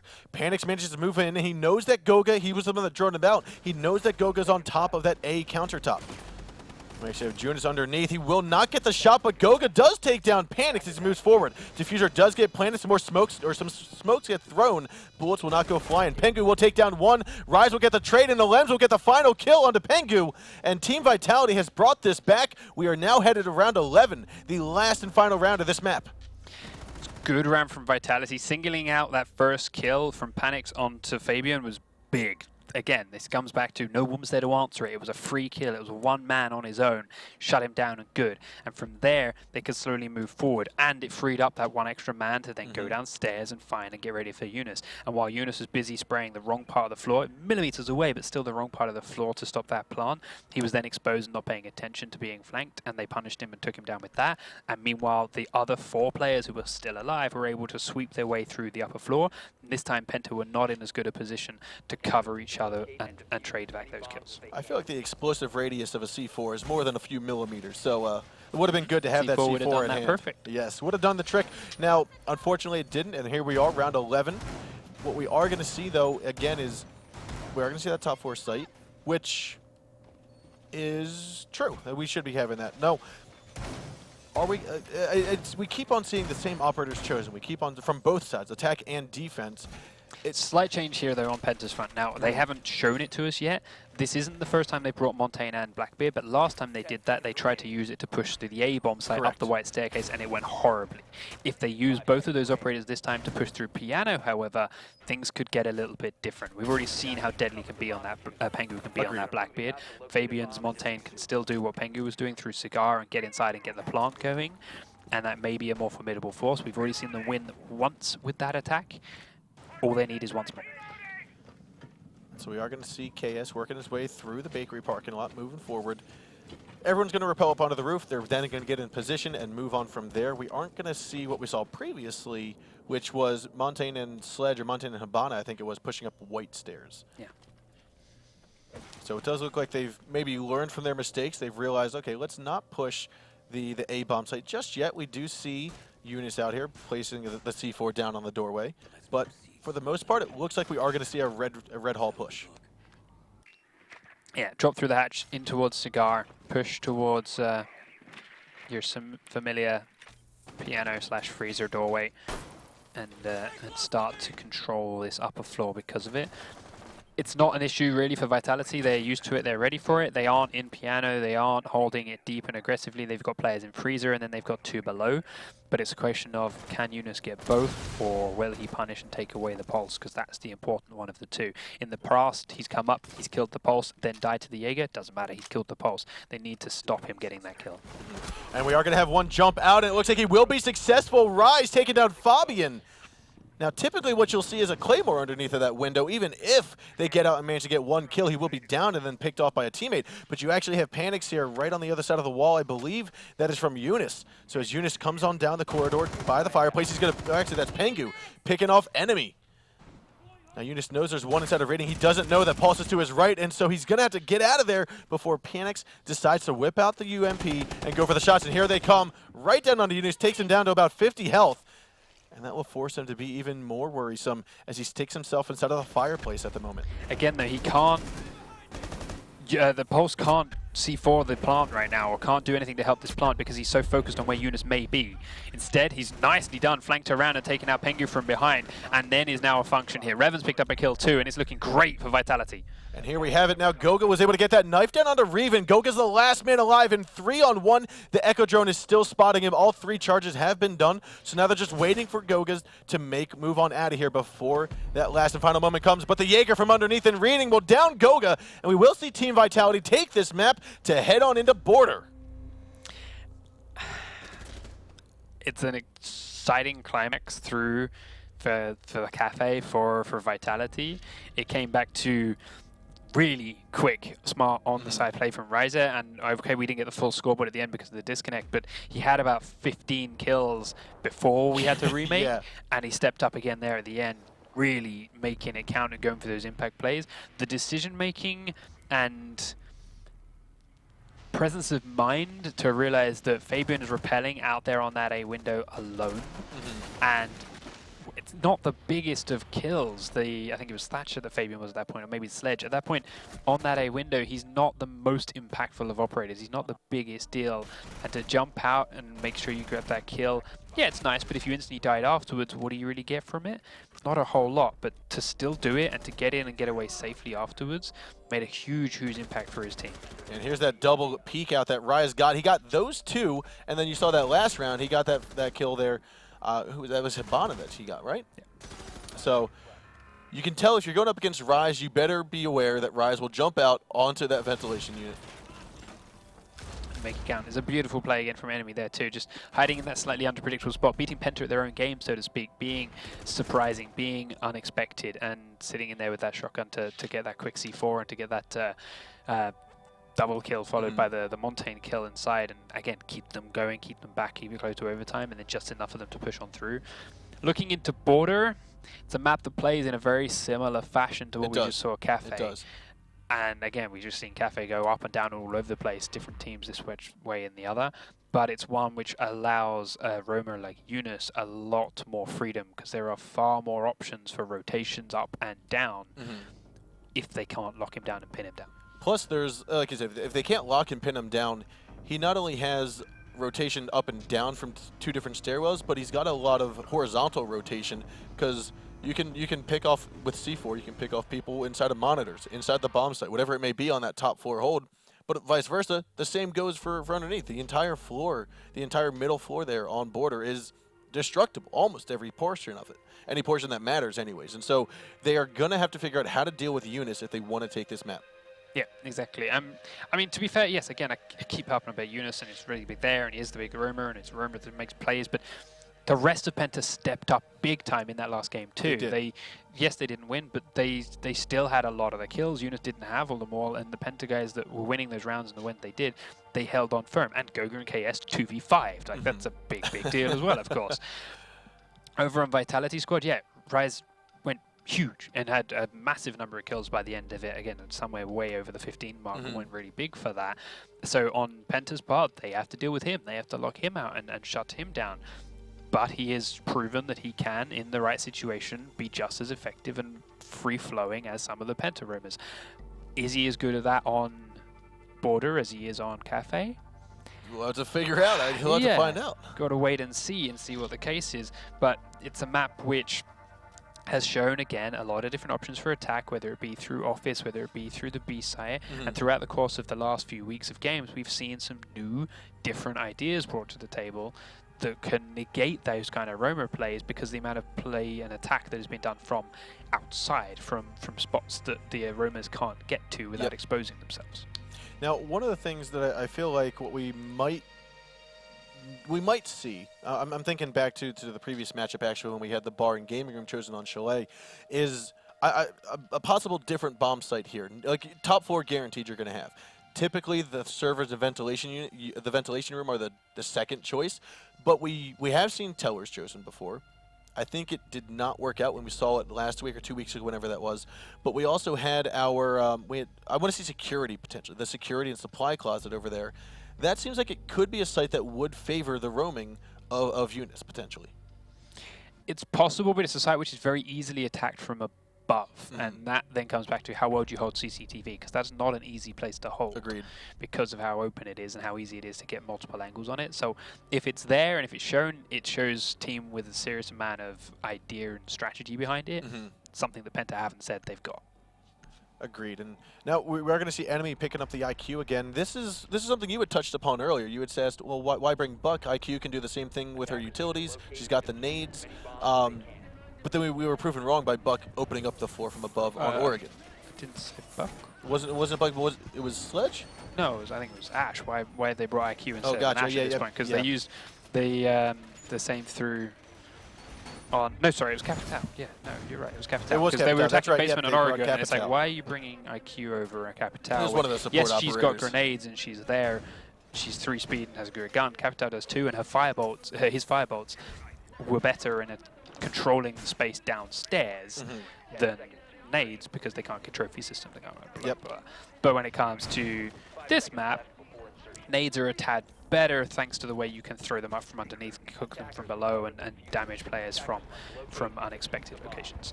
Yep, and so we are going to see Team Vitality starting on attack here as they work their way from Valley as well as the east parking lot.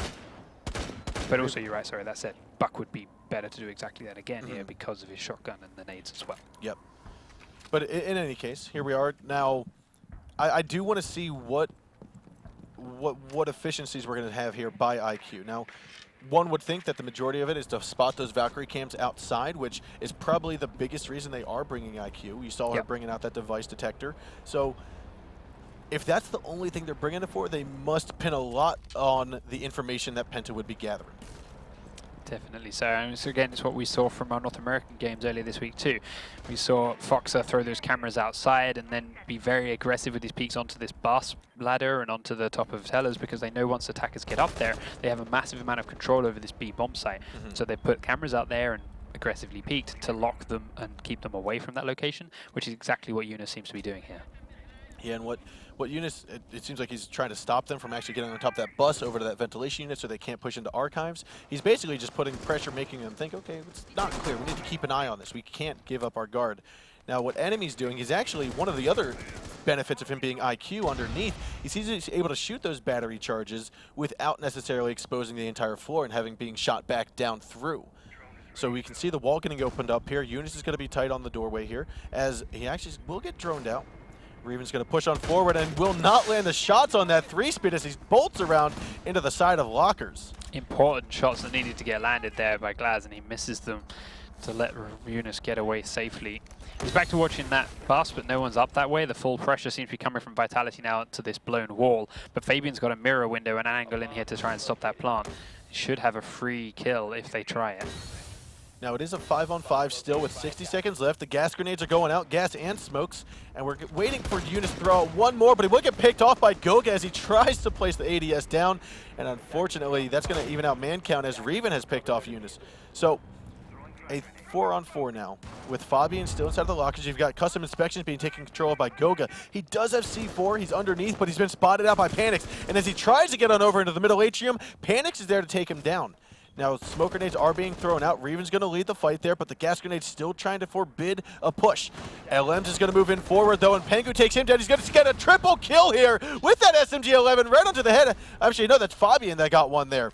It looked like the Icon was the same. KS, though, taking down the last kill, and that will be round 1 going to Penta. Very quick ending. Yeah, it's this nice idea by Vitality. It's okay. We've taken out the guys below. We've got control of here. We sniped off the Jaeger. Everyone run in. We know where they're going to be. Shoot them. It's not going to work. They have all the positioning they need. They have the defender's advantage of being dug in. You have to be the ones running at them. And as you saw, yeah, okay, Pengu peeks around and instantly gets the first kill, gets the second one lined up. And even if you had traded him back, bang, Fabian was there too to clean it up. It's just, I don't know, a sloppy attack from Vitality with no utility to back it up. You used all your smoke beforehand, and then it was all wasted because of the smokes that Pengu threw. You had nothing left for the push afterwards. and you just ran into a slaughterhouse. Yeah, and, like, one of the things that I saw there, like you said, they used the smokes beforehand. They ran in open. Now, one of the things that we typically see with a Glaz is he'll throw a smoke grenade in and try to shoot through the smokes or see through the smokes without actually being in.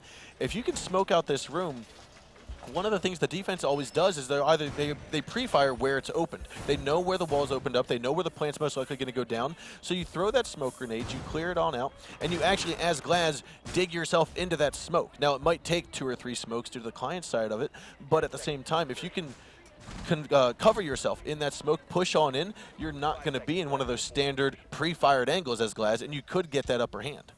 Yeah, but every time they threw those smokes out and tried it, Agreed. he got smoked out himself. Yep. So yeah, push back.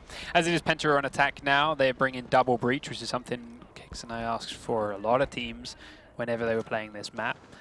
Penta have got it. They're bringing Blackbeard and Montaigne again too, and they've got that buck to potentially go underneath and decimate the floor from below, or if the bomb site was upstairs, from above. So as far as control of the map goes, Penta should be a bit like a freight train with a Montaigne and a Blackbeard pushing their way over, but they've got to rely on Eunice's timing from underneath to keep them safe. And well, right now he's alone down there, and if he can get to below this trapdoor, he should be able to catch Panix's drop down through the hole. Now, what you're going to see from Panix here, he's waiting to see when Pengu's going to stand still. He's going to pre-fire the window here. He's actually going to tag him and actually finish him off. A good shot here from Panix, taking off the Blackbeard. That's also Diffuser. I'm sorry, Chaos had dropped the Diffuser.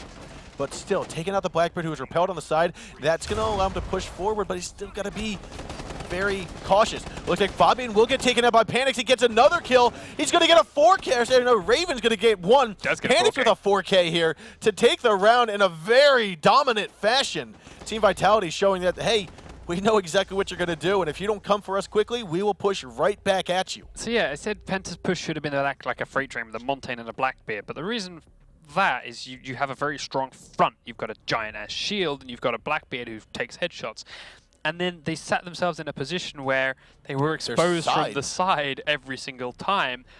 There's some sloppy shots from Goga and from the Buck that were repelling right next to the window that their Blackbeard had just been killed from. Yeah, and unfortunately, I mean, fortunately for Panix, he was in the right spot at the right time, getting the right shots, and they all counted. Unfortunately for Penta, though, it didn't do anything of what they were anticipating. I know for a fact they weren't expecting that to happen. All they needed at that point, they tried to just blunt force their way in between what is a very predictable and very easily droned crossfire the Vitality had set up. If they'd have just taken a moment or extra 30 seconds to drone CCTV and then push with even just the Blackbeard from the other door, from the kitchen door, it could have been a far safer way to gain control of that. They'd have pushed those two, quite likely to drop through the hatch to below, where Eunice was waiting. Yeah, and now we did see this from playing Ducks on Consulate. The use of a castle to help change up the flow of the map. And we saw one castle barricade, I think it was downstairs. And so what I'm hoping to see here from Penta is going to be capitalizing on the different flow of the map, which Vitality might not be familiar with. Now, however, they do have a sledge, so they can create their own avenue throughout the different floors and throughout the rooms. But it's all a matter of, are you going to have enough information to make that educated push when it's time to go in? Yeah, we'll wait and see. There's still got a lot of figuring to do, because not only is, of course, the bomb site below, the players are above that you have to deal with. And right now, Glaz is focusing on the bottom side of the map. There are a few places those players downstairs can just hide in and never be seen until the absolute last possible moment, but that all goes out the window if the upstairs is lost, because then those spots that are untouchable are gone. Now, what Glaz spotted out there with his drone, he realized that all 4 walls from ventilation to server are open. They are soft. So what you're going to see Glaz do is just pre-fire almost all that wall when he gets over to it, and you're going to see that basically become his avenue of getting kills. Yeah, he's got that angle in, but as we said, there are places they can hide in there without exposing themselves to him, even though it's soft. But that all relies on these guys upstairs staying alive, and with that wall being blown open, Vitality can start to pressure on this way a little way. And what we're not necessarily seeing here is Eunice playing that pulse, which you saw him so well done before. And now what we've got here is Rise. He opened up the wall. He's going to finish droning out. He spots Eunice on the half wall. He's calling it out to Panics as Rise is going to hold it down. But taking a look at Panics here, he's going to be one of the first people to engage, and it looks as though Rise, however, will be picked off by Eunice. Yeah, they knew he was in there. They tried to pin him, but they didn't push him succinctly enough, and as a result, he can punish. He does take out the Thermite, who'd already done his job, but then Goga's there to support by the flank, taking down the next one of Panics. He also finishes off LMs with the Desert Eagle after downing him. And okay, you had those two men pushing in towards one man that was pinned, but there was no one watching their backside because the rest of the push is downstairs. Now, Reven was pushing it with very minimal ammo in that clip, and unfortunately for him, Eunice actually got him from above, it looks like, through the drop hatch. So a very good play by Eunice, taking out the Thermite. And I think, though, that was Valkyrie that took out the sledge, and ultimately, it was just like you said, they didn't take the top floor. That is what came to their demise, and that's what ultimately led to their loss there. Definitely so. They just knew they had to take control of upstairs. They threw everything they had at it. But again, with no other utility, no other way to deal with Eunice, who just said, all right, well, you're coming through either the door or the wall. I'm just going to peek up, pre-fire one of the spots, and comes out of the way with a kill, and doesn't get traded straight back afterwards. He just gets away with it. He stays alive. And as a result, they can just continue control of the upper floor, and Goga is then, all right, you're all piling into that. I'm going to come through CCTV, and even if you did get away with those first couple of kills, I'm going to be here to shoot you in the back. So just clean them up, mop them up. It's good timing. Agreed, and so now it is 2-1 in favor of Penta. Now, Vitality had a very good defense on that top floor last time, and it was also a game that, or a round that Penta just didn't take advantage of. They were sloppy on that last attack push. They, like you said, they exposed their sides when they had a very strong front with Blackbeard and Montagne. So, seeing as how they're now on a different floor, different site, are we going to see a very similar thing? We're a little different. There is no Blackbeard this time. But will we see that same kind of crossfire setup that Vitality had previously? And I feel like we might. Yeah, very possible indeed.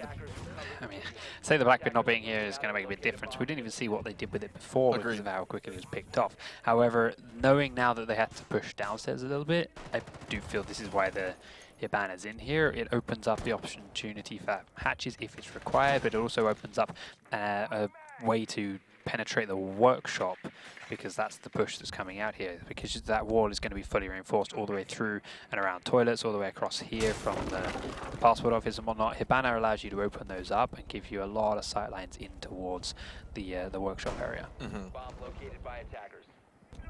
Now we do have Pengu again on the Montagne, and he's going to move on forward. It looks like from security over towards the back stairwell, the west stairs. Now he's just right now trying to gather intel. He spots the castle wall on the ventilation room. He knows there's barbed wire in front. He knows that, hey, there's going to be people inside of A, but he also realizes we need to take control of top floor, which is where 3 of the defenders are. You've got Jaeger, Smoke, and Castle all up there. Alems is going to be inside a bathroom.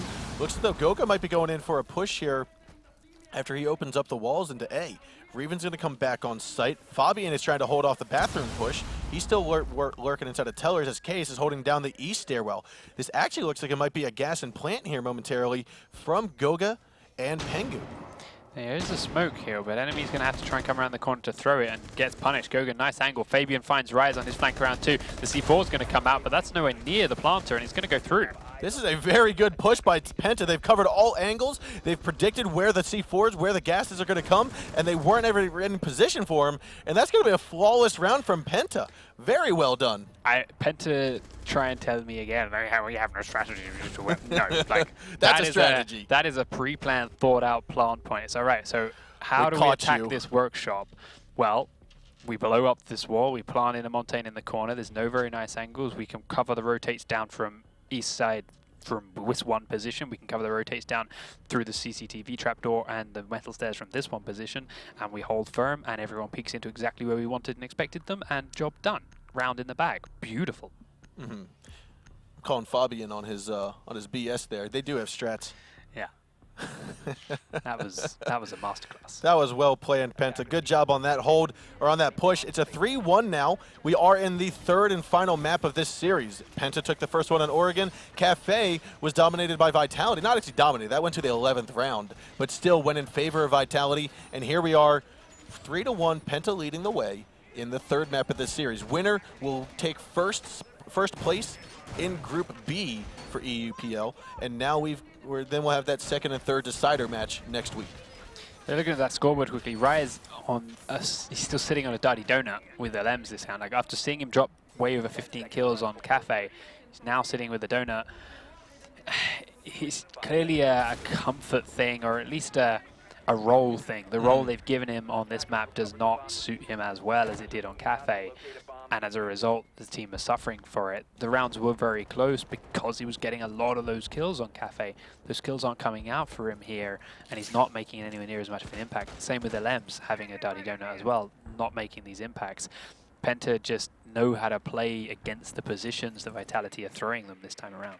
Yeah, and it seems like you said, he's in a role on this on this map that is different than the role he played on Cafe, which is one of the reasons why his impact has not been as noticeable.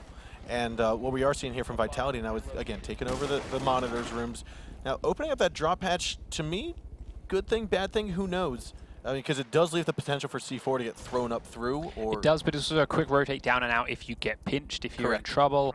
It allows you to keep an eye on the roamers from below coming up those metal staircases if and when you can force someone into that position too. What a shot by Eunice, almost doming Glaz there as he's outside by the south balcony, I think that was. Eunice, yeah, he was in the main corridor, peeking through from office to CCTV, and attacked Glaswell in CCTV. So here we have it now. Panics and LMs are both inside of the CCTV. Rise is going to get that wall opened up as enemies underneath. Again, that's the role of the IQ in this position. Find the Valk cams, get them destroyed. Find the batteries, shoot them through the floor without opening it up so much that you get exposed yourself. Enemy is still droning outside, and of course went down below to shoot out those batteries before, like we saw previously. And then it goes back onto his drone. Once again, we're seeing a Vitality push, which is similar. They've opened up the A wall. They know exactly where Penta are sitting on the inside, but this time are they going to save themselves some utility to be able to get in there, or are they just going to run into the open again? Now with 60 seconds left, Eunice is coming around for the flank. They know that one is inside of servers, and Alems is actually peeking around as Eunice tries to go for the flank, and it doesn't work out. Alems will dome Eunice down for the count. A 5-on-4, now 60 seconds left to go. Reven has been looking through the wall here. He's being gassed out. The mirror has been opened up. Fabian's head gets shown, but the shots do not land on it, and therefore enemy working his way up the west stairs, trying to fight off anyone that could be inside of that middle corridor. 40 seconds to go. Goga is holding down office and looking for this distraction from the other side, but the push has to come soon. Now this is that Penta we've seen before where they're very steady, even in times of congestion. And so Reven still knows that Fabian's here. Fabian knows that Reven's going for the push, but he's being very cautious. Right now Reven has his trigger finger ready to go, and it doesn't look like it's gonna fly just yet. KS will get panics, he'll also get enemy down. Alems will pick off Pengu. C4 goes flying and will take down the Glass. A 2-on-2, and now it's a 2-on-1 here with last man alive will be Thurman. He's gotta rush in, it's Rise against 2. Goga and KS, and it looks like Rise will take that kill on a 1-on-1. 5 seconds to go, but he's just going to have to plant right now. Rise will get it down, and it's going to be a standoff here. He may not get Oh, down. he won't. No, not enough time. Goga comes dashing around and will pick off Rise, and Penta will take this 4-1 at the moment. This is match point, series point here for Penta. 7-second plant time, and he didn't have the chance to hold it all the way through. There was a moment where he could have come off and peeked around that locker for the kill. Goga lucky that he didn't. I'm riskier than trying to hold it when there was guaranteed 2 seconds of overlap. Which he maybe could have gone with it, but unless he was 100% confident in where Goga was going to come from, yeah, it's whatever. But smart play from Goga to just stay alive just long enough to force that out until the final second. And again, great play from Penta, just holding firm. I know you've got me pinned here in the corner, said Fabian. I know you've got a sight line straight through this mirror window. Yes, you've taken out my units from below, but you've got no pressure behind me. KS did a monstrous job holding those metal detectors through the middle, through that flank down up the metal stairs, taking out those 2 pushes that came through there. And then managing to C4 onto Revan, and then managing to kill LMs as he pushed aggressively onto him for that final moment. So KS actually picking up 4 of those kills in trade for each one of his teammates that fell around him is huge. And so we are getting underway with round number 6. And again, this is match point for Penta. We're going to have Team Vitality selecting that top 4 site. Everyone does have at least a 1 kill on the board here, but like we had talked about in the last round, We're just seeing some players not put in roles that seem to be effective towards them, but at the same time, for Penta, it seems to be working out for them. Yeah, it's true. They are, however, back onto the Blackbeard-Montaigne combination that we saw previously. They are attacking the upstairs. This time, they need to do it without exposing themselves to a Panix 4K. Now, I think they've learned from their lesson because they're not spawning over in that West Valley and coming towards the A. They seem to be spawning over towards the East Valley and coming towards B. And they've got up on top of that air conditioning unit, the toll booth roof, far easier than perhaps they should have been allowed. And Pengu is now dug in with a lot of control over B as Fabian is eyeing up the doorway. Yeah, and so this is a total opposite bomb site push that we're going to see. Like you said, Pengu on ventilation. You've got KS working his way underneath. Montaigne is going to be pushing in towards the B site from the corridor. Now, what would you rather see here? Would you rather see Montaigne smoke it out, go for the plant himself with the shield on his back, or would you rather see him be the shield, a full extended shield, for someone to plant behind him? It depends on the state of Vitality and who is alive and who isn't. Now, right now, there's 5 alive, so you need as many guns up as possible. So having Fabian block some shots and then someone else plant, that's 2 people out of the picture. Now, Panix will take down Eunice, but KS gets the trade onto Panix here, and that's also the Pulse going down, which is actually probably the key operator that needed to get taken out from the defensive standpoint. So a minute 30 to go.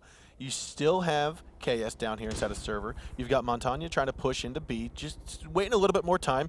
Rise and KS are going to go head-to-head here. KS actually goes for the drop shot, but doesn't get it. At the same time, Alems will take down Goga, but Goga's Claymore will take down Alems there on the trade. A very good collapse there. 3 on 2 at the moment. Now you do have both forefront shields alert moving forward. Are we going to see that plant go down? Enemy's going to come around. He's going to turn his head at the wrong time. And it looks like Enemy might get the shotgun onto him. He does! And the C4 from Reven will take down Fabian. Team Vitality is still in this as we head into round 7, where it's 4-2 at the moment with Penta leading the way. Yeah, those picks from Lems and downstairs onto KS. The Jaeger play just giving the numbers advantage back into Vitality's favor. Says, all right, you've got your 2 shields left. That's fine. But we can now just put everyone back on this site and peak you in such numbers that Blackbeard can't shoot us all at the same time.